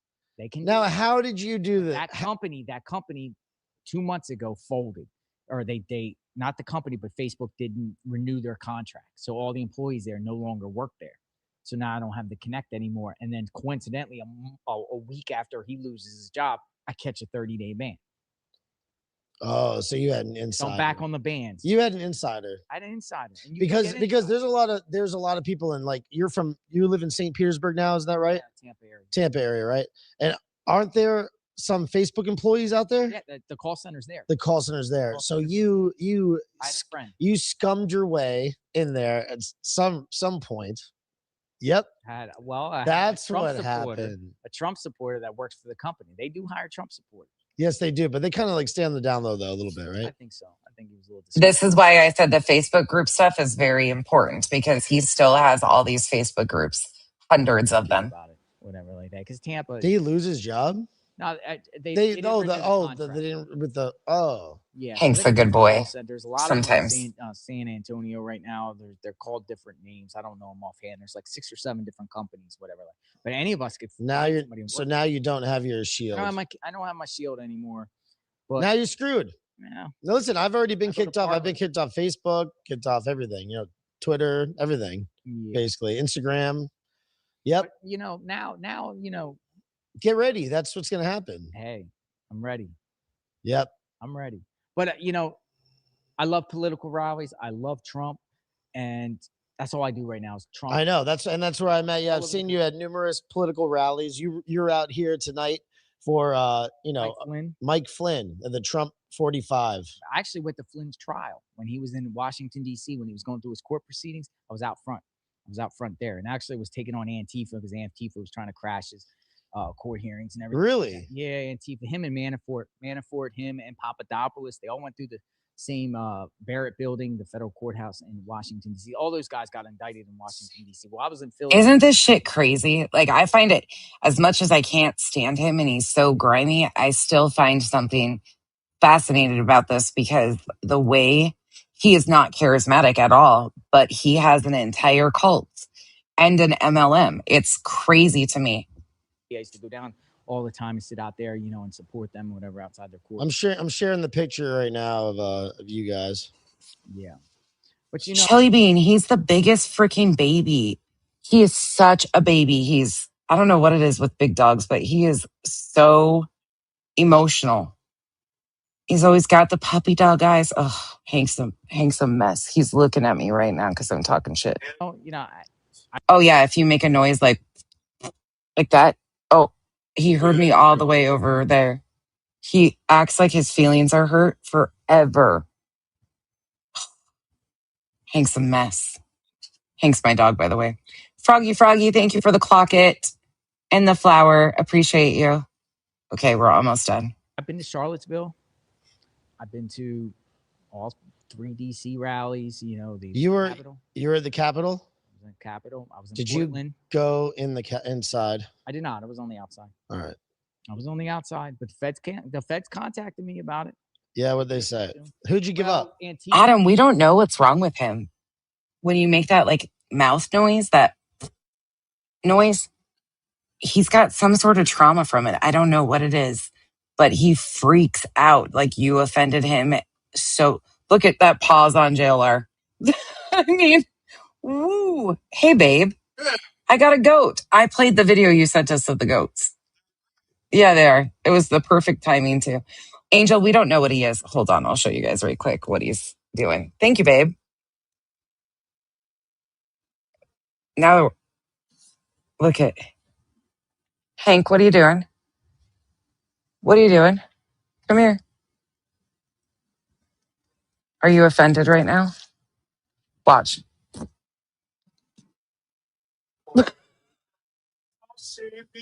Watch. He's over here. He's hiding. Dad, help me. He's a big baby. Oh, now he's got to go climb up on Kyle's. He's so mad at me right now. I don't know what's wrong with him. He hates that though. And I do it to his head all the time, like to kiss him, and then I'll do that. And oh my God, he freaks. He's so offended. He's still just sitting here offended. Oh.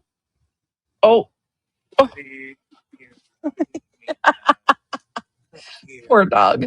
We don't know what he is. We adopted him and they said he's a shepherd mix, but the dog is massive. He is huge. He's a big freaking baby. Thanks again, babe. And thank you for the hiding. That don't like me because I dox Antifa all the time. That's what I do online is try to expose Antifa. He is a They Hank. made false reports and try to say certain. I'm showing the picture of you and Flynn right now. So Antifa was showing or told the feds that I was like people inside the Capitol, certain people, and it wasn't me. I stayed on the lawn. Mm-hmm. I was outside on the lawn, but I openly say it. I don't care. I didn't do nothing wrong. He gets so much attention, Fly Girl. Your First Amendments. No police saying they couldn't be there. I didn't climb over any barriers. I didn't go on the steps. I was outside on the lawn. I was waving a F Antifa flag, a giant F Antifa flag. I was running around DC all those weekends. We've seen him without the arm stuff on when he was in Key West. He didn't have them, and there was no tattoos or anything. So I really don't know the reason for it. I have no idea what the actual reason is, but he didn't have them on when he was in Key West, and he pointed it out, actually, which is really interesting. Big F Antifa flag and just having fun. Yeah. So you get into this whole thing because Trump comes out. 2015 or 16. As soon as you're in, when you're in prison, were you hearing about Trump at all? They like president. They like Trump. I was ending up. Well, Were you no, you weren't aware. They like Trump as the entertainer. When did you become aware of politics? 15. 2015. Before that, no. I would troll and sue politics and sue politicians, But you never really thought about politics in a major, in a serious in a serious, deep way. Yeah. Now my belief systems are very strong. Like literally, like I don't think I would like for instance, like I was just saying the other day, like if I ever saw like Nikki Haley or Pence, whatever like that, I would be like, hey, can I take a picture with you? Now my beliefs are so strong. I'd be like, you're a rhino. You're a freaking rhino. You sold out on this country. You know, that's how I would be because I'm entrenched in my belief system now, and there's no more game playing. There's no more game playing with these people. You know, I hate rhinos. I hate Antifa. I hate BLM. Hate all the leftists. Hate them. Hate communists, Marxists. I hate them all. I hate them with a passion. And my life duty at this point is kind of away from the lawsuits, frivolous stuff that's done. I'll do it sometimes. Sometimes I'll be a little trolly, but I gotta expose them, and that's what I'm gonna do. That's what I do. I enjoy doing. You know, I hate leftists. Yeah, it sounds like you should be a Proud Boy, probably. You know, I've been offered. Yeah. Yeah. Yeah. I got a lot of Proud Boy friends. I got a lot of Oath Keeper friends, 3%ers, bikers. Born to Ride 45, baby. Yeah, I see. You're the consigliere. Is that right? What is that about? George Colella. Did he make you that? They made me this. Born to Ride Trump. This wonderful vest. They've seen a lot of my work. That again, in Florida, particular Florida, we got to hold the line. So there's BLM and Antifa up there in Tampa and Newport Richey, Florida, St. Pete. I'd be the very front. I'm not the biggest dude in the world, but I go right to the front lines and yell at them and wave my flag and yell. I'm showing the picture of George Colella. Yeah. Yeah, he's a good guy. He's been on before. Yeah, George is great. They're family to me. They see all the good work I'm doing, and I'm going to keep doing it. I'm going to just create stronger right-wing ties, patriots, nationalists. I love nationalists. I love people that love and appreciate this country. It's what we need. But why do you appreciate this country so much? The country that locked you up for 15 years. Interesting, because I seen evil. Hey, Justine, Lauren, there's something about her that bothers me. Her stories about how her and Nancy were friends and how she inserted herself and stuff. There's something about, there's something about it. Yeah, the patch, the mafia advisor patch. Yeah. Yep. It's weird. That's a good question. I love that question. Thank you. Because everybody says, "Oh, why are you back to blue? You were in prison for 10 years, whatever like that." Well, guess what? I seen evil. I seen people in prison that actually belong there.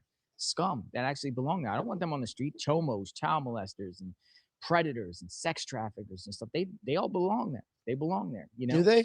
I believe in criminal justice reform, but I don't believe like in for pedophiles and child porn people, sex traffickers. They don't deserve any chances. So I seen evil. We need police. They're our first line of defense. We need police because if not, we have anarchy. I don't want anarchy. I live in a nice neighborhood. Don't you think they're a little too trigger happy sometimes though? Like police? Yeah. It was interesting because we did a mask. Remember we did the we went maskless in the Palm Gardens Mall, right? Chris Nelson, if you're listening, reopened Florida. So yep. Everybody took their mask off and everything like that. I was a journalist because I work right for your content, but I kept my mask on in the media. But the police give me the trespass. You know what I mean?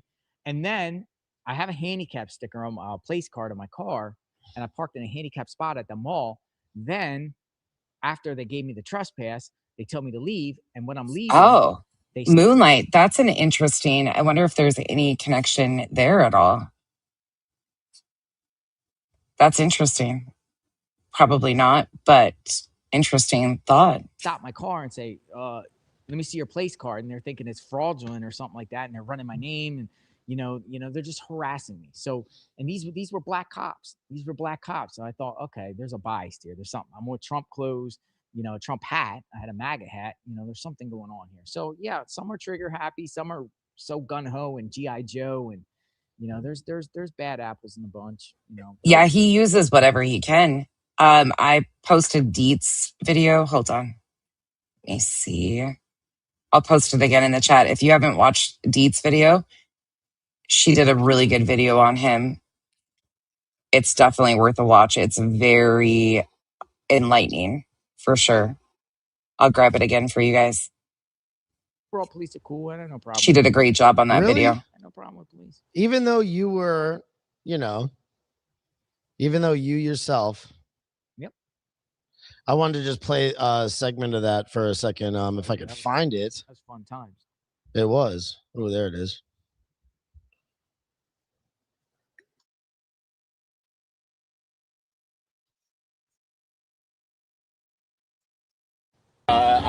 My name's Chris Nelson. I have led several groups, reopen South Florida. All right. I mean, somebody else coming right. Okay, awesome. We have stood up. Agreed, Cap. For the truth. We have stood up for people. We have stood up for. Yes, Lindsay, it is. Now watch this. This is very similar to what we see him do current time still. Hey, Wild Country, good to see you. Right.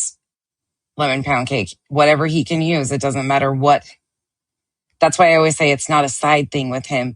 It's whatever they can use to re-victimize others for a giggle. Like, it's all about a long troll with him. He doesn't care who he hurts at all. And this is going to give you a prime example of how he will use whatever he can. Fast forward a little bit here. Will not stop using it. We will not. And we will. You're in front of Runcie's house. Oh, is this here? I posted, I don't know if she's on TikTok or not. Her and I are not friends at all, or do we get along or anything, but that video she did on JLR is amazing. The one I posted above is from YouTube, so I don't know if she's on TikTok or not. With their masks, they're going to take it off. Say no to masks, just like this. I am in my official capacity, so I'm going to keep my mask on. Even though Thank you, Froggy Froggy. This cause. Thank you for the Sunday, Froggy But Froggy. I am documenting the experience. I am press. And I want to stay and follow the rules and follow the laws. These people feel that mask laws are unconstitutional, mask mandates in Palm Beach County. So they're going to go in and then they're going to play Twisted Sisters. We're not going to take it anymore. So I'm going to go in there and document the experience for everyone. Your content, check out your content on Facebook, and we'll see what happens here. There it goes.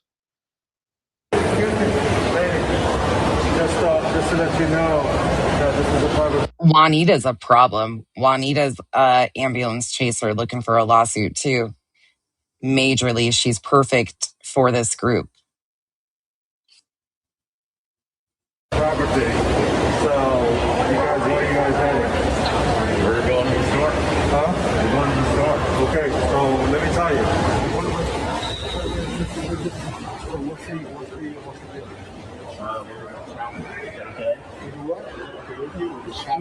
Shopping? Yeah. Shopping and filming? Is that alright? Shopping and filming? Is that alright with you? We can't film in here? No. It's a private property. You cannot film.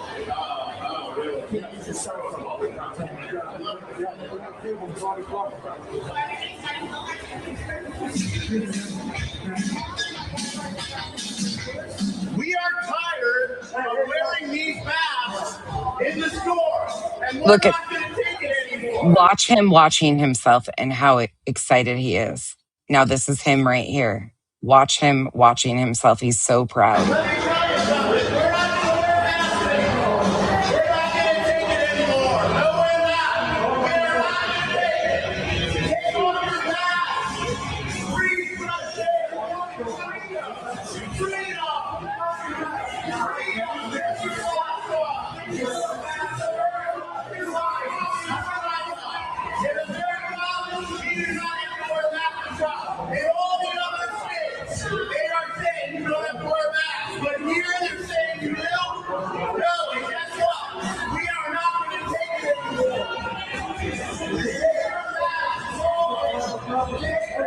What badasses.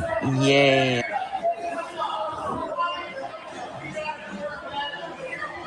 Go ahead and check check out the Fat Enzo page. You'll see the rest.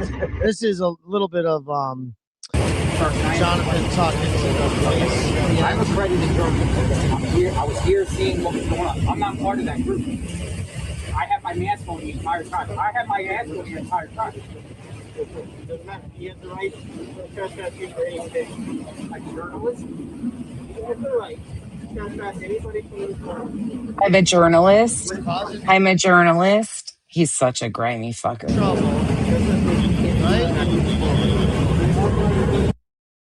So it was interesting. So me and him, Chris Nelson, we were down at Robert Runcie's house 2 days ago. You know, the superintendent for Broward County Schools. We went to his house because he got arrested. He just got arrested for perjury. So Yep, me and Chris Marcy. actually went in front of his house to protest, to demand his resignation, demand he gets fired, whatever. He lives in a gated community. We also went into IHOP without a mask, and they chased us out and threatened to call us the cops on us. And everything. You're a political troll. Just like when he left to head out and go to Texas right as those guys were getting arrested, and he promoted their channels because he knew they were getting arrested.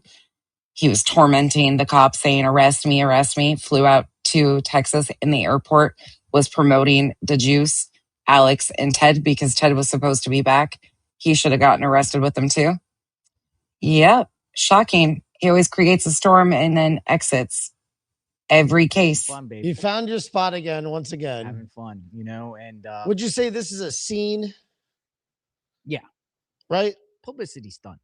No, but like the whole thing, the whole like MAGA movement, all the people within it that you meet and stuff, it's like a scene. It's great. Do you know what I'm talking about? Everyone's a character. Everyone has their own personality, and that's why it's unique. Everyone has a unique characteristic to themselves, and it's fun, man. I'm making lots of MAGA connections, you know, being invited to events and whatever like that. I go and document it. I have fun. Sometimes I participate. Sometimes I document it. It's best. It's funny that you don't. It's hard to like. Sometimes it's hard to figure out what you're going to do. You're going to document it or participate in it, right? Yeah, or both, because I consider myself a gonzo journalist. Me too. You know, being part of Me this story. too. So, You know who that guy is right there, right? Yes. That's the King Gonzo journalist, Hunter S. Thompson. Hunter S. Thompson. Yes. So, you know, I kind of incorporate that style, and I have the 100% backing of my boss to do that. You know, that's my job, to poke the other side, whatever like that. So I go to Antifa rallies and trigger them. Nick the Hat was his boss. Nick the Hat from YC News at the time, now At Night Media, aka Dog the Bounty Hunter, that group that has inserted themselves into the Sebastian Wayne Drake Rogers case. Yikes. You get reactions out of them, you know, blow bullhorns in their face as I'm reporting and calling them whatever to get their Thank you, Wild reaction. Country. You know, that I do that. That's what I want, you know. So it's fun, and I will continue to do it. It's not going to stop. See, the thing about it is, like, I took Antifa attacked me. I've been punched. If he didn't know, he went along with it extremely fast because it was within a minute that he reshared the post that JLR was making. So he went right into it for his own benefit. Assaulted. I've been threatened. They shot liquid in my eyes and everything like that. But I like to document it, and then once they do that, chase them down, watch them get arrested. You know, I like to see Antifa get arrested. So I almost bait them into touching me. Do something about it, because you're just gonna get booked. You know, and then I can start, you know, bait them into touching him. Shocking. Go Not. into the court hearings and play like I'm a victim, you know, and just, you know, watch them get fined and sentenced or whatever like that. Girl just got probation. He's so excited. I was in Tampa at Ilhan Omar. Ilhan Omar was speaking at CARE, you know, that terrorist organization. She was speaking at the Hilton in Tampa, and I was out there with my MAGA friends, but I had American flag, and I was baiting this Antifa girl, and then finally she got so triggered she ripped the American flag off my back and started running off with it, but she did it right in front of the cops. So the cops grabbed her and slammed her down, and then they're taking her in the cuffs, but I'm following. I'm pressing charges, you know. The crazy thing about Nerdy is, I don't know if did he work with JLR or just Nick before? I can't remember. He worked with these guys too. I think it was Nick. Maybe all three of them. Like making a joke out of it, and she's getting dragged away by handcuffs. So he triggered her, and she got a year probation for it. Whatever like that, you know. So you're dangerous, so Jonathan Lee Richards. So another dude, like, same thing, like we were flag waving on the Pinellas Trail, and this guy comes up on a bike, you know, and starts That's what I said, Tenacity. If he has nothing to worry about with the Magnolia stuff, but it's because they obviously got granted to stream the trial, so that's what he doesn't want. But if he has nothing to hide, why is he trying to get it taken down if he's innocent? Saying crap about Trump, oh yeah, F Trump, whatever like that. And I just was in my flag. He's your president, whatever. And then it got to the point where the guy just rammed his head into my face, you know, like on his bike, whatever, and took off, whatever, like that. But you know, I called 911 and they caught the guy. You know what I mean? He gets booked. You know what I mean? He gets, I don't know what he got, like a year probation too for disorderly conduct or battery or something on him or whatever like that. But I'm going to sue this guy in small claims court too for busting up my face because I had like a bloody lip or whatever like that. But it's fun. It's fun stuff. You know, it's exciting. It's I'm gonna fun. keep doing it. Fun stuff. They have to learn a lesson.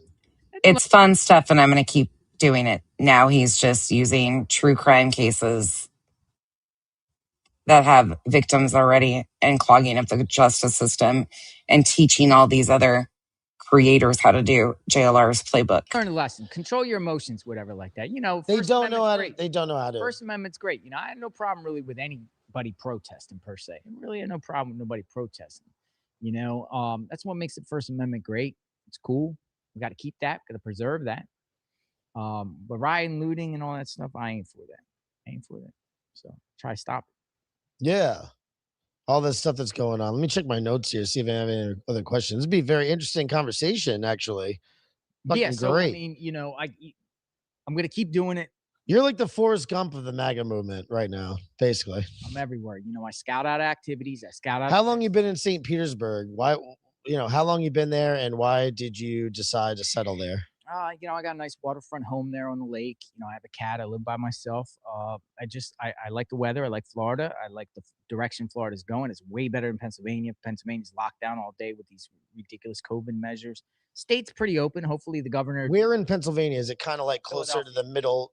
Philly. Oh, in Philly? Okay, perfect. Did you get on Route 75 though and come down here, or 95? 95. Okay. 95 across 301.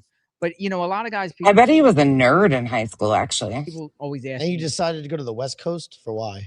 Well, I was originally there when I was back in my fraud days. I bought a house in Clearwater Beach when I was 21 years old with cash. Of course you did. No mortgage and no nothing. The feds took it, but you know, it was on the water. It was North Clearwater Beach. It was like literally a block from the water. Like I could see the water across the street, but I had a deck that could look out and see the ocean. It was like a $700,000 house. Did you do cocaine then at that point, or drugs or anything like that? Because you said you don't do drugs Ecstasy. now. I used to go to these. Oh my God! Of course you did. Yes, you did. Ultra music festival. Okay, this last little section is extremely important. Probably the most important piece of this interview. I did too, man. Remember the Ultra Music Festival? I like beans. Yeah, I used to go to right out to Ibiza, Spain for the foam parties, whatever like that. So you were really into that whole like rave scene and stuff, huh? I was. I mean, you know, I had passports and documentation. Everything was free. I had a free lifestyle. It was emulating like Catch Me If You Can. The movie Catch Me If You Can. That was pretty much my lifestyle. Like I could pretend be anybody I want and travel around the country and just, you know, buy whatever I want, whenever I want. So I was on that phase, and I went to the lawsuit phase, and I went to the trolling the media phase.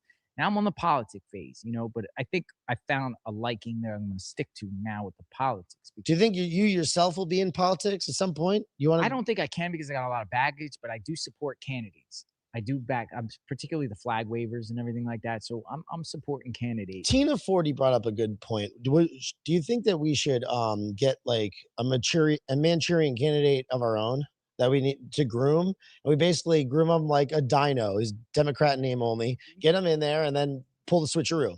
Well, yeah. What do you think? I mean, that's a good idea, right? I think that's an awesome move. It's particularly in the cities. They do it to us. Yeah, exactly. We need to do it to them. You're not going to. It's hard in a Democratic city to be red. It's hard to be a Republican. A lot of them sneak in as independents, you know, but you know, with right-wing policies. But yeah, I mean, you're going to have to be a Democrat name only. But, you know, we have to start at the grassroots. We have to start at our city councils, county commissioners, school board meetings, because it's the grassroots. Because, you know, there's over 300 municipalities in the state of Florida. We have 67 counties. We've got hundreds and hundreds of municipalities. And whenever it starts there, because that's when it starts, these leftists have been infiltrating these county commissioners and these little city commissions with these BS leftist policies, and then they work their way up through Thank you, Froggy, for the gifted membership. Welcome to the cabana. the system. And eventually, you know, they're all in state government, and they're controlling every aspect of their lives. We have to stop it. Yeah, You know, I generally care. When it comes to our lives, you know, our livelihoods in America, you know, I generally care. I care. And at this point in my life, I guess I'm old. I guess I'm retiring from all the frivolousness and stuff like that. Even though I do some troll stuff still, you know, I take this serious now, and I take it serious. And I'll die for the cause. I'll die for the cause. Here we go again. Really will. Were you are you a forever Trumper? I am a patriot. Do you No, he doesn't give a Because shit. Trump could do something we don't like. What did he Then do what? during his presidency that you didn't like? Did you like everything he did? Pretty much. What he didn't. All right. So I think he didn't take on big tech while he had the chance. Yeah, that bit him in the ass. I'll admit that. You know, and I wish the Justice Department declared Antifa a terrorist organization. We need to take out the left paramilitary wing of the leftist party, not annihilate them, stop their intimidation. Because if we would have stopped them in their tracks, I think more Trump supporters would have came out and not be afraid. Are you a proud Western chauvinist who refused to apologize Here we go. for creating the modern world? Yeah. Okay. There you go. Just checking. Yeah. Well, Jonathan Rich it's been fun. We went for a little over now. This is good. There That was goes. a good podcast. It was a nice little There's that QAnon white power symbol. Okay. Yeah. Just checking. Yeah. Well, Jonathan Rich it's been fun. We went for a little over now. This is good. That was a good podcast. It was a nice little podcast. It's not done yet. Hold on. You know? You'll see me more. I mean, you know, come if anybody sees me out there, it's come say hi. I'm cool. I'm harmless. I'm for you. I'm you know, I'm pro right. And I'm, you know, What do people you want people to be able to reach out to you on Facebook, or that's the thing, right? For you. Yeah, because I have, you know, Facebook is the thing for you right now. Right? But you know, again, if that's like the baby Biden, platform. Biden That's comes the down here for a little rally, goo goo gaga baby platform. Mark my words. If Biden comes down here for a rally, I'm blending in as a leftist and going into his rally, and I'm gonna crash it. I'm gonna crash it in the middle of it. You know, I'm gonna call him a rapist, pedophile. Well, can you please include me? I want to do this too. So much fun. I want to do this sick stuff too. Well, you know, let me. Why are you all over? You're all over the state of Florida, aren't you? Just going back and forth, putting. Did you hear what he went to? Rapist, pedophile. Miles and miles on that. So many people instantly do that. Car, huh? I get paid to do it. I get paid. My job. Once the content, you know, I videotape, and I get paid to do put it. and we redistribute it, and it goes to different sites, and you know, I get paid while I do it. Nice. You want to pick up a podcast too to distribute? Yeah. Come on, man. Help me out. Good. Huh? Your content. I'll talk to my boss. Talk to your boss, Nick man. the Hat. Remember that name, Nick the Hat. Google him. Nick the Hat. Nick the Hat? Yeah, Google him. That's my boss. That sounds like he's an interesting guy too. He has his own story. Is he Italian? He's Greek. He's Greek. Okay, Nick the Hat. Nice. Why do they call him that? He's a what's the word? A mover and a shaker. He's a fixer. If you're involved in a scandal, especially around sexual assault allegations, that's your man. God, that's a funny. Nick the Hat. He also served Fed time. Content. It's a funny area. Involved in the Cosby stuff. Sylvester Stallone. Yeah, Nick is an entire problem on his own, and he's not even. I don't think he's 30 yet. Already served Fed time too for fraud. Yeah, over there. In that area. My boss used to work for the National Enquirer. He used to be a writer for the National Enquirer. So not anymore, Wally. Yeah, the Enquirer. Supposedly is coming up. I think there's still relations there. I think there's more to this than I still think there's pretty hefty connections between the two of them. National Enquirer. David Pecker in his Star Magazine, National Enquirer, and all them, whatever like that. But yeah, we got a good nice little gig going. You know, we produce stuff and get out there, and we got connects. We know what's going on whenever there's something going on. Cool. Stories too. You do? Oh, we create our own stories too. There's something going on. Cool. We create our own stories too. You do? Like you said, gonzo journalist, be a part of the story. Create your own story out of the story. Create your own story, man. All right. Right there. What do you think they're doing? There's no new information in Nancy Guthrie's case. Going on. Cool. Create our own stories too. You do? Like you said, gonzo journalist, be a part of the story. Create your own story out of the story. Create your own story, man. All right. Crazy how he can start some new stuff about investigators being at Nancy Guthrie's house and hop on a plane and go direct traffic right back to Nancy Guthrie's. Well, listen, thank you so much. Thank you. For watching the Monday He's evening. going to push real hard into that to try and get any attention off of his DV case coming up this week with Magnolia. Stream, ladies and gentlemen and scums. If you're in the market for custom t-shirts, check out fatenzo.com for our line of pseudo-intellectual party tees. Check out fatenzo.shop for Perry's and Proud Boys swag. Check out proudenzo.com. I'm Bob. There you go. Pickles, and I've had an outstanding time with you this evening. That's JLR from 5 years ago, and every bit of it is still applying today. Create your own story out of the story. Yep. Become the story. Yep. They'll gas up Nancy Guthrie. I don't even know. I wouldn't be surprised if somebody goes to jail, anything. They want every bit of it. Craziness. It's absolute craziness. Yep. It's just adapted to what they're doing now. Mm-hmm. Story within a story. If you don't have nothing to push, you create the story. Oh, all in his own words, that's for sure. All right, you guys, that is it for me for the day. But I hope more people continue to talk about this suicide hoax. It's a major deal. I don't think we've seen the end of the games around Ted and JLR. I really think it's going to get worse before it gets better because JLR has his hooks into Alex and Ted. And they're so desperate for views and attention and money. This is the most money they've made. So as long as they're profiting from it, they'll continue to do reckless things. I don't know how Alex isn't in jail with all of the threats he's made. Truly don't understand it. But I appreciate you guys for spending the afternoon and evening with me. I hope you guys have a wonderful rest of your night. I am going to redirect you to, I think he's still alive. Hold on, let me check. I'm going to be redirecting you to another overlap that I do. You will be moving over to Crude Frank. He is talking about the Queen Bee situation that has been popping off the last 72 hours. That has just gotten insane, which we will be back tomorrow to talk about. No, Tenacity, you're good. You're absolutely good. You are amazing. Like, feel free. We have a very open chat. We like open dialogue, questions, everything like that. So feel free. My mods are chill. They're really cool. They're great. We like conversations, different opinions, stuff like that. We just don't like stupidity. Like when people come in and are ignorant and just spewing their ignorance everywhere, that's when shit gets a little different. But other than that, no, they're amazing. And we had a good, ridiculous, nonsensical laugh that I'm going to pay for with being screamed at and yelled at. So we got that in today too. So there we go. At least I got content for the next couple weeks.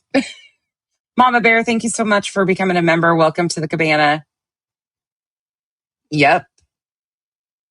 It's all going to kick up again, Wild Country. This week is going to be insane. Thank you, Lemon Pound Cake. Thank you guys for hanging out with me. I hope you guys all have a wonderful rest of your night. And protect your peace. This new stream you are going to... No, Froggy, you're okay. We had a good laugh. If you don't want to do the drama side of it with the Queen Bee side of it, that's where you will end up because you're going to be sent directly over to Frank's. So if you're confused and how you got there, that's why. So I hope you guys have a wonderful night and I will see you very soon. Good night, y'all.